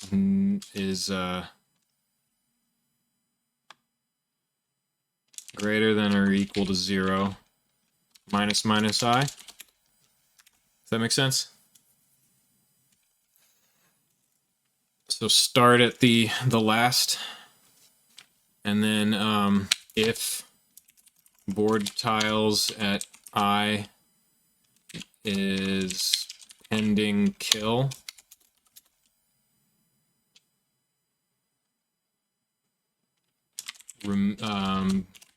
board tiles at I dot or remove at I.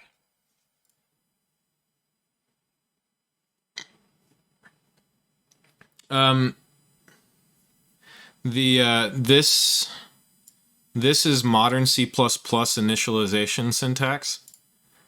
It's the same as saying it's not entirely the same as saying equals. I think this this integer has a constructor, and this puts it into is like a constructor initializer list. I don't know if it's quicker or something, but I was taught that from modern C++. Old school people will do equals. It still works. So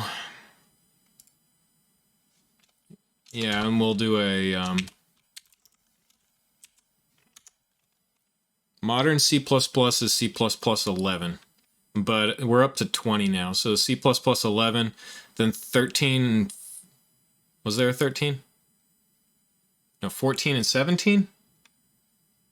13, 14, and 17? I'm not sure, but there's a lot of good stuff. You can shrink it, remove it. Okay. Right there.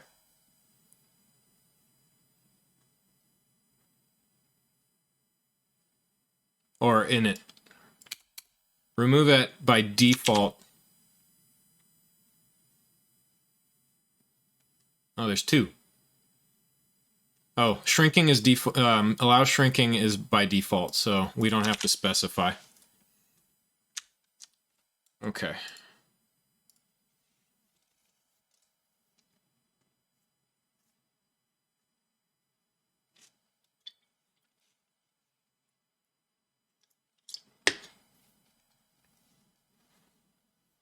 It's fun to get bogged down in the code and poke around in memory.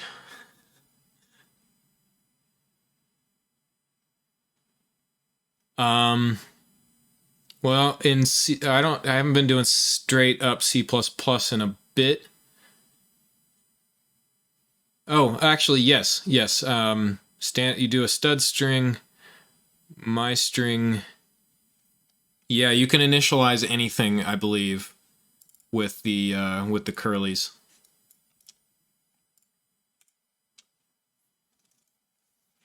Yeah, the debugging in C++ is a lot better, so... Okay, it's shrinking. We're good. Now we're at 98.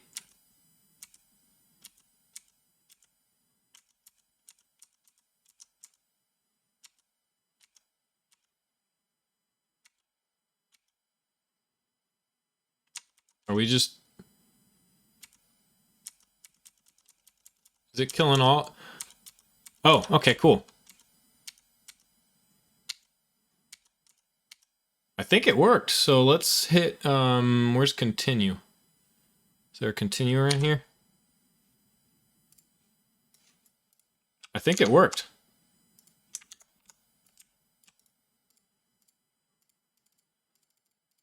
Look at that. And if we go here, yay! Our array, everything is working. Left button is continue. I think I did F9 and that worked. Is that it? Skip to cursor. Oh, over here. Resume program F9. Yep, okay. Cool. Well, hot damn. Let's go ahead and get rid of some of this unnecessary code. Well, that was easy enough.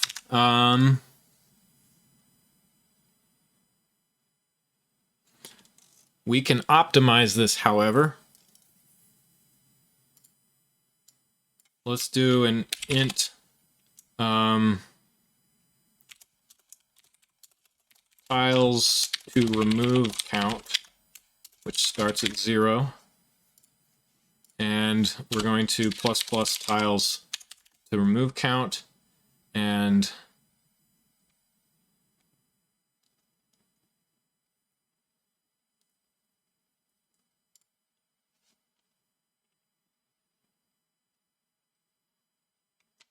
we want to check. So, okay.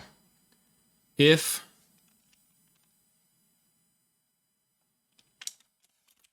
tiles to remove count is not equal to 0, and do that, and then minus minus tiles to remove count.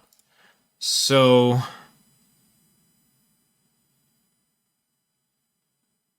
wait.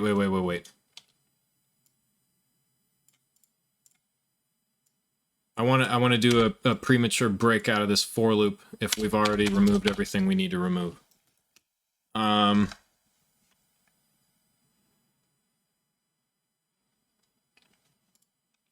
We can do multiple things in here. I is greater and tiles to remove count is not equal to 0, right? We can comma, and then we do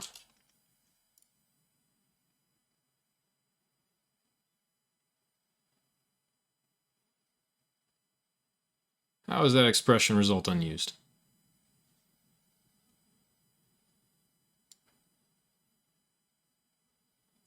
Oh, we don't actually. Yeah, no, it's correct. So, and then remove at minus minus tiles to remove count. So we're using the I as our index, but this, yeah, and empty curlies means 0. You have to specify though. So for an integer, it's 0. If I go auto, it doesn't know, it's not going to be able to decide what I meant here, because this could be a float, it could be a string, it could be a double. This just means an empty initializer. So when you use, you don't want to use, you want to safely initialize all variables. So this it means it's going to store garbage. That means it's 0. So, okay, so we plus plus, so we start at 0. We plus plus to 1, so until we don't,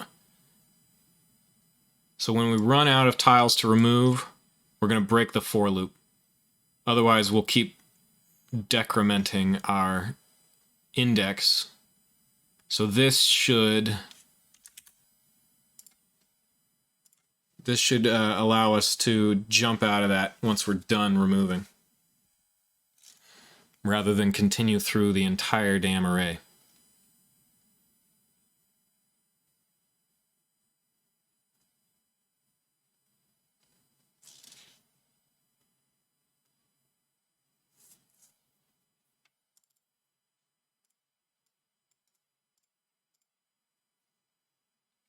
Okay, so we should see this.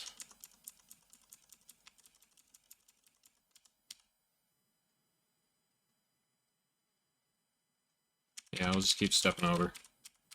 We should see this abort.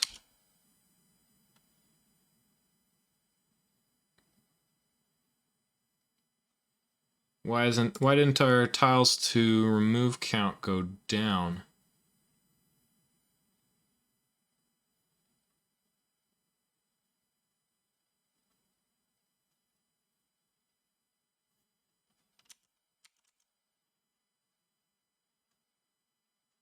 Oh wait, we're just not done yet.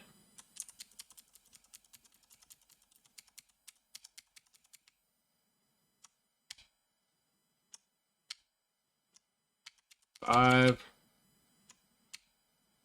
4, 3, 2,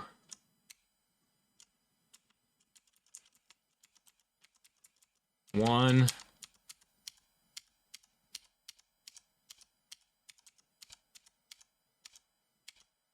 0, break.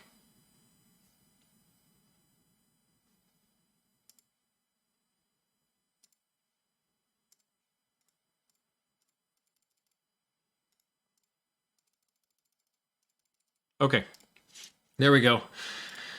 So we've optimized that a little bit. It still has to get through quite a bit, but I think that's about as good.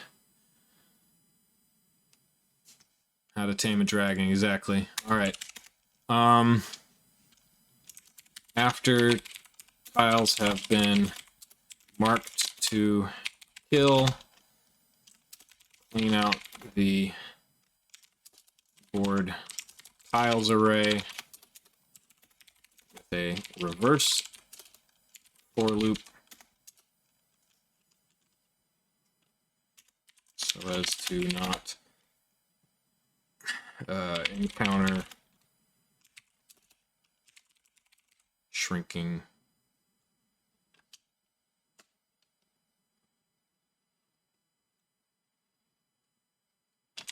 the final off by 1 error.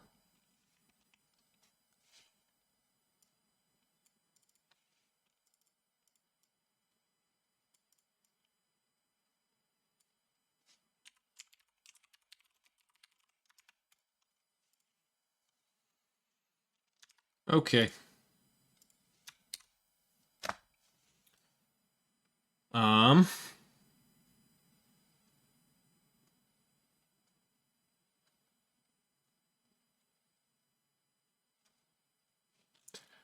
What should we tackle next?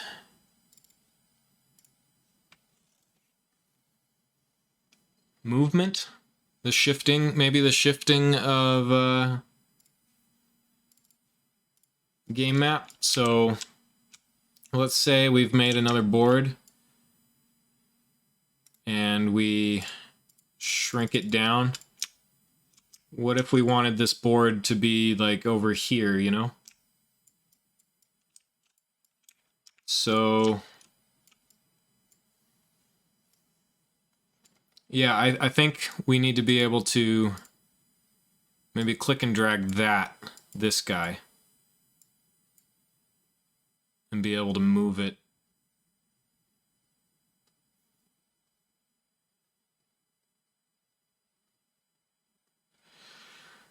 Um,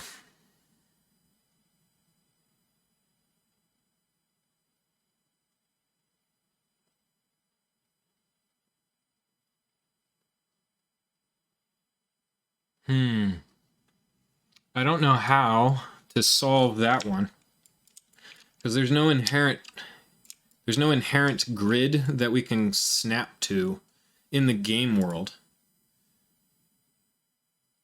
Yeah, copy and paste the editor gizmo. I don't know how easy that is.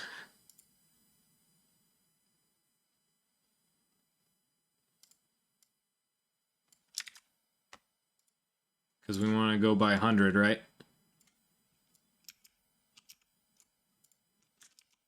So if we were to just drag a tile out here and it's at 0,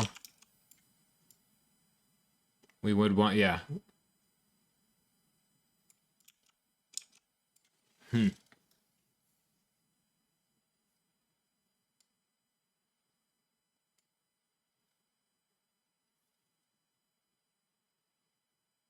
Oh yeah, is that, where did you find the code for that?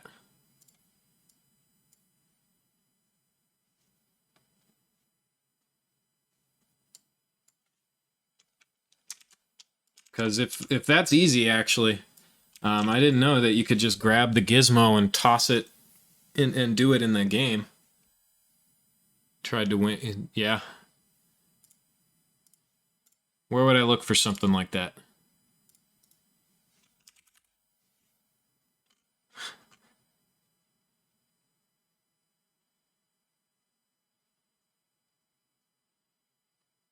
Oh, hey.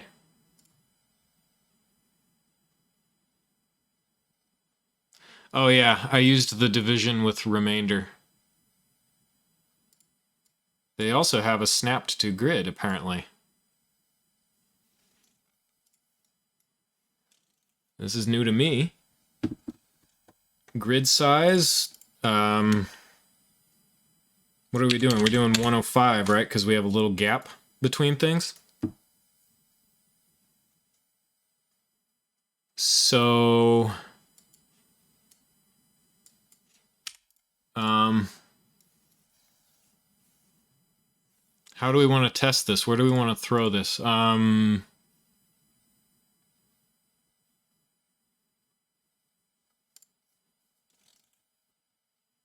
Player controller.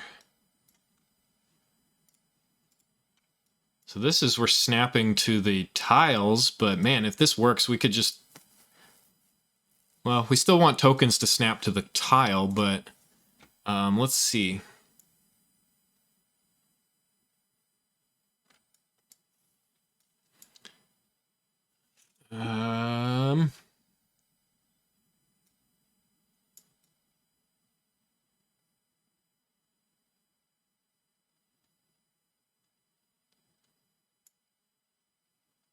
We're getting hit results under cursor by channel for a token.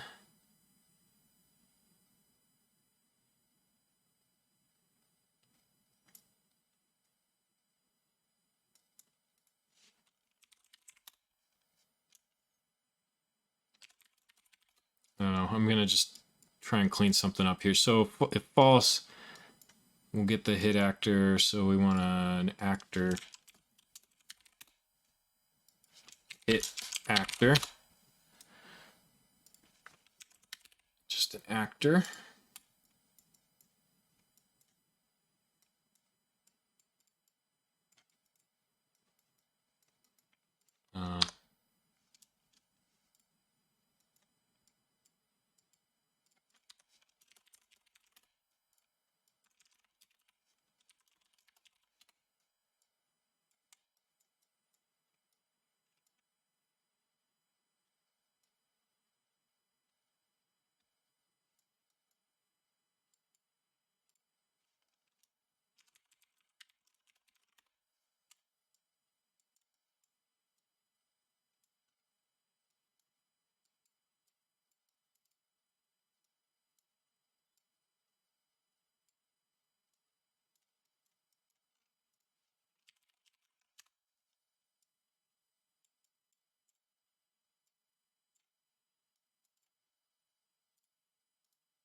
So that'll basically kind of doing what we're doing here, but if it's not a token, it's going to go down this path. And I'm going to test it on the little gold ball. So we get our selected board reference, then we come out of our gate on the event tick. We're going to test that if we've got a board. So if we don't have a board, we're going to snap token to grid using that. But if we do have a board,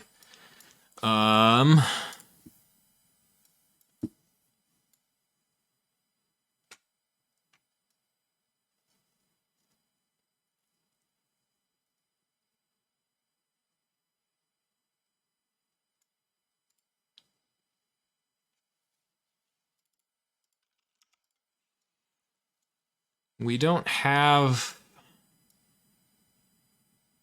Do we have cursor movement? Okay, so yeah, we do. Get cursor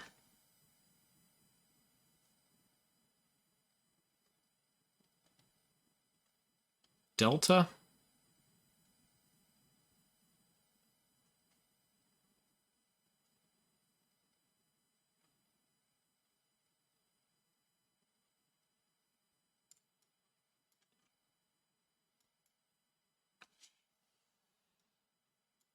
Yeah, no delts.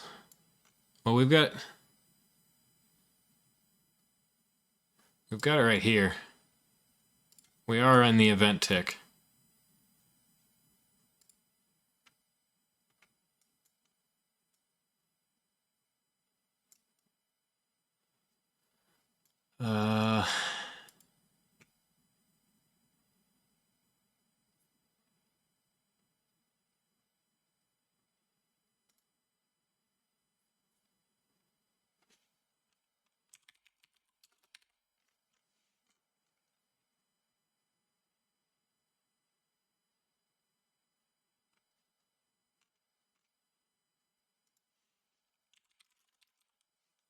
There we go.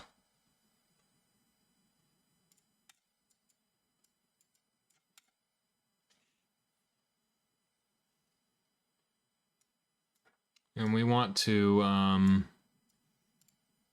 already done this in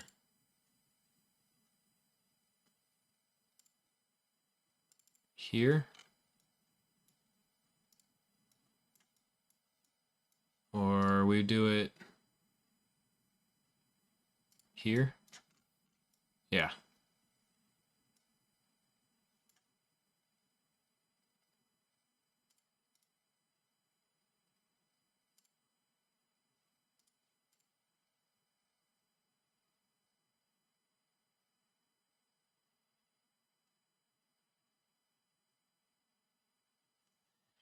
Yeah, hit results under cursor.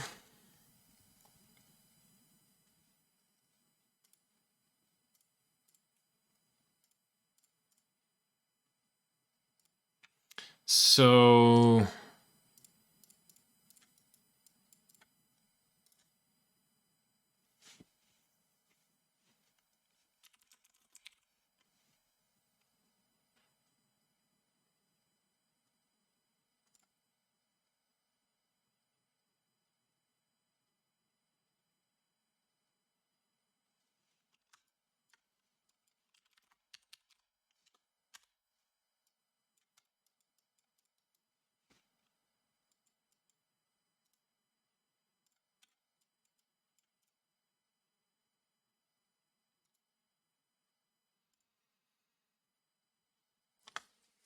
oh, this is gonna be fun. So what is gonna need to happen here is if I drag this way, it needs to shoot. It needs to shoot. I need a pinpoint on the same axis out from mouse cursor forwards. On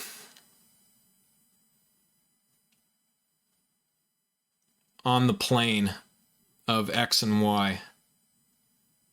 So we're trying to find an intersection.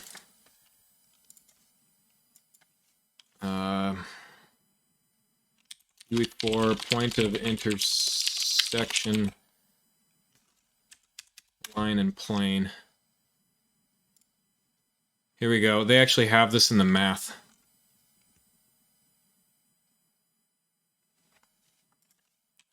Line, plane, intersection. Boom. So the line start is going to be from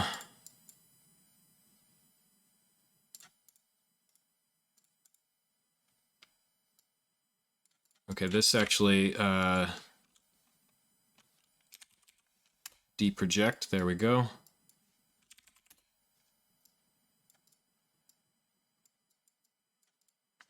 World position. So recombine that. World position here, and then we take this and we take world direction, multiply it by a vector in, actually, where is it? I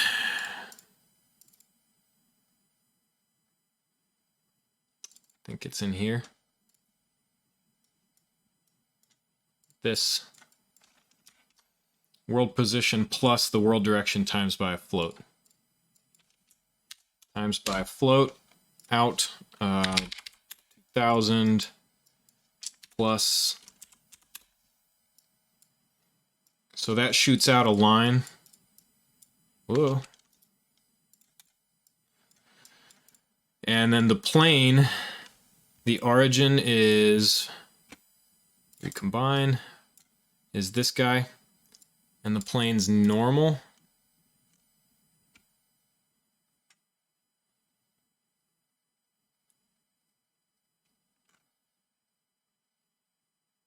Is 1 and I think 1, yeah? Or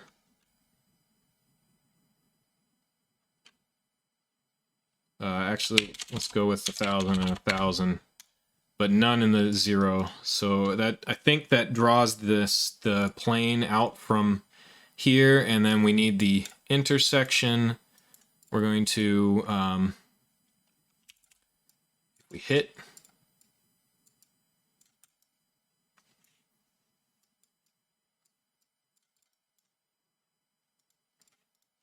snap to grid.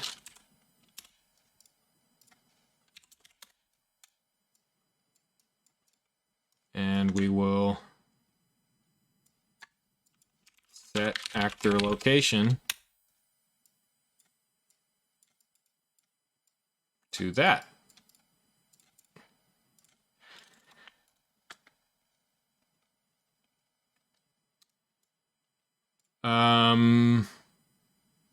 Yeah, the Z actually should be this guy's Z.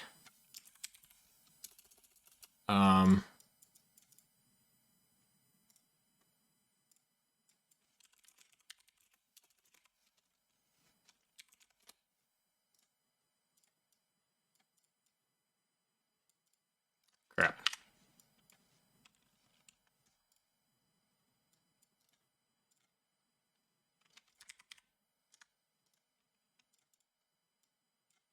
There. I'm not sure. What is the plane normal?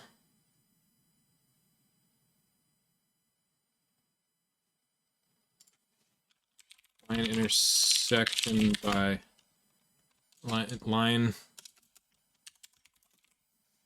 Yeah, let's see what happens.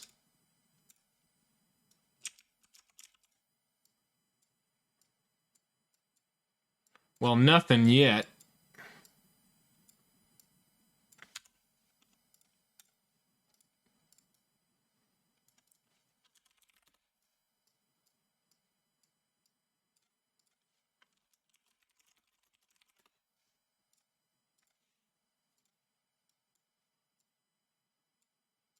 Okay, so we're not getting here yet.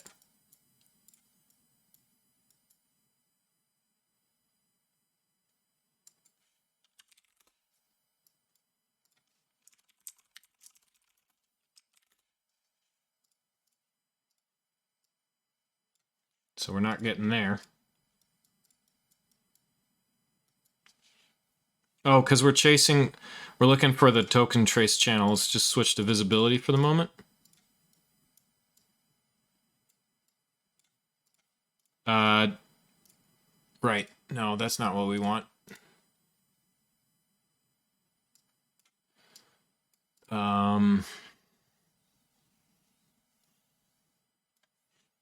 Let's just disconnect token for the moment. Oh! Look at that. Okay. It's chaos. It's madness. But it's something. Okay, so let's try. Let's just. Okay, I don't know what this. Let's figure this out. What is this? What is this normal? Ooh.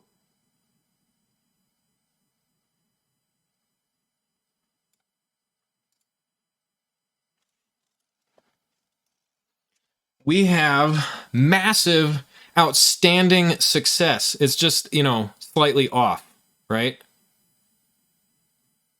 That is cool. Oh, man. That is cool. All right, that opens so many doors up. We just need to refine that and learn what's going on underneath the underneath right here, and we have an enormous, huge potential for future functionality. Thank you, Canvas, for leading us down that path. Okay. I need to take a quick bio break because it's been like so many hours and coffee and drinking water, but I'll be back in like a couple minutes, and I'm going to about 4:30. So we have a few more hours to get some more to refine this. Let's focus all of our energy for the rest of the day on this line plane intersection grid snapping. I'll be back soon.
Okay.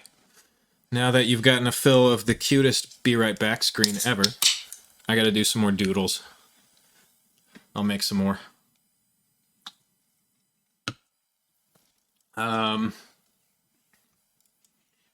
Okay. I think our deproject to world, we know that's working. We can get rid of that. We can get rid of that. Let's just make sure we know temporarily diverted for board movement testing.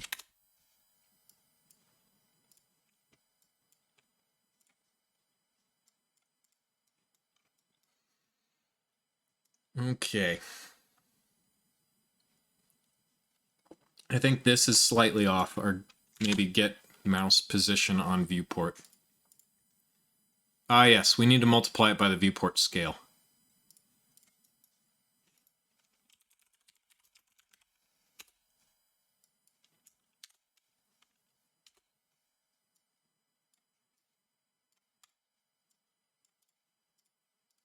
So let's test that.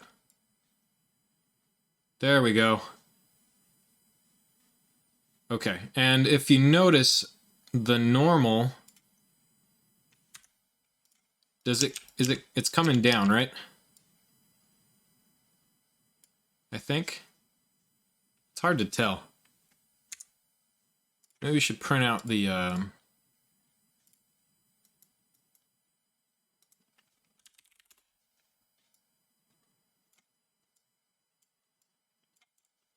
print out where it's moving to. 210.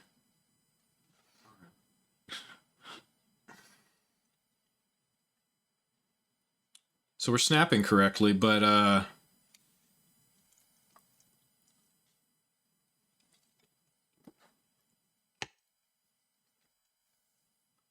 210 is incorrect. I don't know what that is, but also let's try some. They're not. Yeah, this isn't going to move the tiles yet because we don't have those parented to do so. But the ball is coming down a little, so that's incorrect.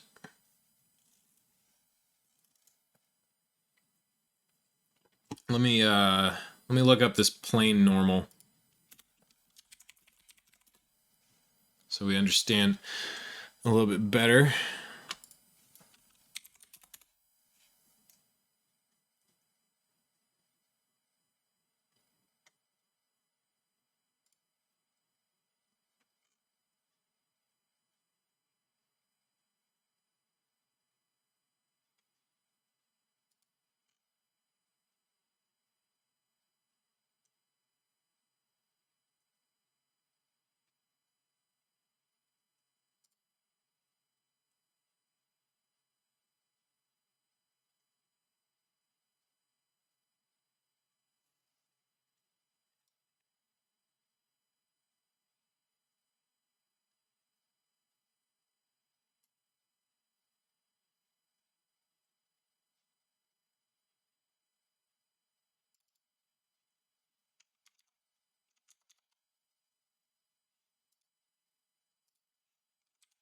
Can we open this? I want to open it.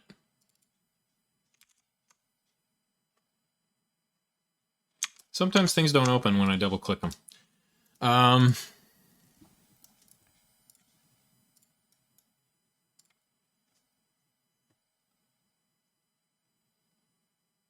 What is a plane normal? I thought, isn't it?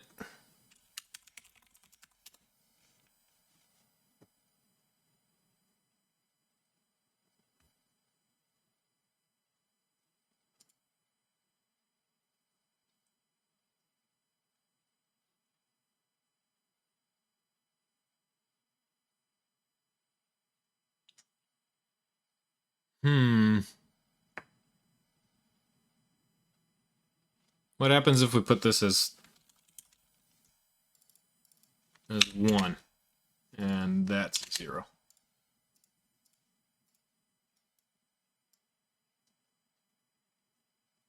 Interesting. Oh, we're on the x-axis. I see. Okay, so now we're moving up and down on, and we're moving back and forth. Okay. I get it. So yes, Knevest is right. We want that on the 1.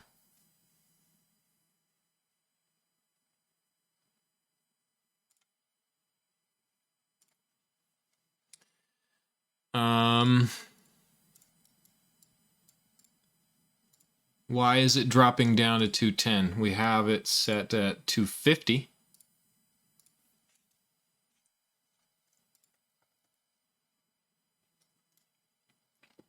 So the intersection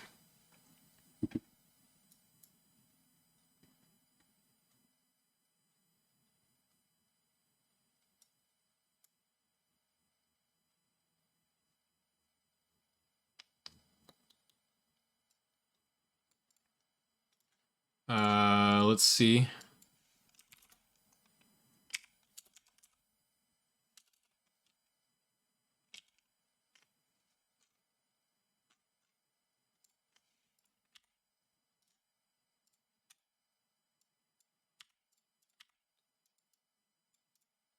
We want the z to be our original z, but the location of x and y to be what changes, right? So our z should just be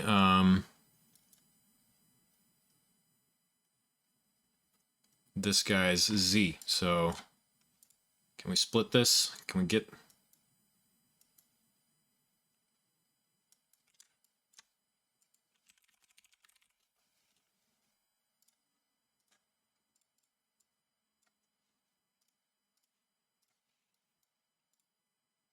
Oh.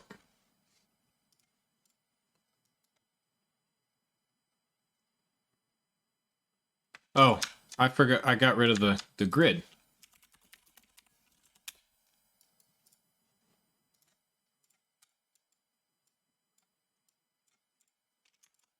That's what goes there. This is 105. And then this comes down here.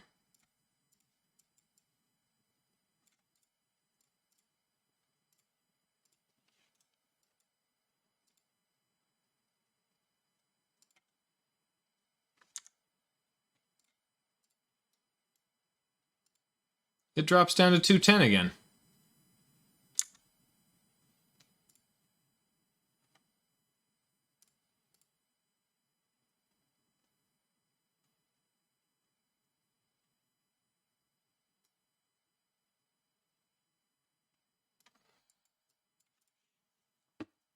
Well, that's baffling.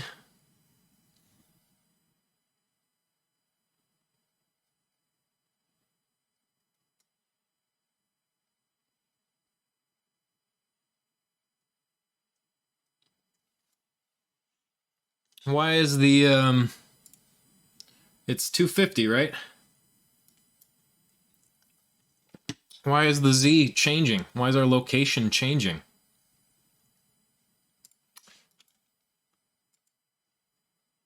That doesn't change.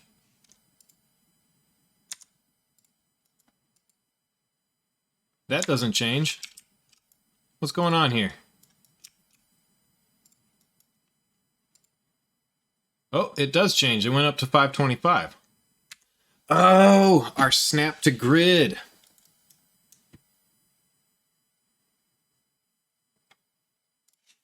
Okay, okay.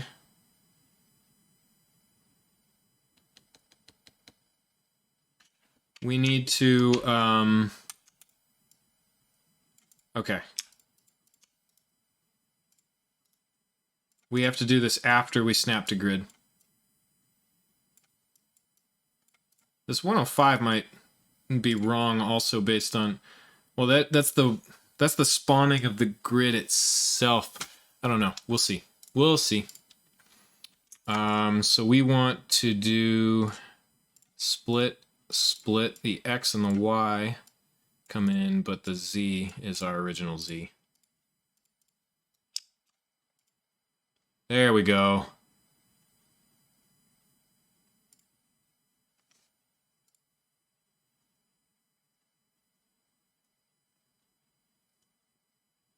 Okay. So we're able to do this now, which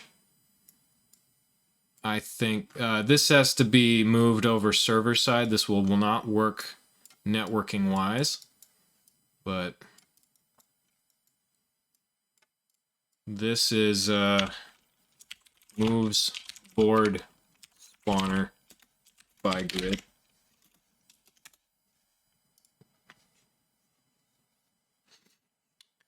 That came out of my brain. I knew about this from a while ago, and I've never made it work, or I just didn't try it because it sounded complicated. But now that I've done it, it's actually super freaking easy. So now I know that that it works. I'll definitely be using that, and I might modify some of this in the future to make use of this line plane intersection, origin and normal. But I just remember looking this up a while ago, coming across that.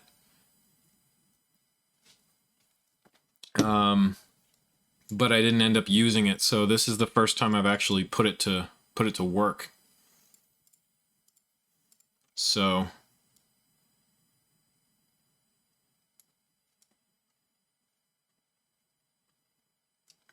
let's try and move. So when the board moves, let's see if we can parent.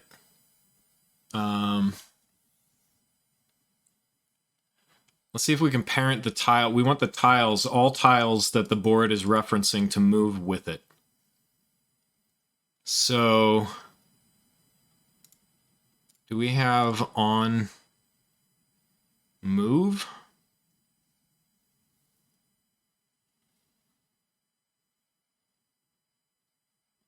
On actor.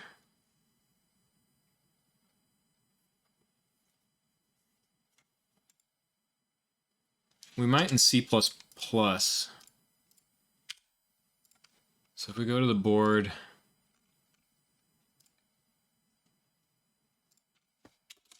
on rep,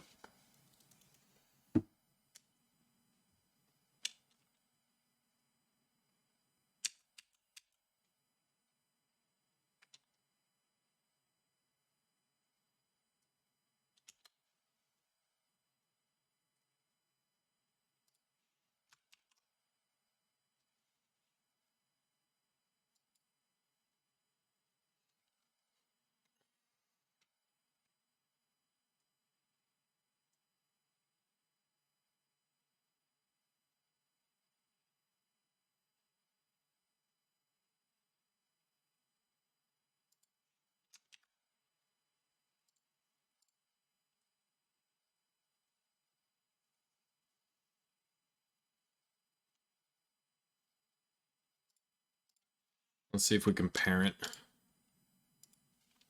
UE4 parent movement of actors.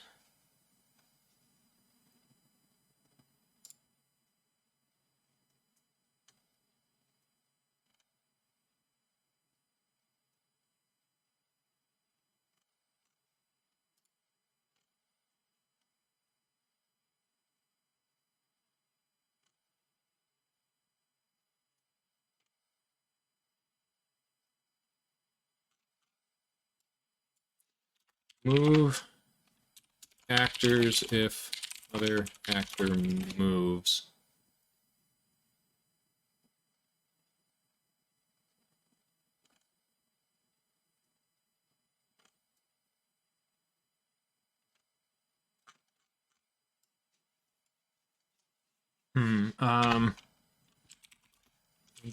Actor movement.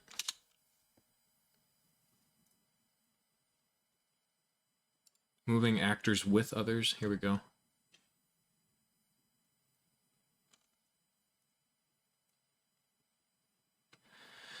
Might have to do an event dispatcher.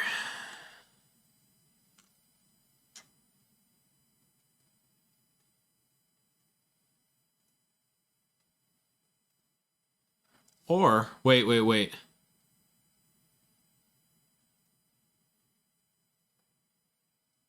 Can we attach in the world outliner when we spawn things? Attach actor to actor.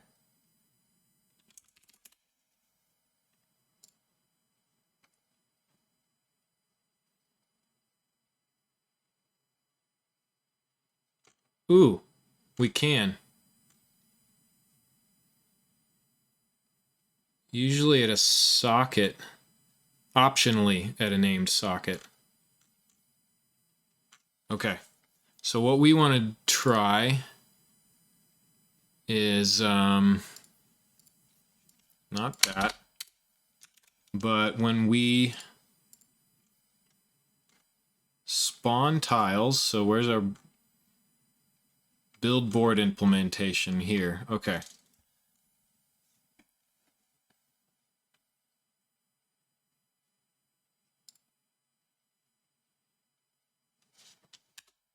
And we want to spawn tile attached to actor. This, and we need some attachment rules.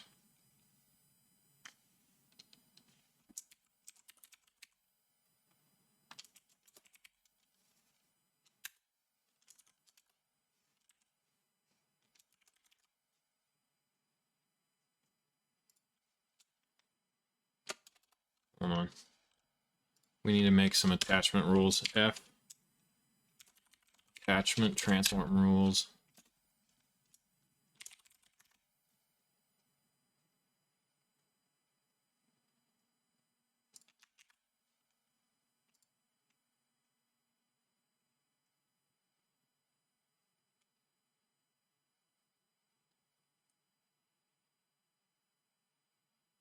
Keep relative transform.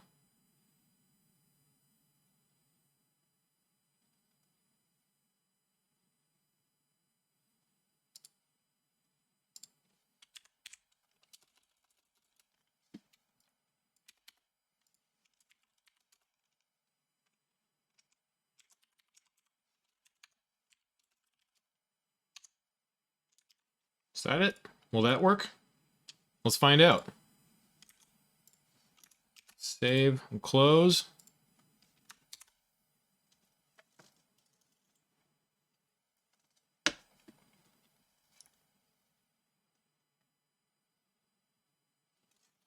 This will be cool if this is all we have to do, is just attach it like this, and then they'll move.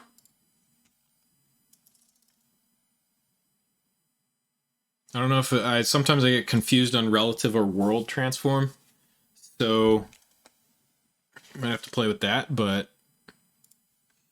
hey, let's find out what happens, shall we?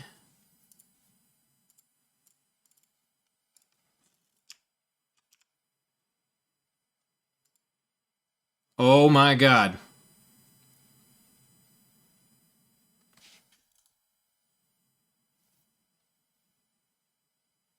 Well, there it is.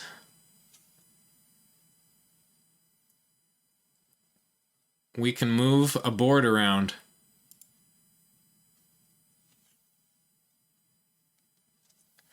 Oh man, what a day. What a day. That's cool. I fed you already. You're loud. Yes, you are, kitty. Yes, you are. Want to say hi to everybody? Come here. Come on. Oh yeah. Say hello to everyone. Say hi.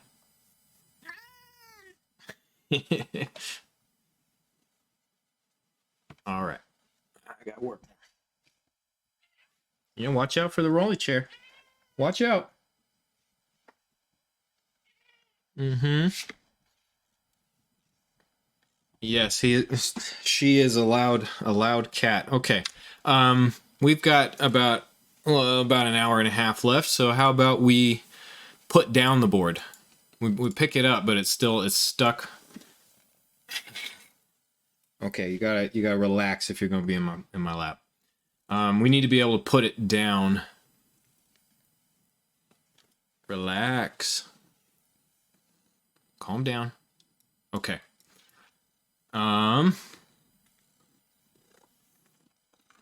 So the way that we do it when we're moving a tile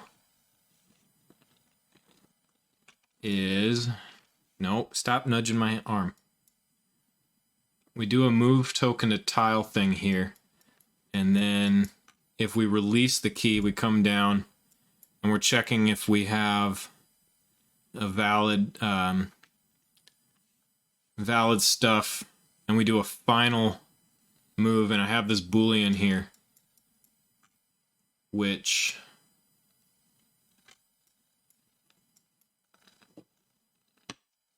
are we even using that?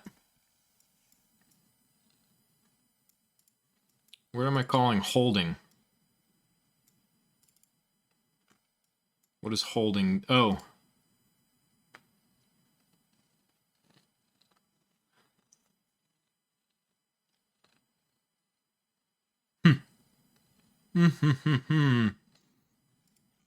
Did I just forget to turn that on?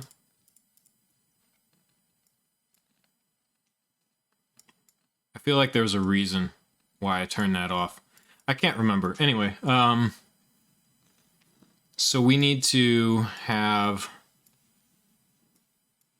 we need to drop our boards. So if we've got...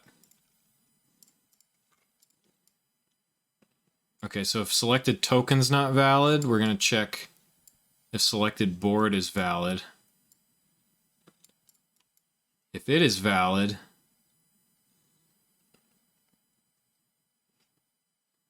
we are going to... I think we just need to clear it and close the gate, right?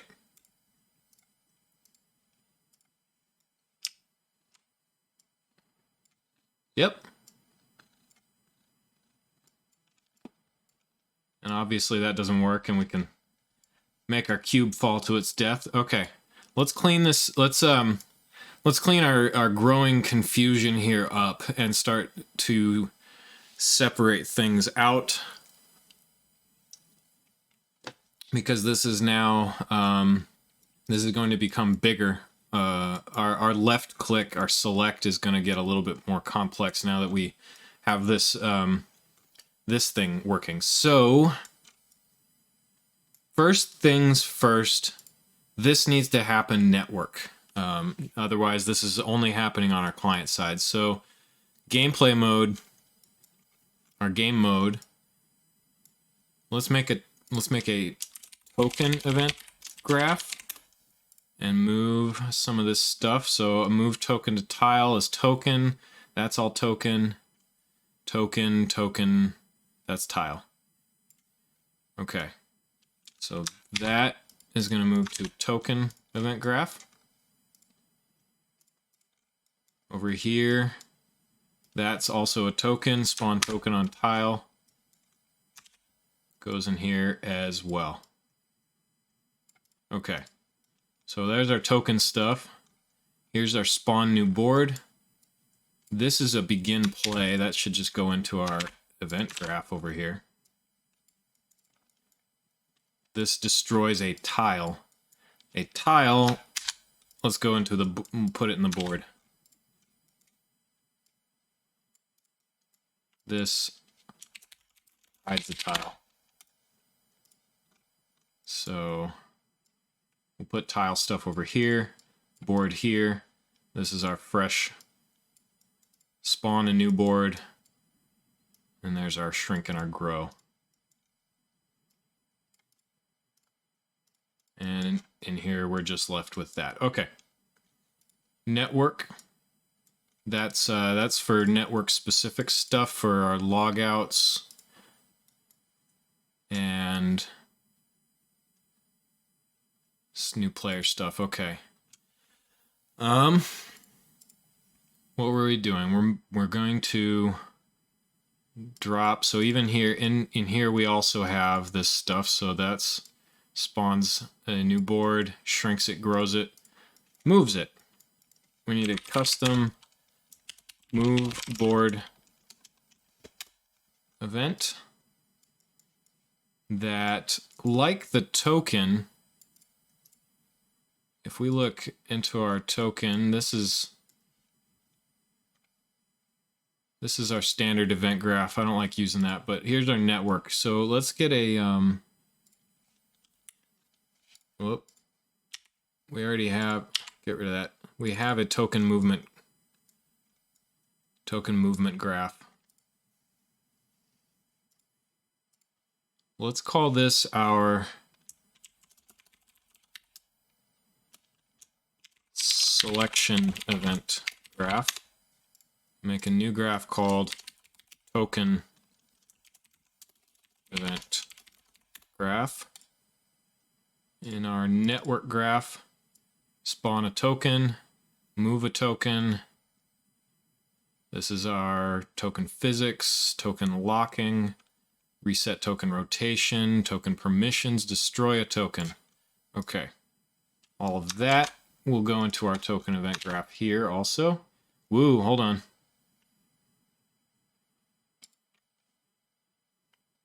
Didn't like that. Let's undo. Why do we have a problem?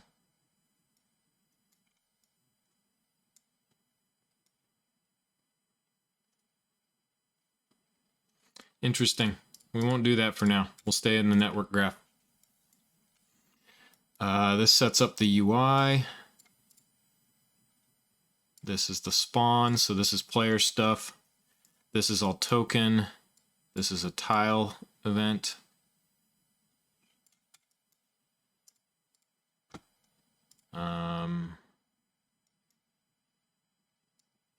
This is our context menu. All right, so we're in our board.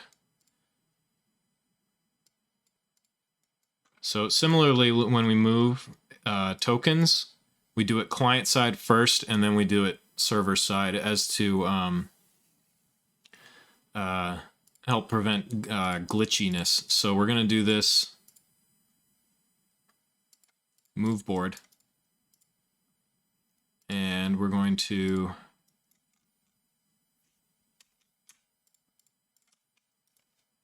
move board. We want to take in a transform location to new location. How about target location? This is going to be a vector passed by reference. Want to make a vector. Our Z, our Y, and our X. The move board also is going to need the board. BG board reference. Up. And there's that.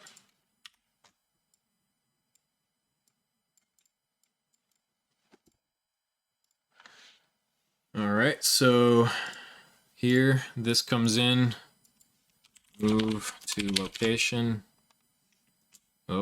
set actor location, target location, teleports. Let's look here. We check the authority also, because if we're straight up the server, we jump to the so we want to switch has authority. This we do if we're remote only. If we have authority, we're going to go straight to our move board server. On server.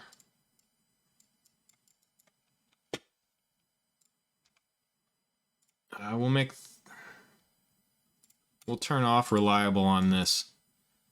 I need to look up better on what that reliable is. It's supposed to be something that has to happen, that must happen. I feel like this must happen, but we were having... Actually, we fixed that, and it might not have been a reliability issue. It might have been because we were inside of a for loop. So I'm going to put reliable on until it breaks. If we have authority, we jump straight to move board server. Similarly, we need a location and a board.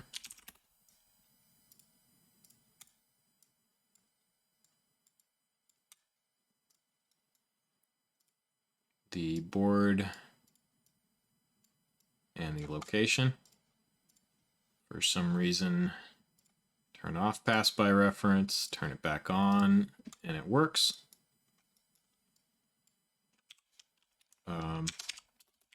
Move board to new vector location.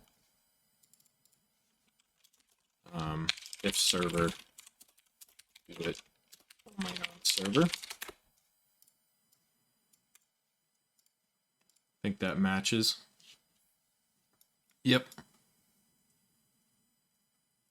Oh, wait. Duh, we don't do it here. We do it game mode.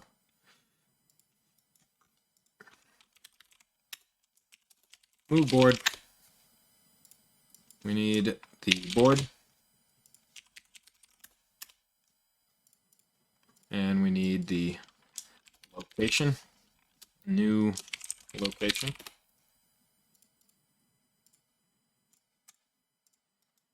Now we set actor location here. Move board to a new vector.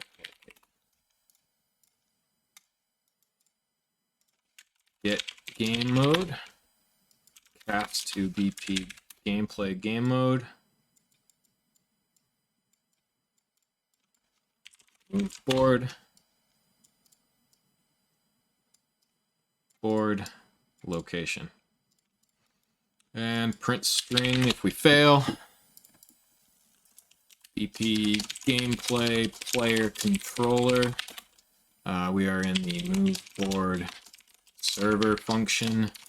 Failed to cast to BP gameplay game mode base.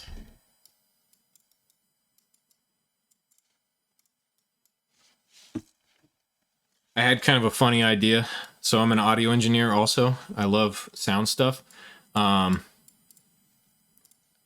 I was thinking it might be funny to set up a gentle stereo pair of dynamic microphones looking at my keyboard, put it at a nice low volume, hard pan them left and right, and give you a little ASMR coding clickety-clackety. I don't know.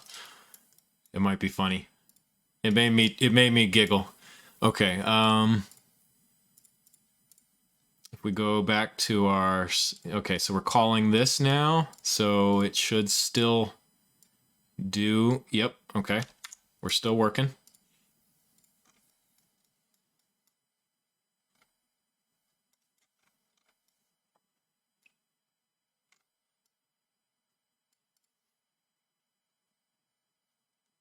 I feel like we could make some events just to clean this up of called close gate, open gate, exit, or something like that.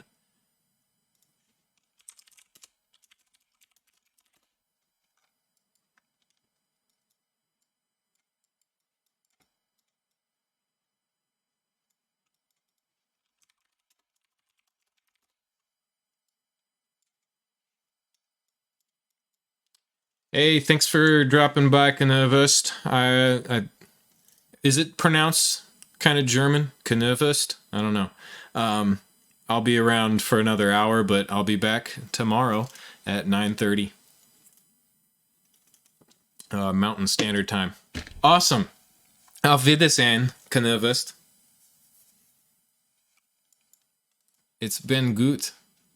And thank you again for helping Growl Sausage. Knurvust. Nice. Thank you again for leading us into this right here. See you later. So this goes into an open, this opens the gate.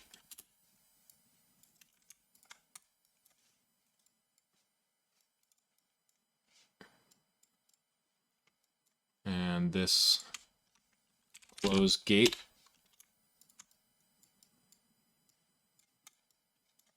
This also closes the gate. Okay. Let's see if that works still. Cool. Getting some of that, close that, getting some of that off of that. This, let's go ahead and just move this opens gate. Hi. Yeah, you're loud. Loud kitty. Move this out of the way. Yeah.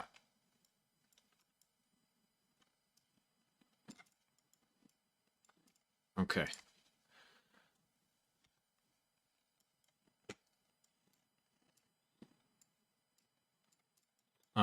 Let's get this shrunk into its own. Let's fix this a little bit.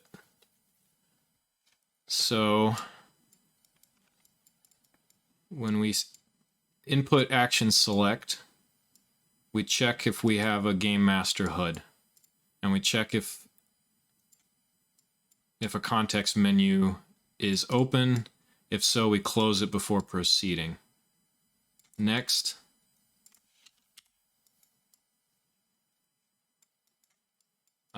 We are going to check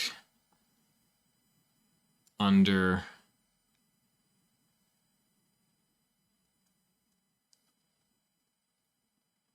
I think visibility will still work because we just want to check for anything if it's visible. And when whatever's visible, we get the hit actor out.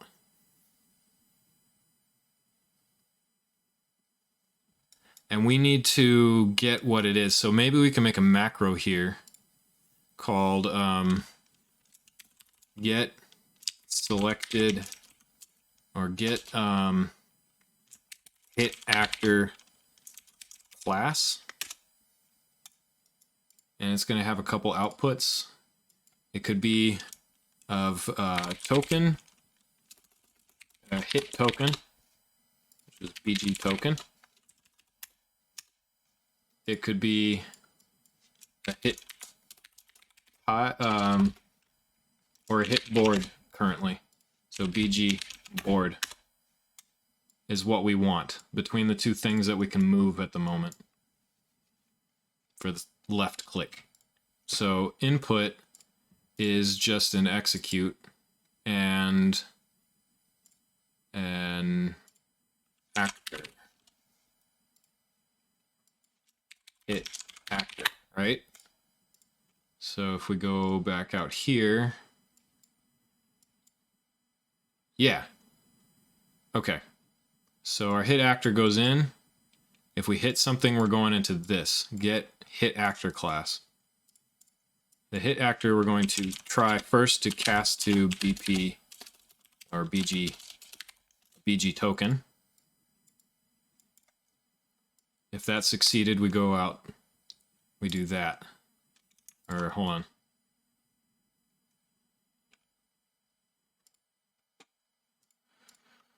I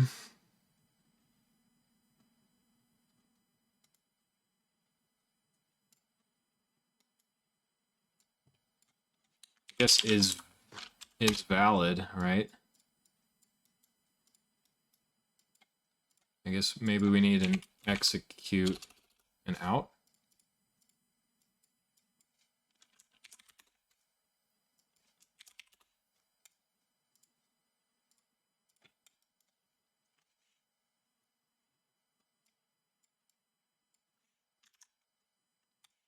No?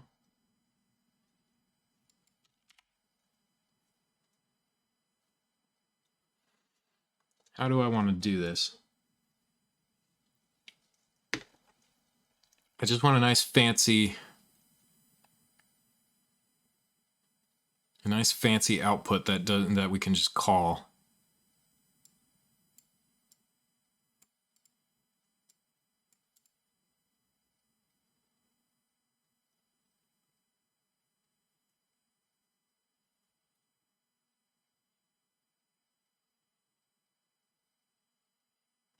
I've sort of seen this done before, but I can't, I'm not very good.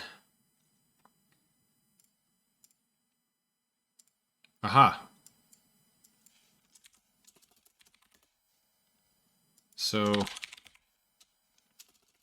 out token, out board. There we go. We can have different directions. So the in comes in, we cast to BP BG token.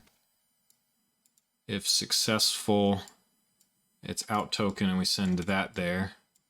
If it failed, we cast to BG board. And if then to go out there. And then we do a Boolean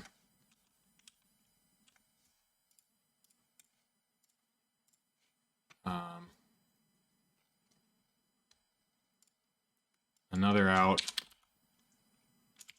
failed,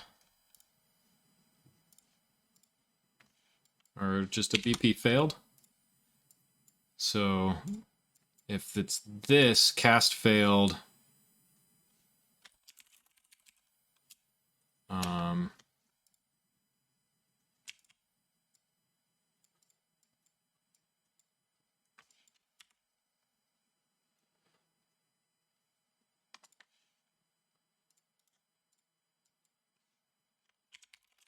make a literal bool, set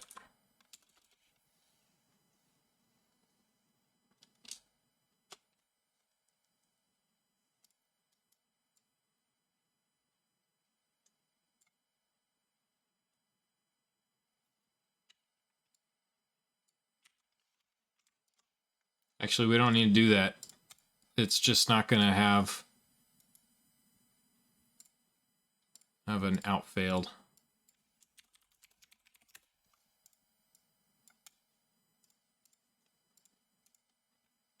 Okay.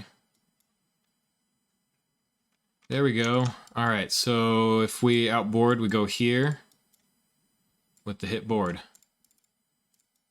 And this is going to be, we don't need to do that. We'll just change this into a BG board reference, pass by reference. The board, BP board, because, yeah, so we'll cast the BP board still. And do that. We might upgrade ourselves to moving some of that stuff up to BG board so we don't have to come down into that. Okay, so this, that's one gate open. So that's there. So now let's make a pickup token. So get board, call this pickup board. Make a custom event called pickup token. And here we'll take a token, BG token, whoop, BG token reference. So we'll pick up a token if we go out that way.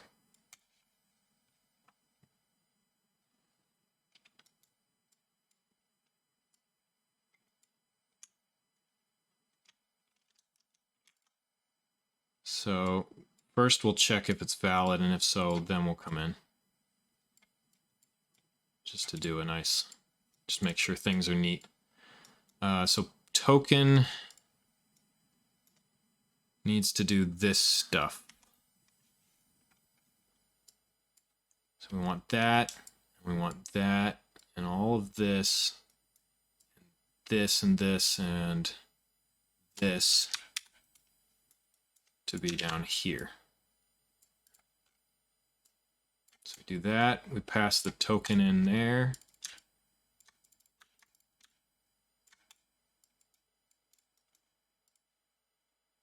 That should be good, okay.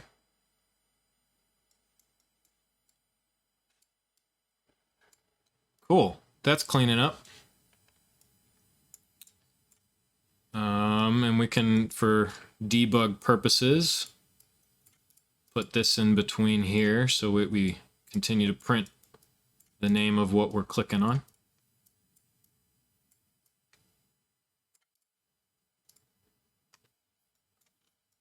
Much cleaner. Token is anything that we, any pawn that we drag out here. These are tokens. It's just the parent class name for any object that can be dragged out. And then we have child classes off of those. Okay, so we've got that.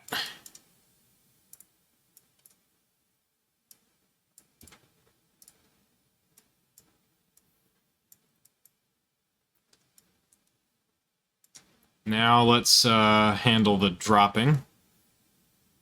So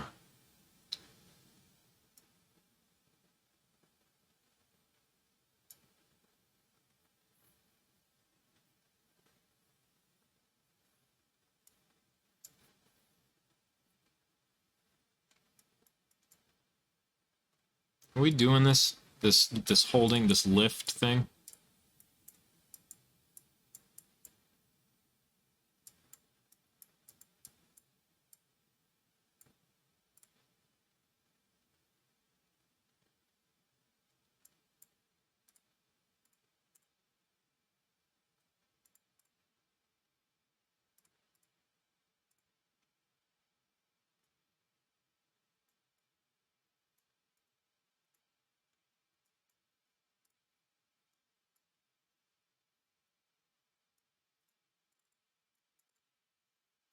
Ah, whoops. That's important.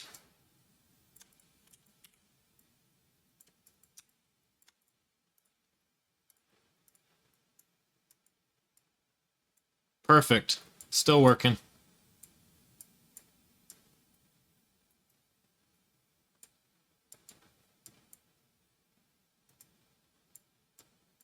Nice. Okay.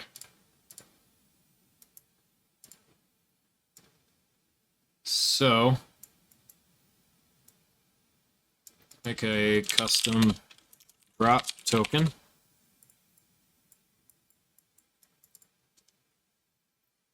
So, I think we can do this. Let's rename this actually. This is get actor class. And this is the in actor.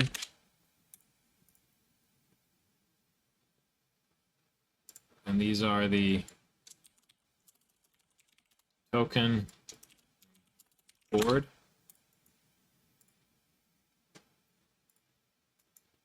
So we can do this again, right? No, we can't. What are we doing?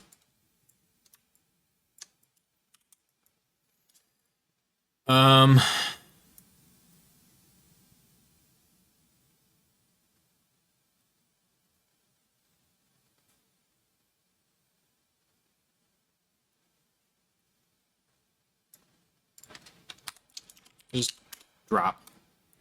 And when we drop,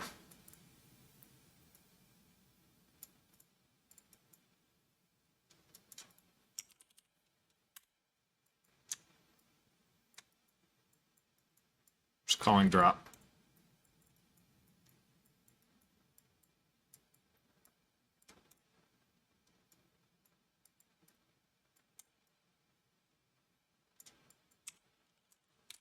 If we have a board, drop the board. So there's our drop. This is our pickup token. This is our pickup board.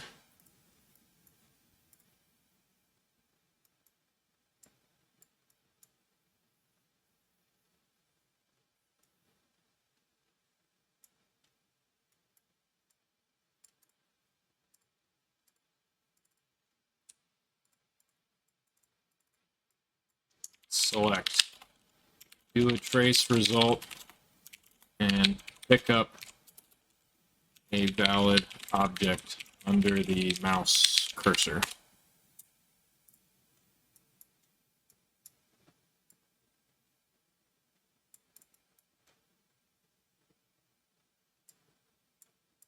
This is our event, tick, and gate for dragging objects.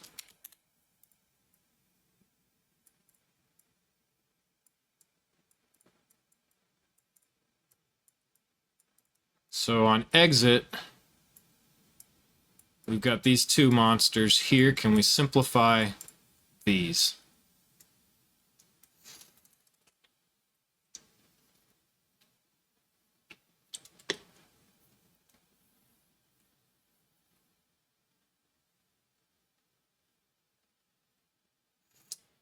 So what we could do,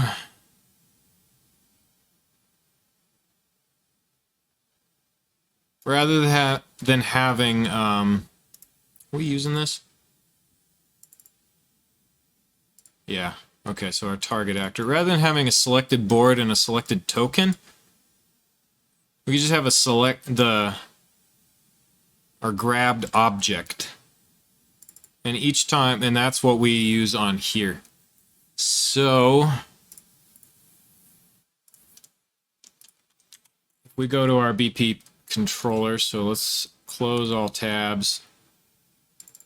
Here's our player controller. That's the lobby. Gameplay controller. Here we go. Selected token. So we are using because we put rotation in here. So our selected token, let's make a U property, edit anywhere, blueprint, read write, category, it's the BG game player controller config, and this is our an A actor pointer called grabbed object.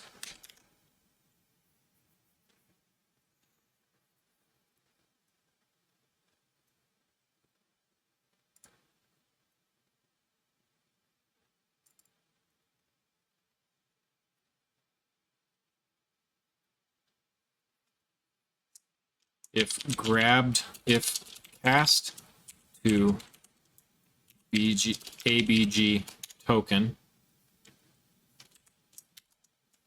grabbed object,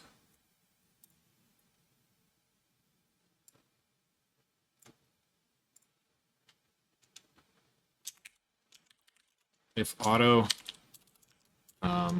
grabbed token, does that work? Can we do that?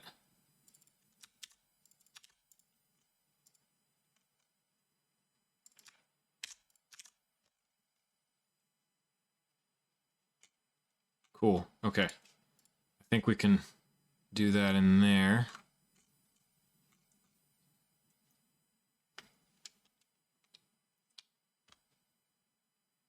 I don't want to make it const because we are setting, we're changing it. We're setting a rotation. We are going to be modifying properties on it. So I'm going to save everything here, close, compile.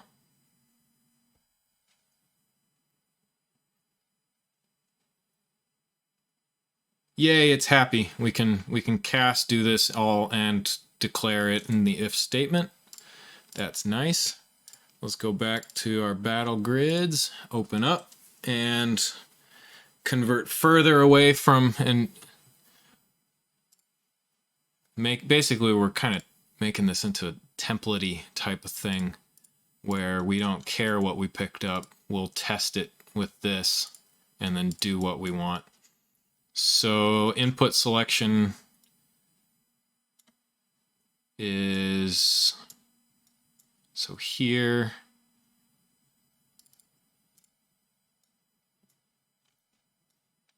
right? The in actor is coming in, we're testing what it is, and we're spitting something back out. We go to pick up token. We're going to set grabbed object. Yeah.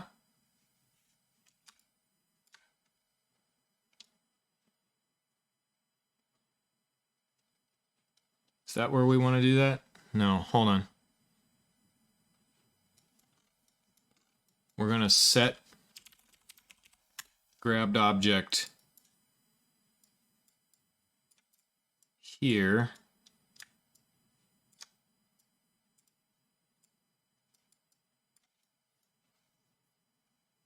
And then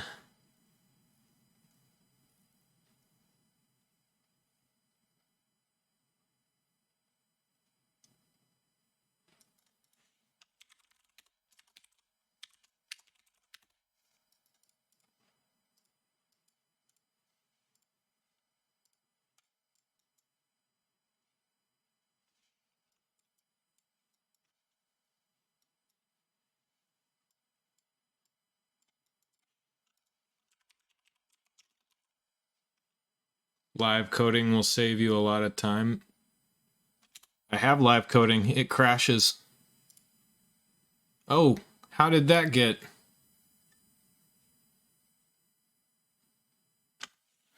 That used to be. Currently does not allow class layout changes, though. I'll look into that tomorrow. I thought I had that enabled.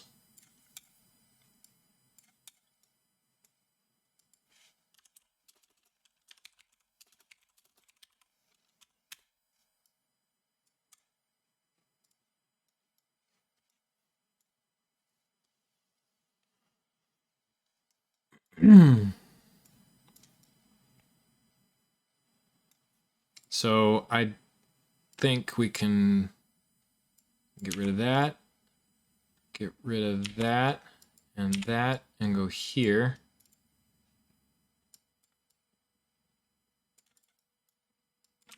Just pass in token here.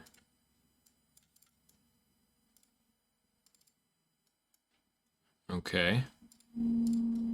And then here,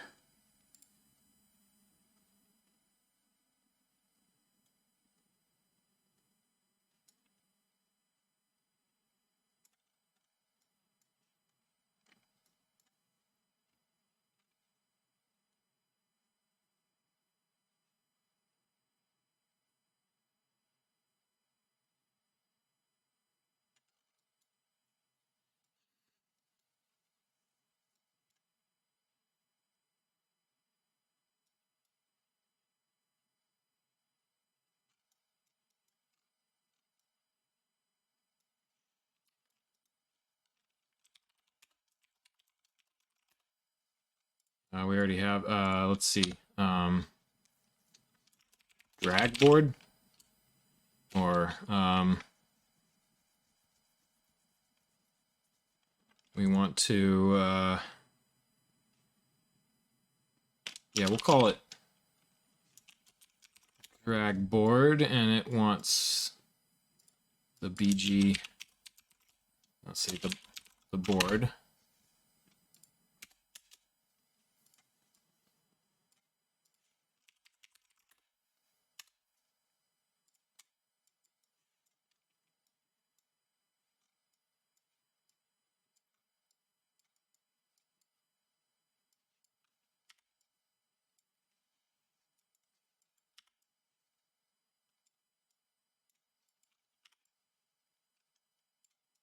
Might be able to function this down, I'm not sure. We're not returning anything though. So we're gonna that.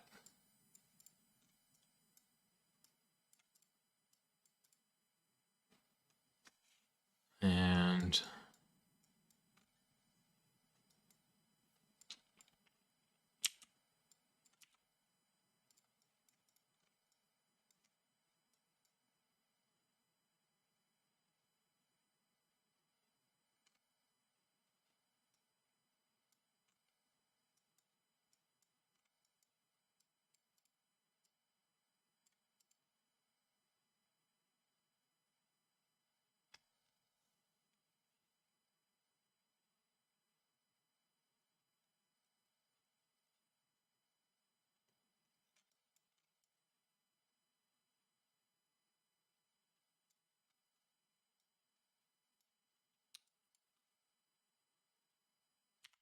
just open gate.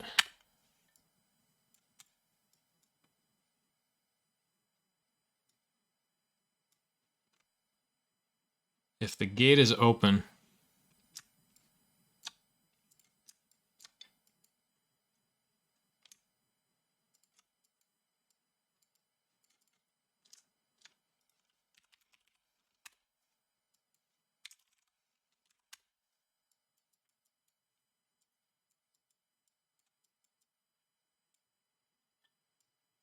though we're putting a cast into an event tick. I don't like that. No, I don't want to do that. Okay.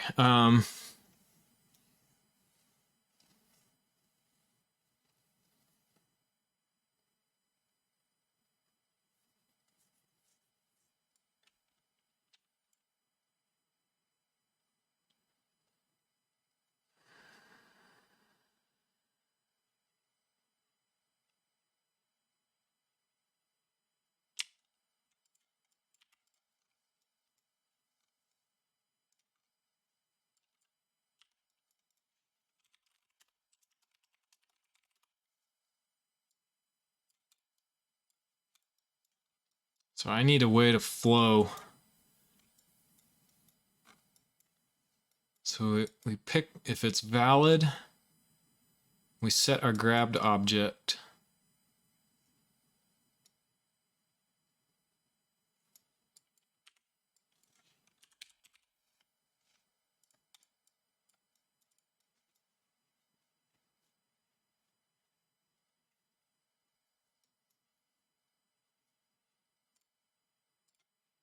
Maybe we just pass it.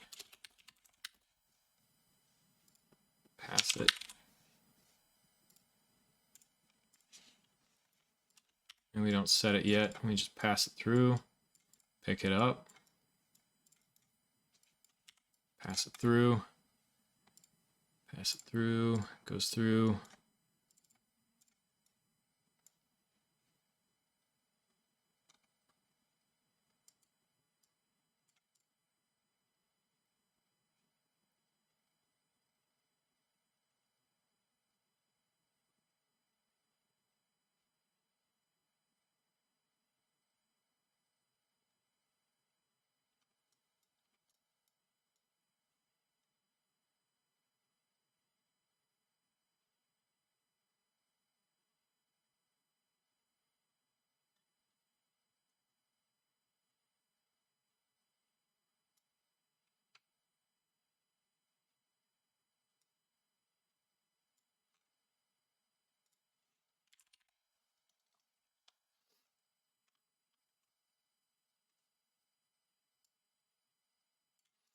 I want to switch here maybe.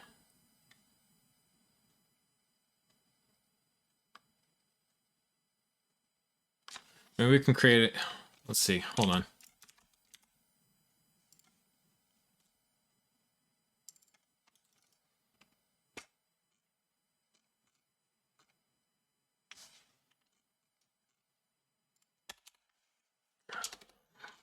Down here.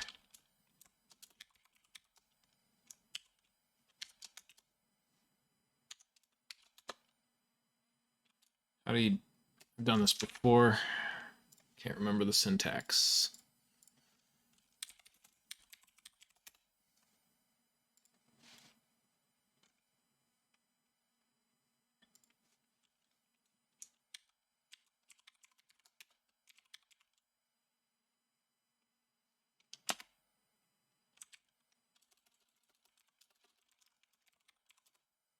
Is that right?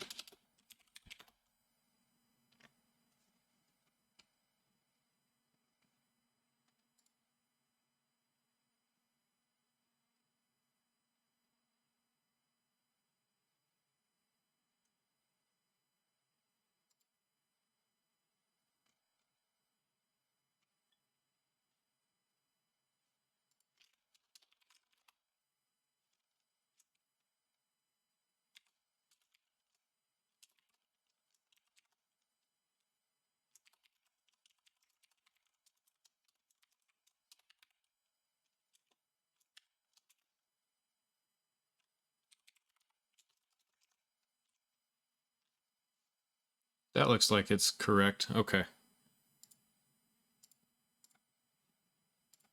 So we do that, and then I want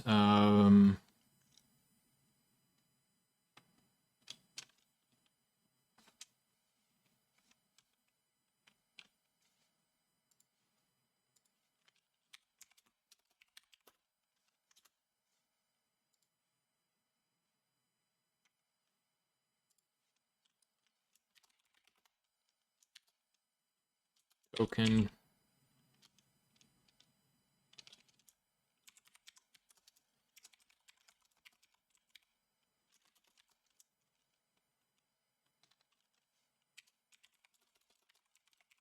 In case we change the names, and then board.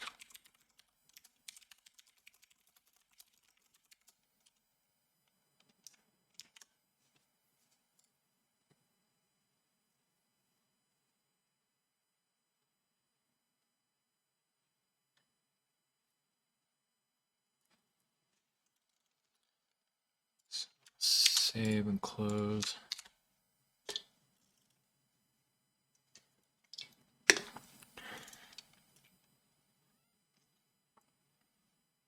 Now we should be able to switch on enum.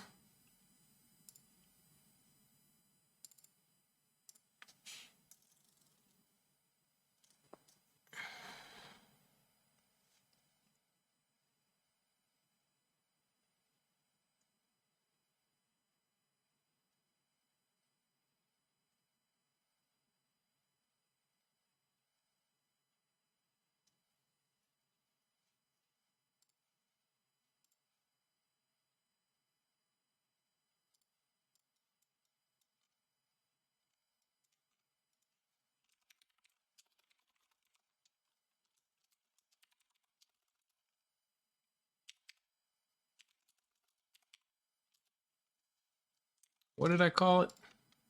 Grabbed object type.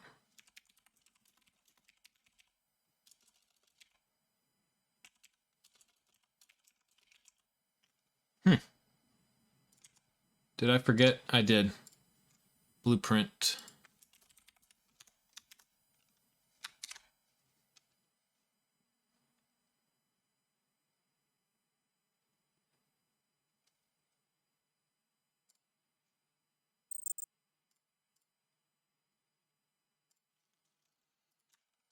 Save and close. Back up. I'm going to try and enable that hot reload and see if it'll allow us. I thought that was enabled, but apparently I was wrong.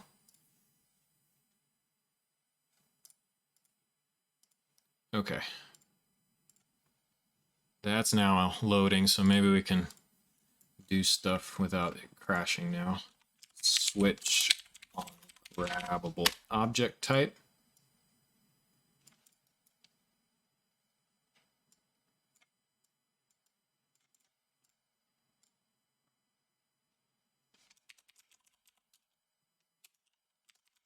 Grabbed object type.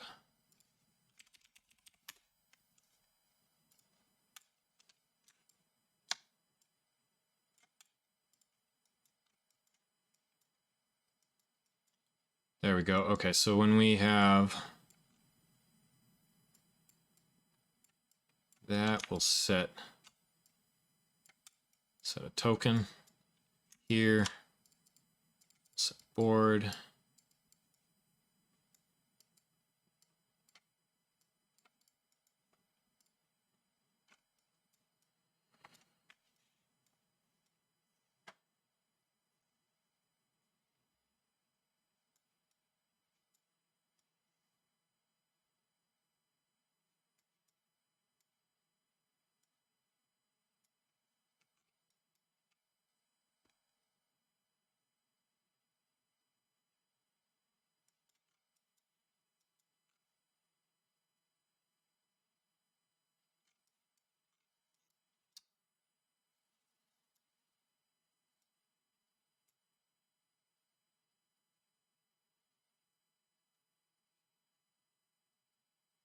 Man, nope. Okay. Maybe we do just need to have separated references.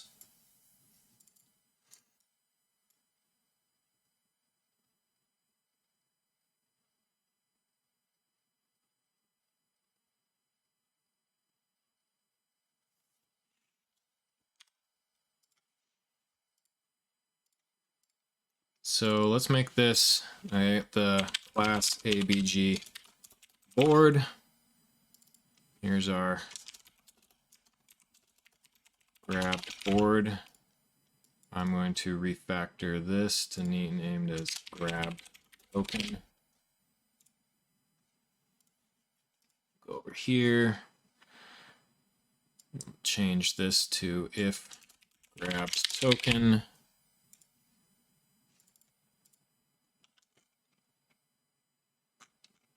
Okay, that's good.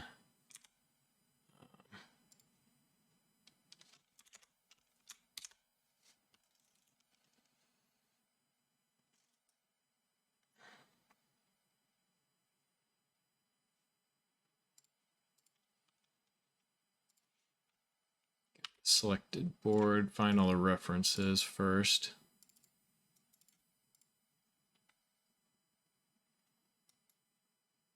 That's gonna break some stuff. Let's get ready to break it. Let's break stuff.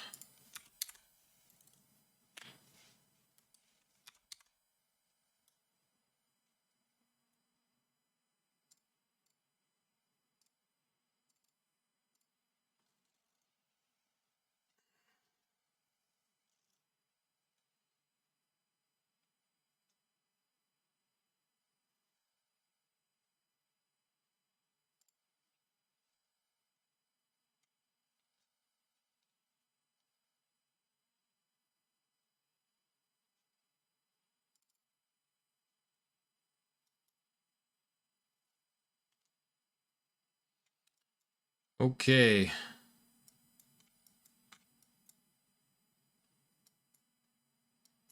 Comes in, we pick up the object comes in, object, pick up token, set our grabbed token.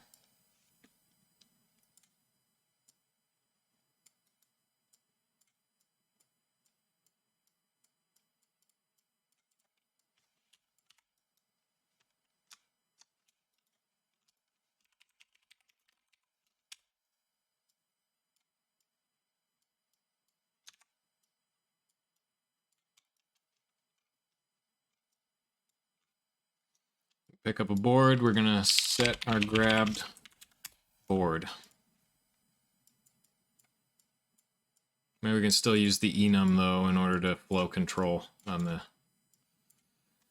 gate.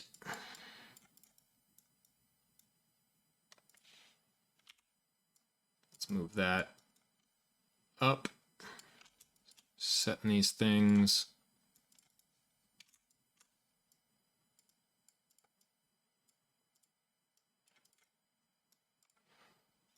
Okay. We want our grabbed token.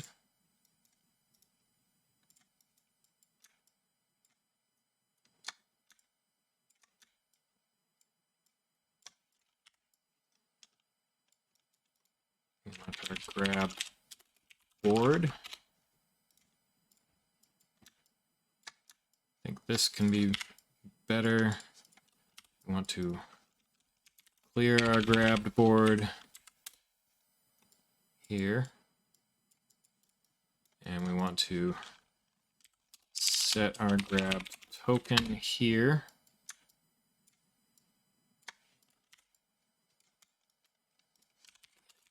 Grabbed token.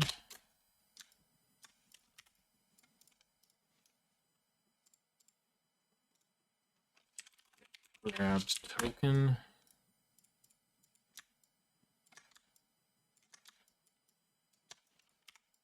Whoop.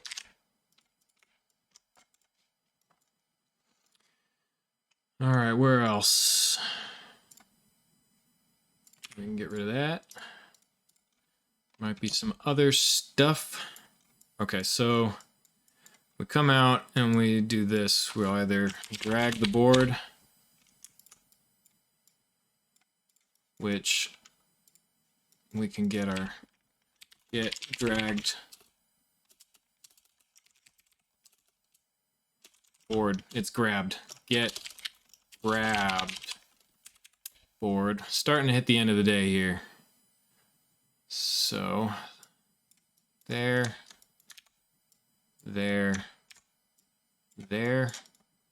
Get rid of that. So we drag a board, otherwise we drag token.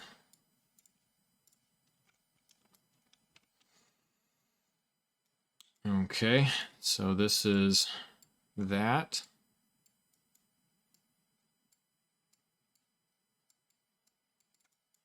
And this is that. We'll refine those a little bit more. This is the main event. There's our pickup object with the pickups.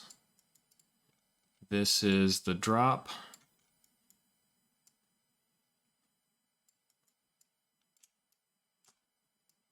So pickup, drop. This is the select itself. This is old. And that's there. Okay, so things are starting to get a little bit more in separate events. Let's see if we've broken anything. Our board still moves, and our tokens move.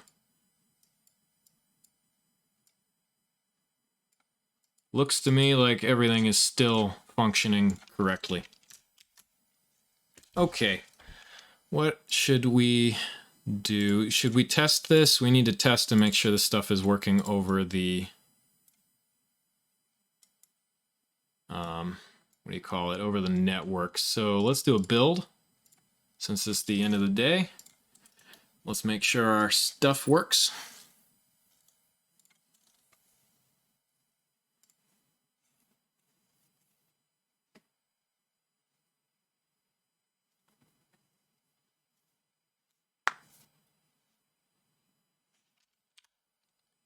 We cleared that out. Yeah, we did. Okay.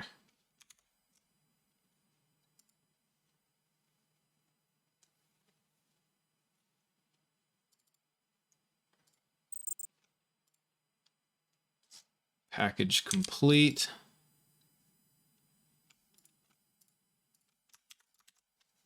Copy, paste. That there.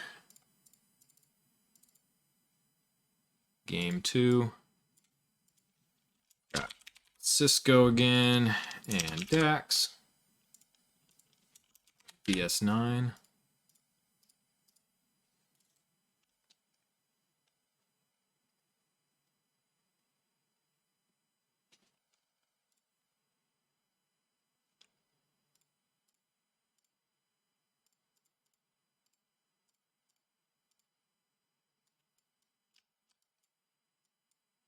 Oh, we forgot to set it so only the game master can move aboard. But that's working. So that's working over the network. That's working over the network still. Our rotation is still working. Cool.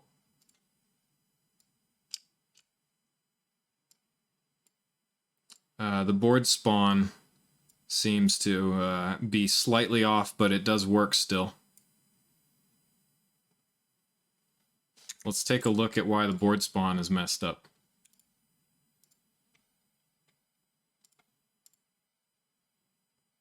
So if we go to the UI and we go to the gameplay, the Game Master HUD, there's our graph, board spawn.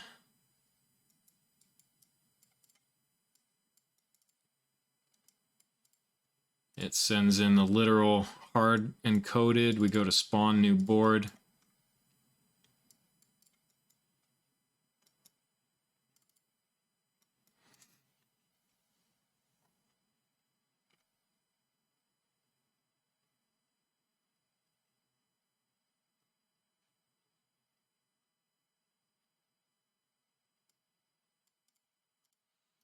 What was it? What's it doing?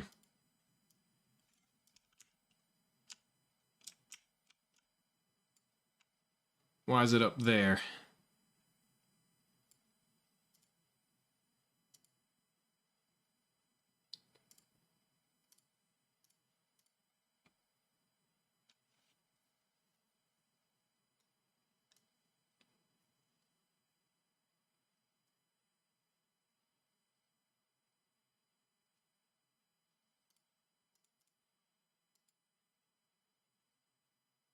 What are those zeros? What's it spitting out there?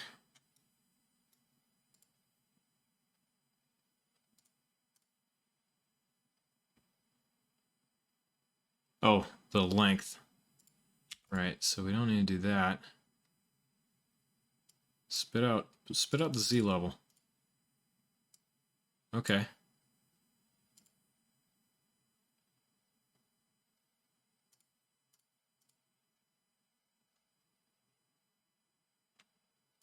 So spit out. Interesting. Hold on.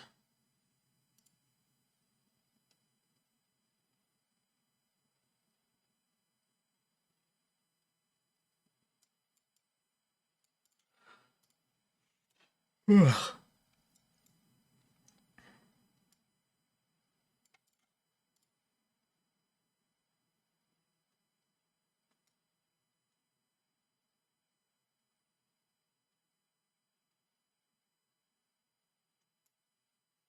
Why is it?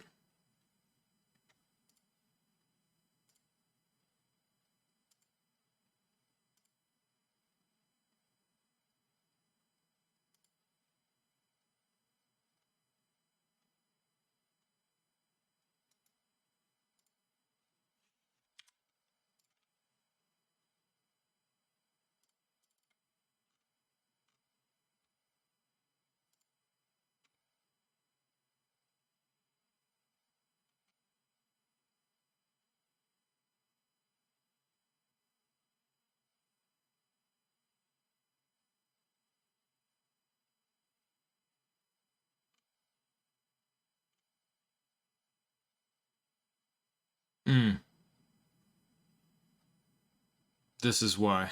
Maybe.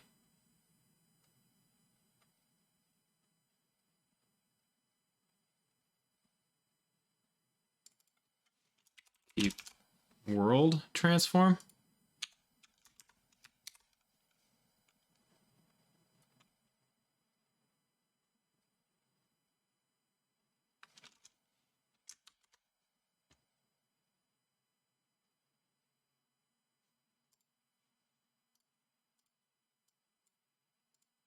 There we go. World transform is what we wanted, not relative.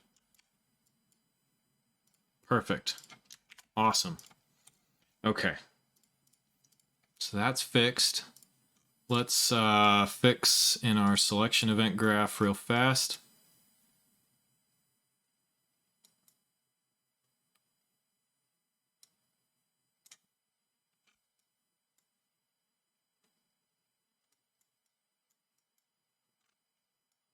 We check permissions for token. We need to do this here.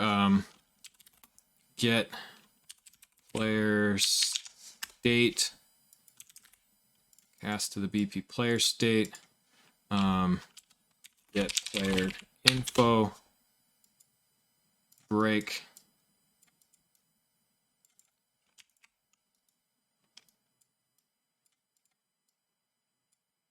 We should do this actually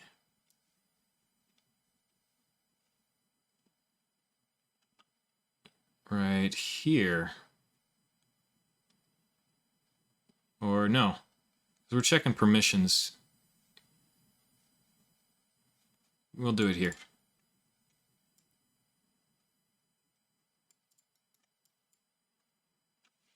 Actually,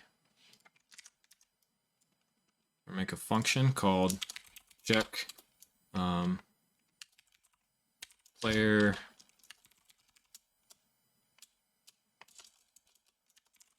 permission level, permission status. Does player have permissions? It'll be pure. We just do this. It needs to return success.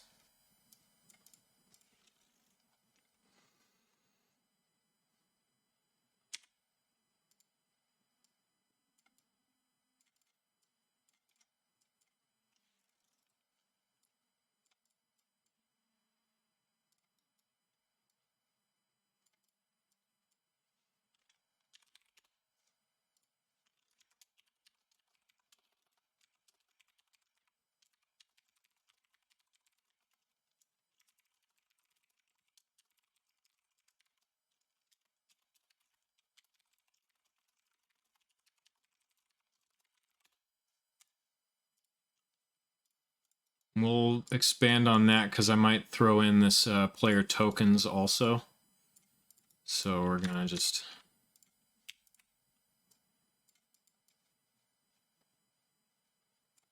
here. First, we're gonna do that.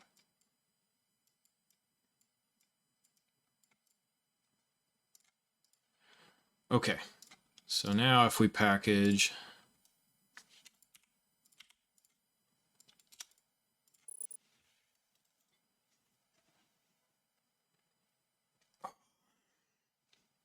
this should work.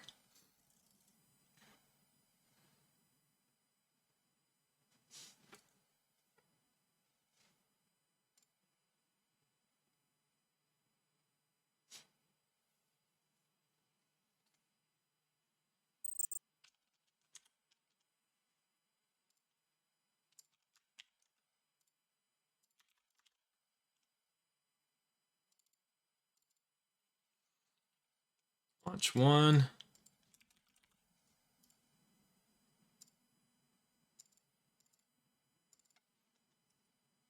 Launch 2.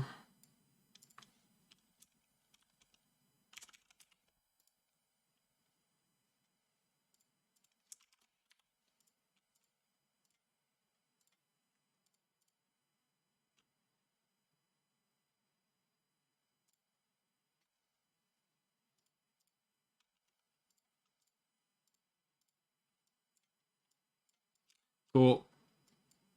I don't have permission to move those. Dax does. She spawns another board, and we see it. So cool. She can move that one. She can shrink it and grow it. Look at that. Is this not cool? Is this not cool?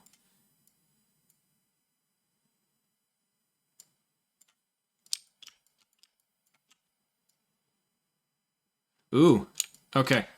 So we've got an interesting issue here that we need to solve. I think we could take a look now. But the growing doesn't seem... We didn't attach it. We forgot to call attach. Okay, that's an easy fix. Easy fix. We go to our code. When we... Let's build board. Here's shrink the board. Here's grow the board.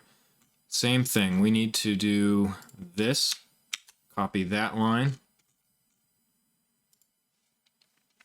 We need to do that. And we need to do that.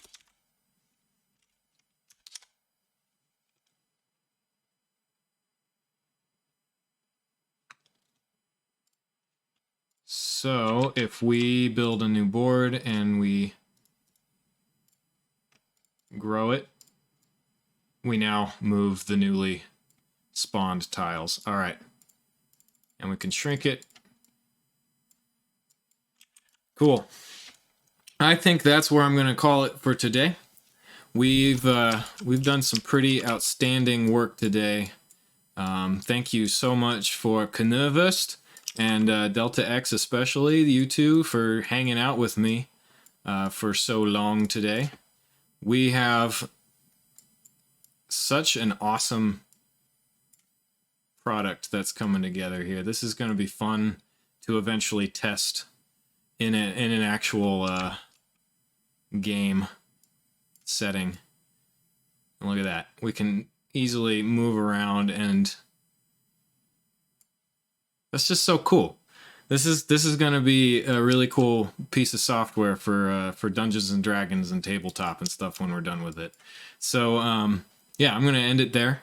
I'll be back on tomorrow at 9:30 a.m. Mountain Time, and we'll keep rolling along. I don't know what's next. I was thinking maybe we could start maybe work on the game options when we launch the game.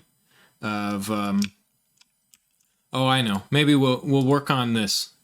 We'll move this out so we're not hard coding this, so we can set a new level. Yeah, and we'll go from there. I'll think of something else what we should dive into. Anyway, until tomorrow, I'll see you next time.